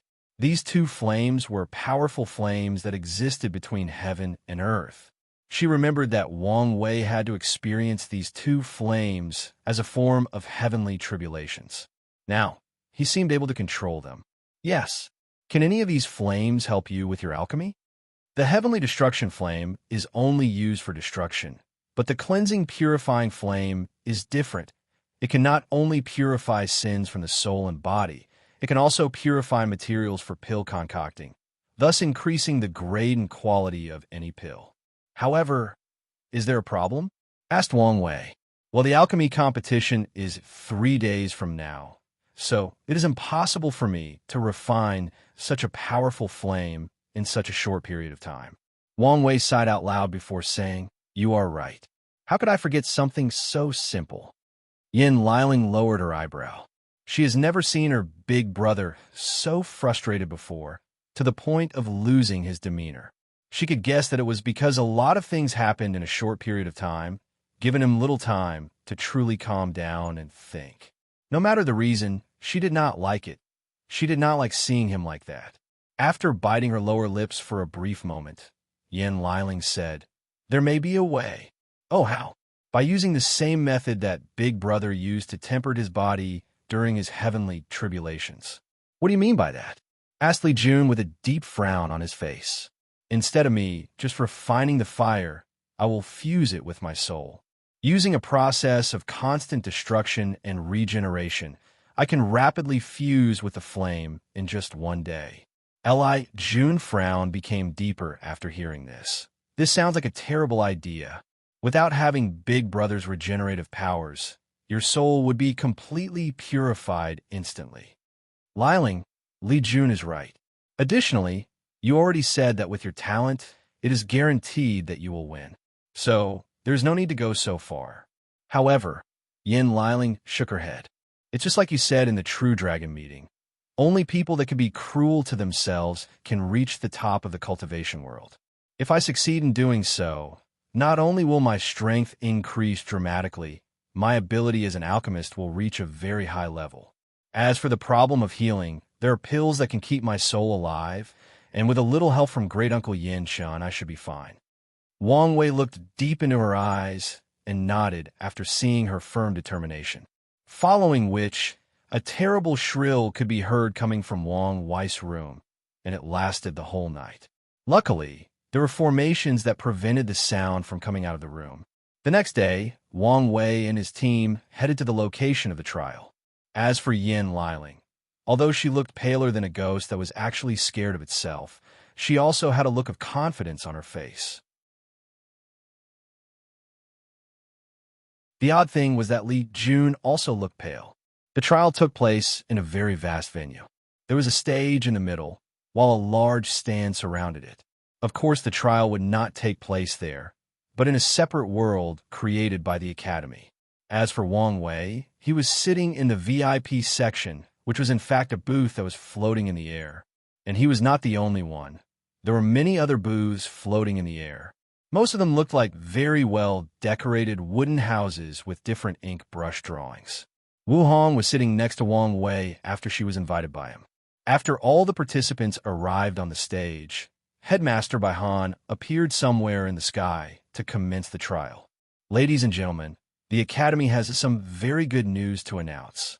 Taking into account that this generation is a glorious age, we have decided to remove the 4 quotas given to the champions of the professional trial.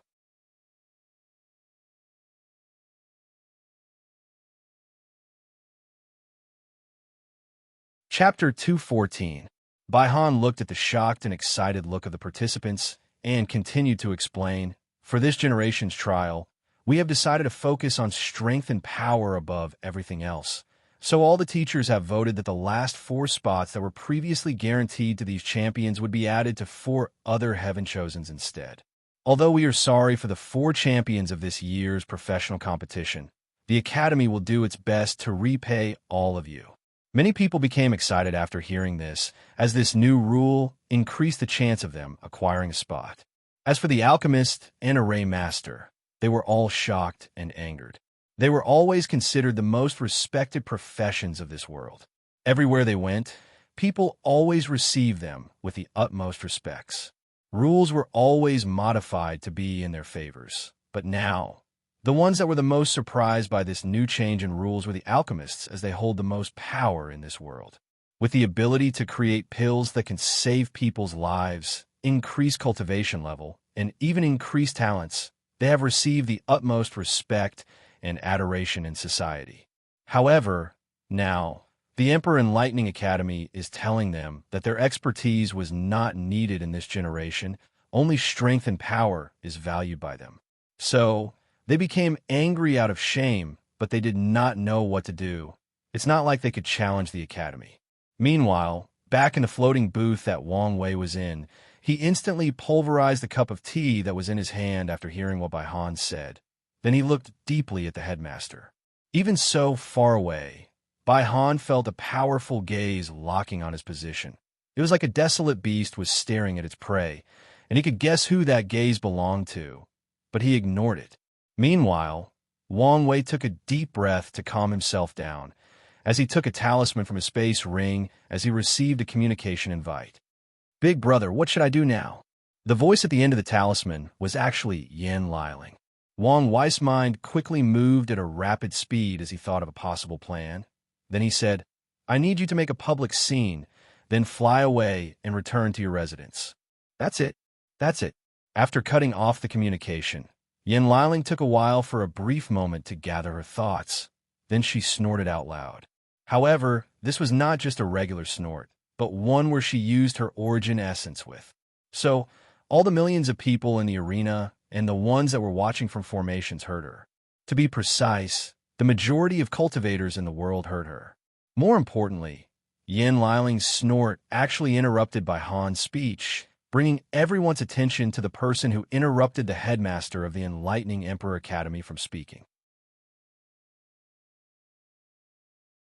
When everyone's gaze was on Yin Liling, she did not show any panic or change of expression well, at least not on the surface. She secretly regulated her breath before saying, "Since the Academy does not respect us professionals, then that means we are not welcome here. So, I'll take my leave." Her voice was as loud if not louder than her previous snort. After expressing her opinions, Yin Liling flew away in front of countless cultivators watching her. She did not look back for even a moment. All the people were first baffled by her actions, but soon all the professionals' eyes lit up, and they followed her. One by one, they flew away and left the venue. All the cultivators attending the event watched as all the alchemists, talisman makers, array masters, and refiners flew away one by one. Of course, not all of them left. The ones who stayed were the ones from a low background and needed the resources of this event to further their study. Meanwhile, Bai tried very hard to control his facial expression as he knew that he was in public. However, the bulging vein on his forehead that was constantly throbbing proved that he was not as calm as he looked. He realized that he might have made a mistake to target the Dao opening sect by changing the rules, and he had a feeling that things were not going to end so easily. And he was right. After Yin Liling and all the other professionals left, Wang Wei looked at Bai Han that was floating in the air with a sneer on his mouth. Then, he took out another talisman and contacted someone. "Father, I need you to use all the power of the shadow and spread a rumor throughout the entire Myriad Emperor world that the Enlightening Academy does not respect and value professionals, that they secretly look down on them. After that, try to use this event to unite the Alchemy Association, the Talisman Association, and all the other professional association in the Southern Continent to boycott the Academy and cut off their resources." Also, you can also try to contact the herd-raising valley. They have always complained about the fact that beast taming was not a more respectable profession. Tell them that this might be their chance to raise their positions in front of the world. No problem, replied Wang Tian with an obvious joyous mood in his voice. After cutting off the communication, Wang Wei looked at the people of the academy that had an ugly look on their faces. Then he sneered before muttering to himself, "The only reason your academy can hold the heaven-chosen selection trial every generation is because of that damn book, the tablets, and your reputation. Although I cannot do anything to the previous two, I can still ruin your reputation." After muttering these words, he took a deep and long breath, then removed the gloomy look on his face before putting a bright and sunny smile. He looked at the quiet Wu Hong next to him. "I apologize for my previous behavior. As you can see, I let my emotions get the base of me. There's no need to act so formal around me. That's not like you. However, aren't you afraid that your actions will start a war?" replied Wu Hong with her usual calm demeanor. "To be precise, I'm trying to prevent a war from happening," replied Wang Wei calmly. "What do you mean?" Ever since the Emperor Enlightening Academy cultivated their 8 great emperors, the Dao opening sect has been pondering whether to start an Emperor Dao war. Many of the sleeping Dao ancestors and immortal venerables are in favor of starting a fight and just need the perfect time and excuse. With me showing them hope of breaking the 9 Emperor curse and the recent events is the perfect opportunity to start a war to the death. Wu Hong nodded as she understood the reason behind such a decision. With only one less emperor before reaching their level, the Dao opening sect will not let anyone easily challenge their status. Having 9 emperors is not just a symbol of being the most powerful sect of the world, but also brings a great deal of chi luck to the sect. This is the reason that every generation, a powerful genius will be born in the Dao opening sect. It is a manifestation of their sect's luck or destiny. "That's very noble of you and all," replied Wu Hong. "But should you be telling me these kinds of secrets of your sect?" Wang Wei looked her straight in the eyes after hearing her question. "Look me in the eyes and tell me you did not already know such a thing." Wu Hong did not flinch or budge due to his intent gaze, nor did she evade it. "I did not know. Although I know many secrets, secrets that no one should know, but it does not mean that I am all-knowing." After gazing deep into her black eyes for a few seconds, Wang Wei nodded as he believed her. In the past few days, he also learned a few things about Wu Hong. For example, she does not seem to lie to him. When he asked her something of a sensitive nature, she would either not respond or answer him in a vague or cryptic manner like the mumble of the prophets from his past life, even this life. However, she does not seem to lie to him. Of course, this could be her having the ability to even trick his powerful senses after all. Her mystery has proven that she may have such capability. Nevertheless, Wang Wei decided to trust her. Since he has decided to one day make her his Dao companion, he needs to have a certain level of faith, a certain level of trust. After all, love requires a certain level of blind trust.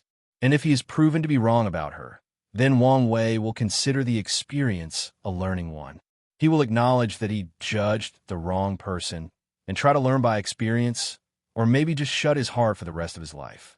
While he was lost in his thought, a powerful voice rang throughout the entire arena.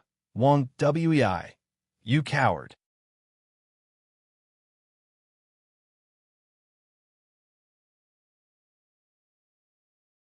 Chapter 215.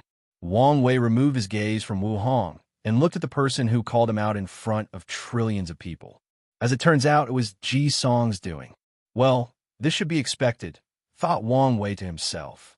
The heaven-chosen selection trial was a very important event attended or watched by countless people. For example, there were approximately 15 billion people participating in the trial, and a few of them actually came from the lower realm. More importantly, most of the cultivators in the world are currently watching this event. That alone is a few trillions people. This is one of the reasons that many people actually wanted to participate in the trial. The opportunity for fame and glory. The opportunity to be worshipped by billions of people. The opportunity to display might and prowess to the world, to increase reputation. In the cultivating world, reputation is not just about being famous or having a certain credibility. Reputation can transform into influence. Influence will then transform into aura. Aura that can be used either in battle or to intimidate the opponent. Aura that can increase chances of breaking through a cultivation bottleneck. More importantly, reputation can increase a person's chi luck or destiny. Upon feeling Wan Wei's gaze on him, Ji Song, who was now 3 meters tall and standing in the orange, said, "I have waited for more than 5 decades to have a rematch with you, and now you are not participating in the tournament? Are you scared to fight me again?" His voice was loud and echoed throughout the large stadium that easily housed a few billion people, not to mention the viewers. Wang Wei looked at him for a brief moment before saying out loud, just like him, "Who are you again?" Ji Song's face instantly became ugly before roaring, "What do you mean by this?" "Oh, sorry about that. I didn't mean to be rude, but I have a disease where I can never remember someone that has been utterly decimated by me more than once," replied Wang Wei with a very nonchalant look on his face. Meanwhile, many of the audience members gasped after hearing this. Then they began to pay more attention. This is the reason that they decided to attend this kind of tournament, to watch these heaven-chosens tear each other apart both physically and mentally. "Enough with your mockery," replied Ji Song. "Are you going to participate in this tournament and fight me? I am more interested in why you are so interested in fighting me. Isn't it normal for people at our level to want to fight powerful opponents? Let alone me, and you already have a vendetta?" "Most scenarios would be true," replied Wang Wei calmly. "But why do I feel like these are not your real motives? Your insistence on fighting is almost like you're trying to prove something to yourself." "Of course I am. I'm trying to prove that a few failures does not represent anything on the path of Emperor. As a true heaven-chosen, I can always rise up again." After a brief moment of silence, Wang Wei suddenly said, "I am becoming your heart demon, aren't I?" Although Ji Song's face remained the same, his heart secretly skipped a beat as Wang Wei was right. After his second defeat during the Chi Luck trial, it took a while to recuperate both physically and mentally. And even then, he did not fully recover. He soon realized that Wang Wei was slowly becoming his heat demon, and if he did not defeat him or find another way to get rid of it, he would never be able to break through the primordial spirit realm. "Are you going to fight with me or not?" said Ji Song, completely ignoring the question. "Why should I?" replied Wang Wei. "Why should I help my enemy get over his own problem?" Ji Song furrowed his brow as he thought for a brief moment. Then a smirk appeared in his mouth. "With your militant blood, you're not the kind of person that easily refuses a challenge for such a petty reason. Based on your previous actions and words, I can analyze that you are back to your old business. Bait your enemy into doing the things you want, then hook them. I do not have time to waste with you. So state what you want this time in exchange for my challenge." Wang Wei squinted his eyes after hearing Ji Song's words. Then he smiled slightly. He realized that it is true when they say that only your enemy knows you better than yourself. "What I want is your spot to enter the secret realm of the Tao Tablet in exchange for a battle after the tournament." This time, however, Wang Wei used his divine sense to communicate with Ji Song, preventing anyone from hearing their discussions. Ji Song had a frown on his face as he was quite surprised by this deal. He thought that Wang Wei would demand something entirely different, like his cultivation techniques or something similar. He was prepared to negotiate strongly in order to prevent himself from being taken advantage of. After pandering for a while, he replied through divine sense, "No problem, but if I win this battle, I want your blood essence." Wang Wei gave a look, as he could guess what he was thinking. Ji Song probably wanted to use this opportunity to avenge what he did to him back in the Spirit Road trial, then also use his blood essence to increase his strength. "Deal," replied Wang Wei out loud. He was more than confident of his strength. Ji Song nodded, then closed his eyes to concentrate on the next tournament. Wang Wei was not his only enemy. Although the members of the audience did not know the exact conditions for their deals, they were just excited at the prospect of these two titans fighting. As for the people of the Emperor Enlightening Academy, some of them probably guessed the deal that Ji Song made, and they turned ugly. They have done so much to prevent him from gaining access to the Tao tablets, and now he might still have a chance. Things will not end so easily, secretly thought Headmaster Bai Han. Then he wanted to continue the opening ceremony. However, another person came to interrupt again. This time it was a young sword sage of the sword-casting villa, Jian Wushuang. Sacred Son Wang Wei, since you will not participate in this tournament, I will also like to take this opportunity to invite you to a challenge.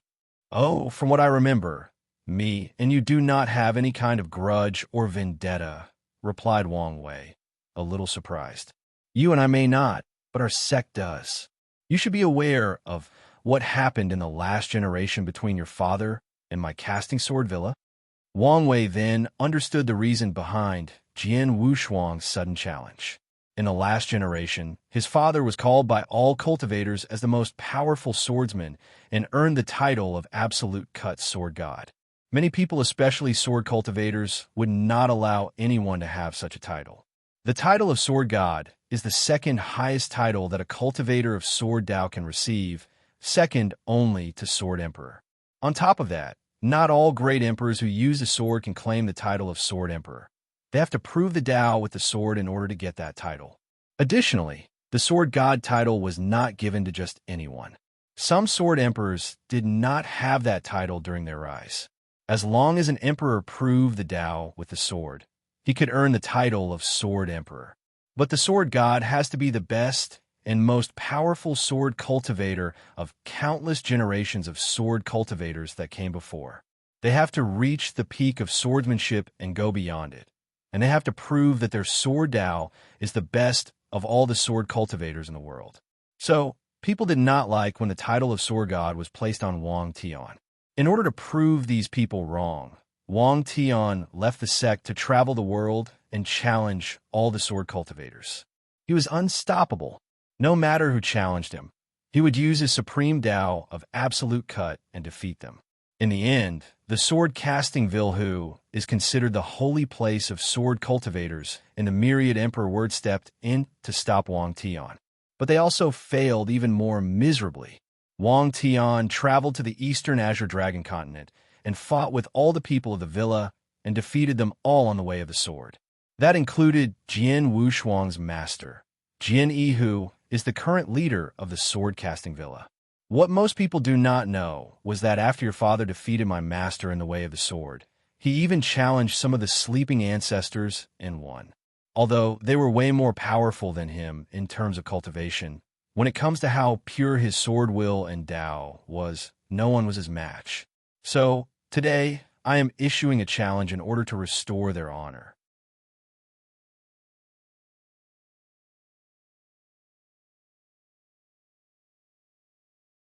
Chapter 2:16.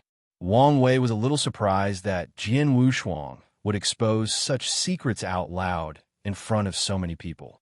Usually, most sects would hide their embarrassment or dirty secrets to the world. But after thinking about it for a while, he could guess the reason. Most sword cultivators are usually straightforward in their personality. They do not care about outsider perception of them. All they care about is the pursuit of the sword Tao and their honor. Although a major defeat at another swordsman can be considered dishonorable, it does not really matter if that person truly earned their respect just like Wang Wei's father did. After a brief pause of contemplation, Wang Wei then said, "Young sword sage Jian Wushuang, I am afraid that I cannot accept your challenge." Jian Wushuang frowned after hearing this. Then he continued, "Sacred son, if you need to place a bet with conditions like Crown Prince Ji Song, I am more than happy to oblige." However, Wang Wei just shook his head before answering. "This is not about any conditions or bet. If you want to challenge me to a duel, I will be more than happy to battle with you. However, if you want to challenge me in the way of the sword, I am afraid I have to disappoint you, as I am not a swordsman." Jian Wushuang's frown did ease after hearing this, as he could understand Wang Wei's meaning.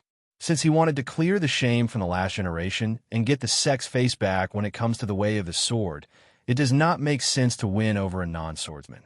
Jian Wushuang's victory over Wang Wei would just be a victory of one heaven chosen to another, not the sword-casting villa's Tao of Sword over the Tao opening sect's Tao of Sword. While Jian Wushuang was thinking, one of his senior brothers in the Divine Body realm suddenly stepped up and screamed, "If you're scared to fight, then say so. Do not use any excuse." The entire arena once again went into shock as everyone quieted down and waited for something to happen, and they did not have to wait long. Wang Wei's gaze turned to the person who just spoke. Then, a powerful and terrifying aura enveloped the arena. This aura was like an ancient desolate beast or primordial god that roamed the world in ancient times. This primordial being used to hunt dragons and phoenixes for both his breakfast and dinner. He used the stars as his snack and heaven and earth as his dessert. He was a predator at the top of the food chain. After that aura enveloped that senior brother, he coughed up a big mouthful of blood. Then he fell to the ground and passed out. If it was not Jian Wushuang who used his sword intent to protect him, this guy would have died on the spot. Jian Wushuang looked at his senior brother on the ground and sighed. He knew that many of the disciples of the sword-casting villa were indoctrinated to treat the Tao opening sect as their enemy in this generation. This was a way to motivate them to train properly in order to regain the sect's face from what happened in the last generation.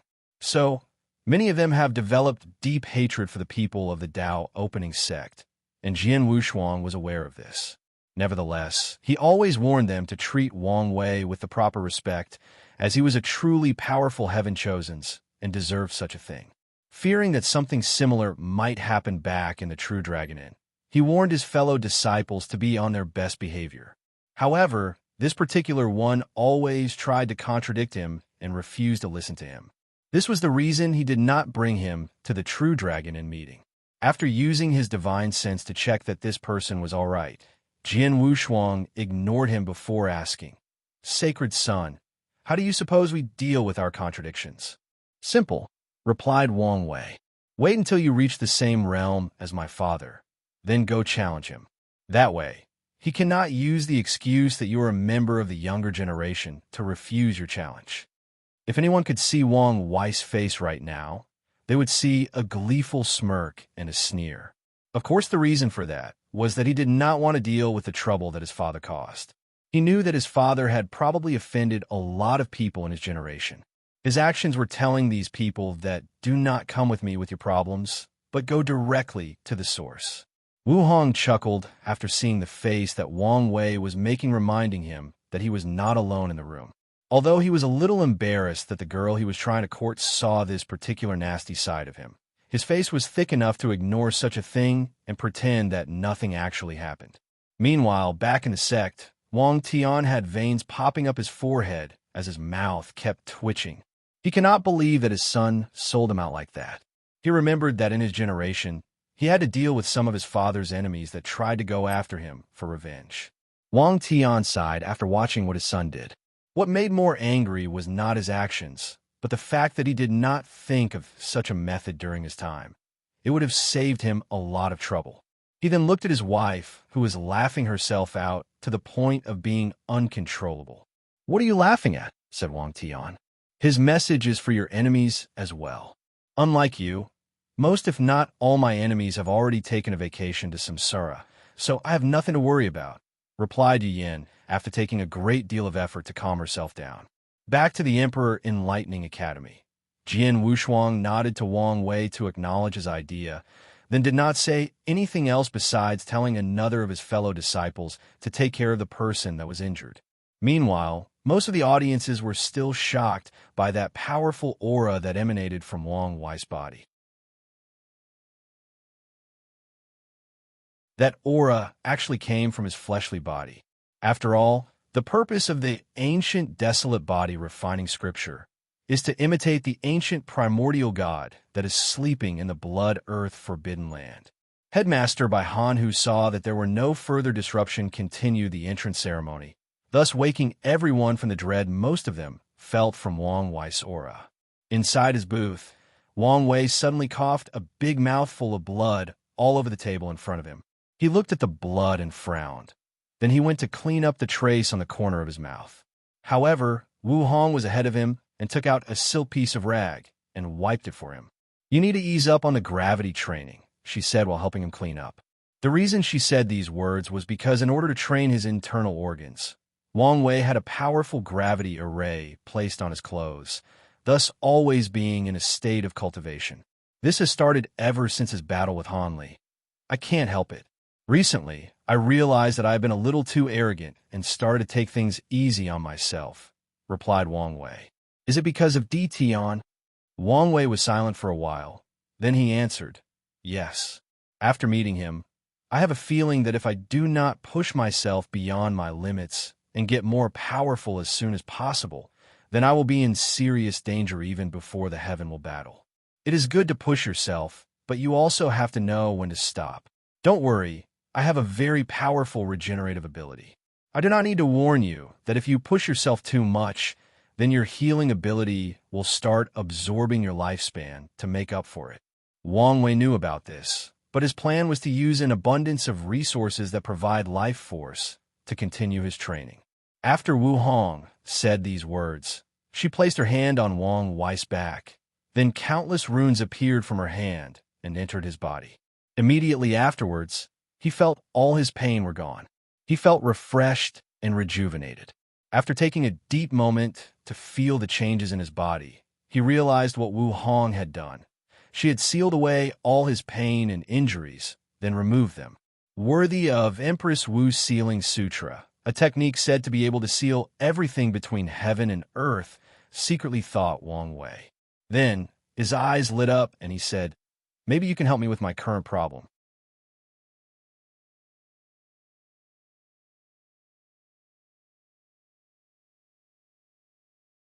Chapter 217.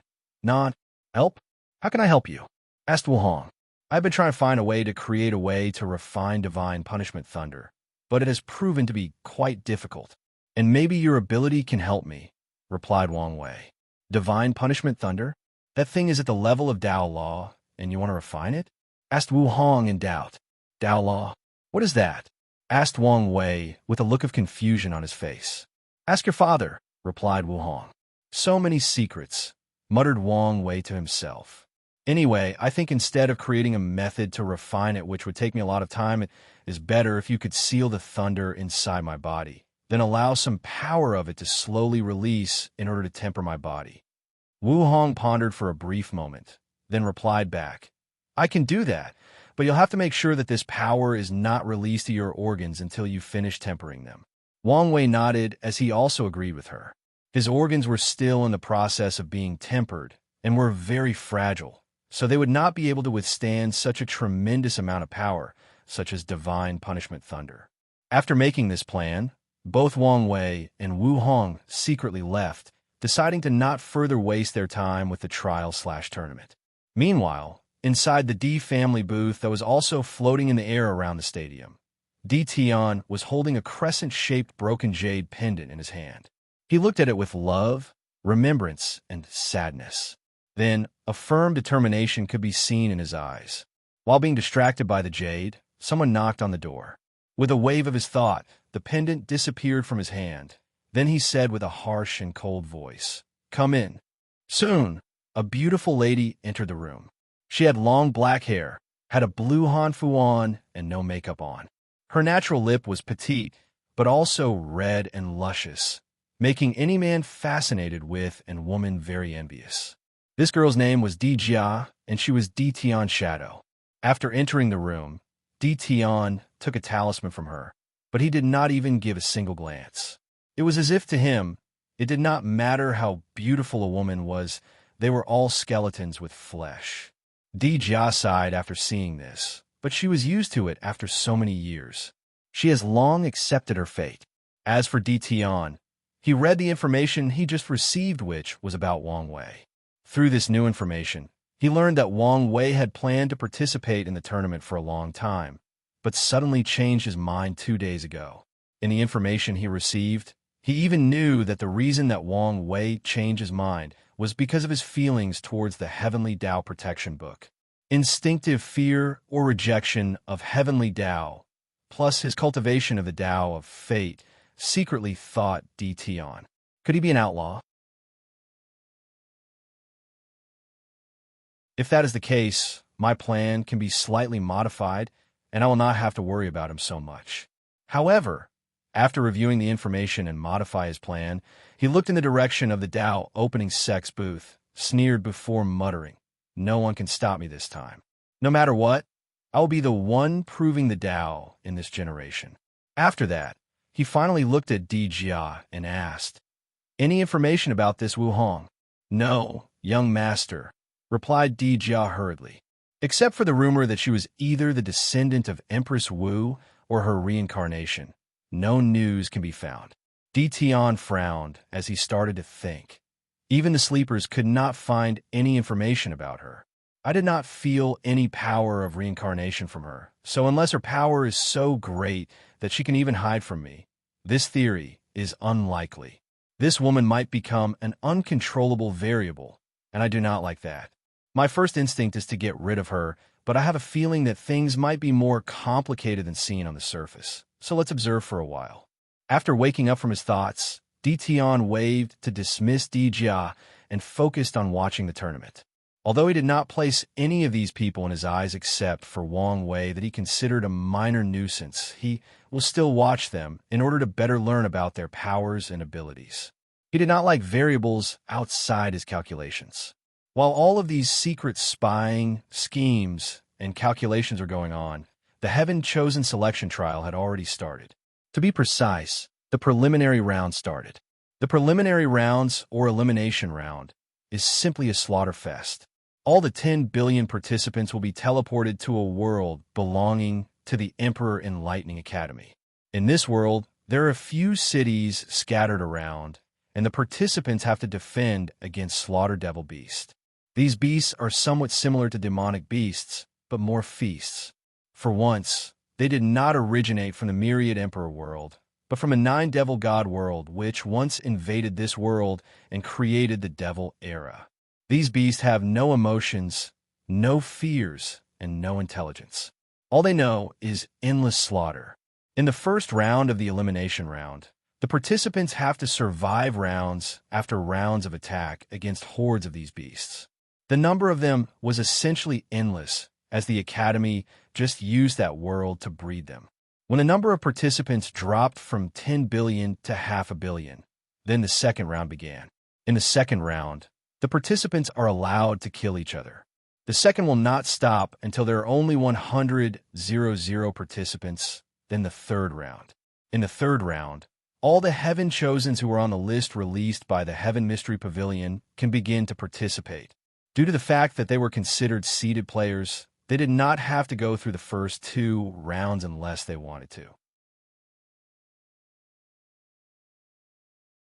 In this case, no one chose to do so. Thus, after entering the secret world, all the seeded players went to their residences and started cultivating. The trial will actually take a few years, so they did not want to waste time. Inside the booth of the Emperor Enlightening Academy, Bai Han was having a conversation with many teachers. "So, are there any new people to look out for during this tournament?" asked one teacher. "Yes, there are. First there is the number 7, Boundless Void Physique from the Worshipping Tao Academy."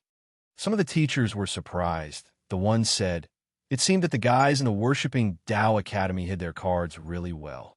They probably wanted to use this opportunity to build the momentum for their Heaven Chosens and also blindside us. Well, as an academy with 5 great emperors, they can be considered our greatest competitor when it comes to the other academies." The teachers nodded, then someone continued to explain. The number 8, Nine Physique showed. She is from the lower realm and is also participating in the elimination realm. The number 8 physique was actually a weird one, as there are 2 parts to this physique. If a man is born with it, it will turn into 9 yang physique, which is based on the principle of extreme yang. If a woman has it, then it will be the 9 yin physique, based on the principle of extreme yin. Then there is the very rare occasion when someone is born with a balance of yin and yang, thus also born with both the 9 yin and 9 yang physique. A mutation would occur where such a physique is said to be even more powerful than the yin-yang eyes, and reached the level of the top 3 physiques. The teacher who previously spoke continued to explain the participants of this trial. As a matter of fact, number 8, 9, and 10 physiques are all from the lower realm. The number 9 physique is called the Origin Spirit Physique. The owner of such a body has a very high affinity with spiritual energy between heaven and earth, thus having a very rapid speed of cultivation. Furthermore, they will not have any bottlenecks in cultivation until they reach the void-shattered realm. Not to mention their near unlimited amount of origin essence in their divine sea. The 10th heavenly physique is called Star Monarch Physique, which grants them the ability to cultivate the power of the stars. The teachers did not underestimate any of these people because of their background.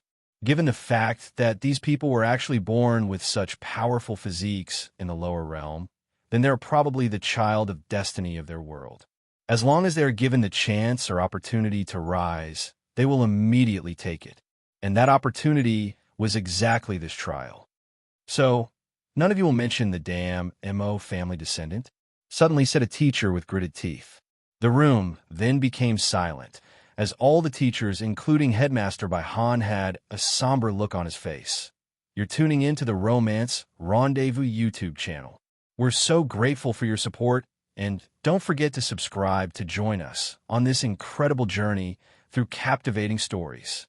Your generosity through donations truly makes a world of difference, as it's the primary source of revenue that allows me to expand and enhance this channel for you. Thank you from the bottom of my heart for being a part of this adventure.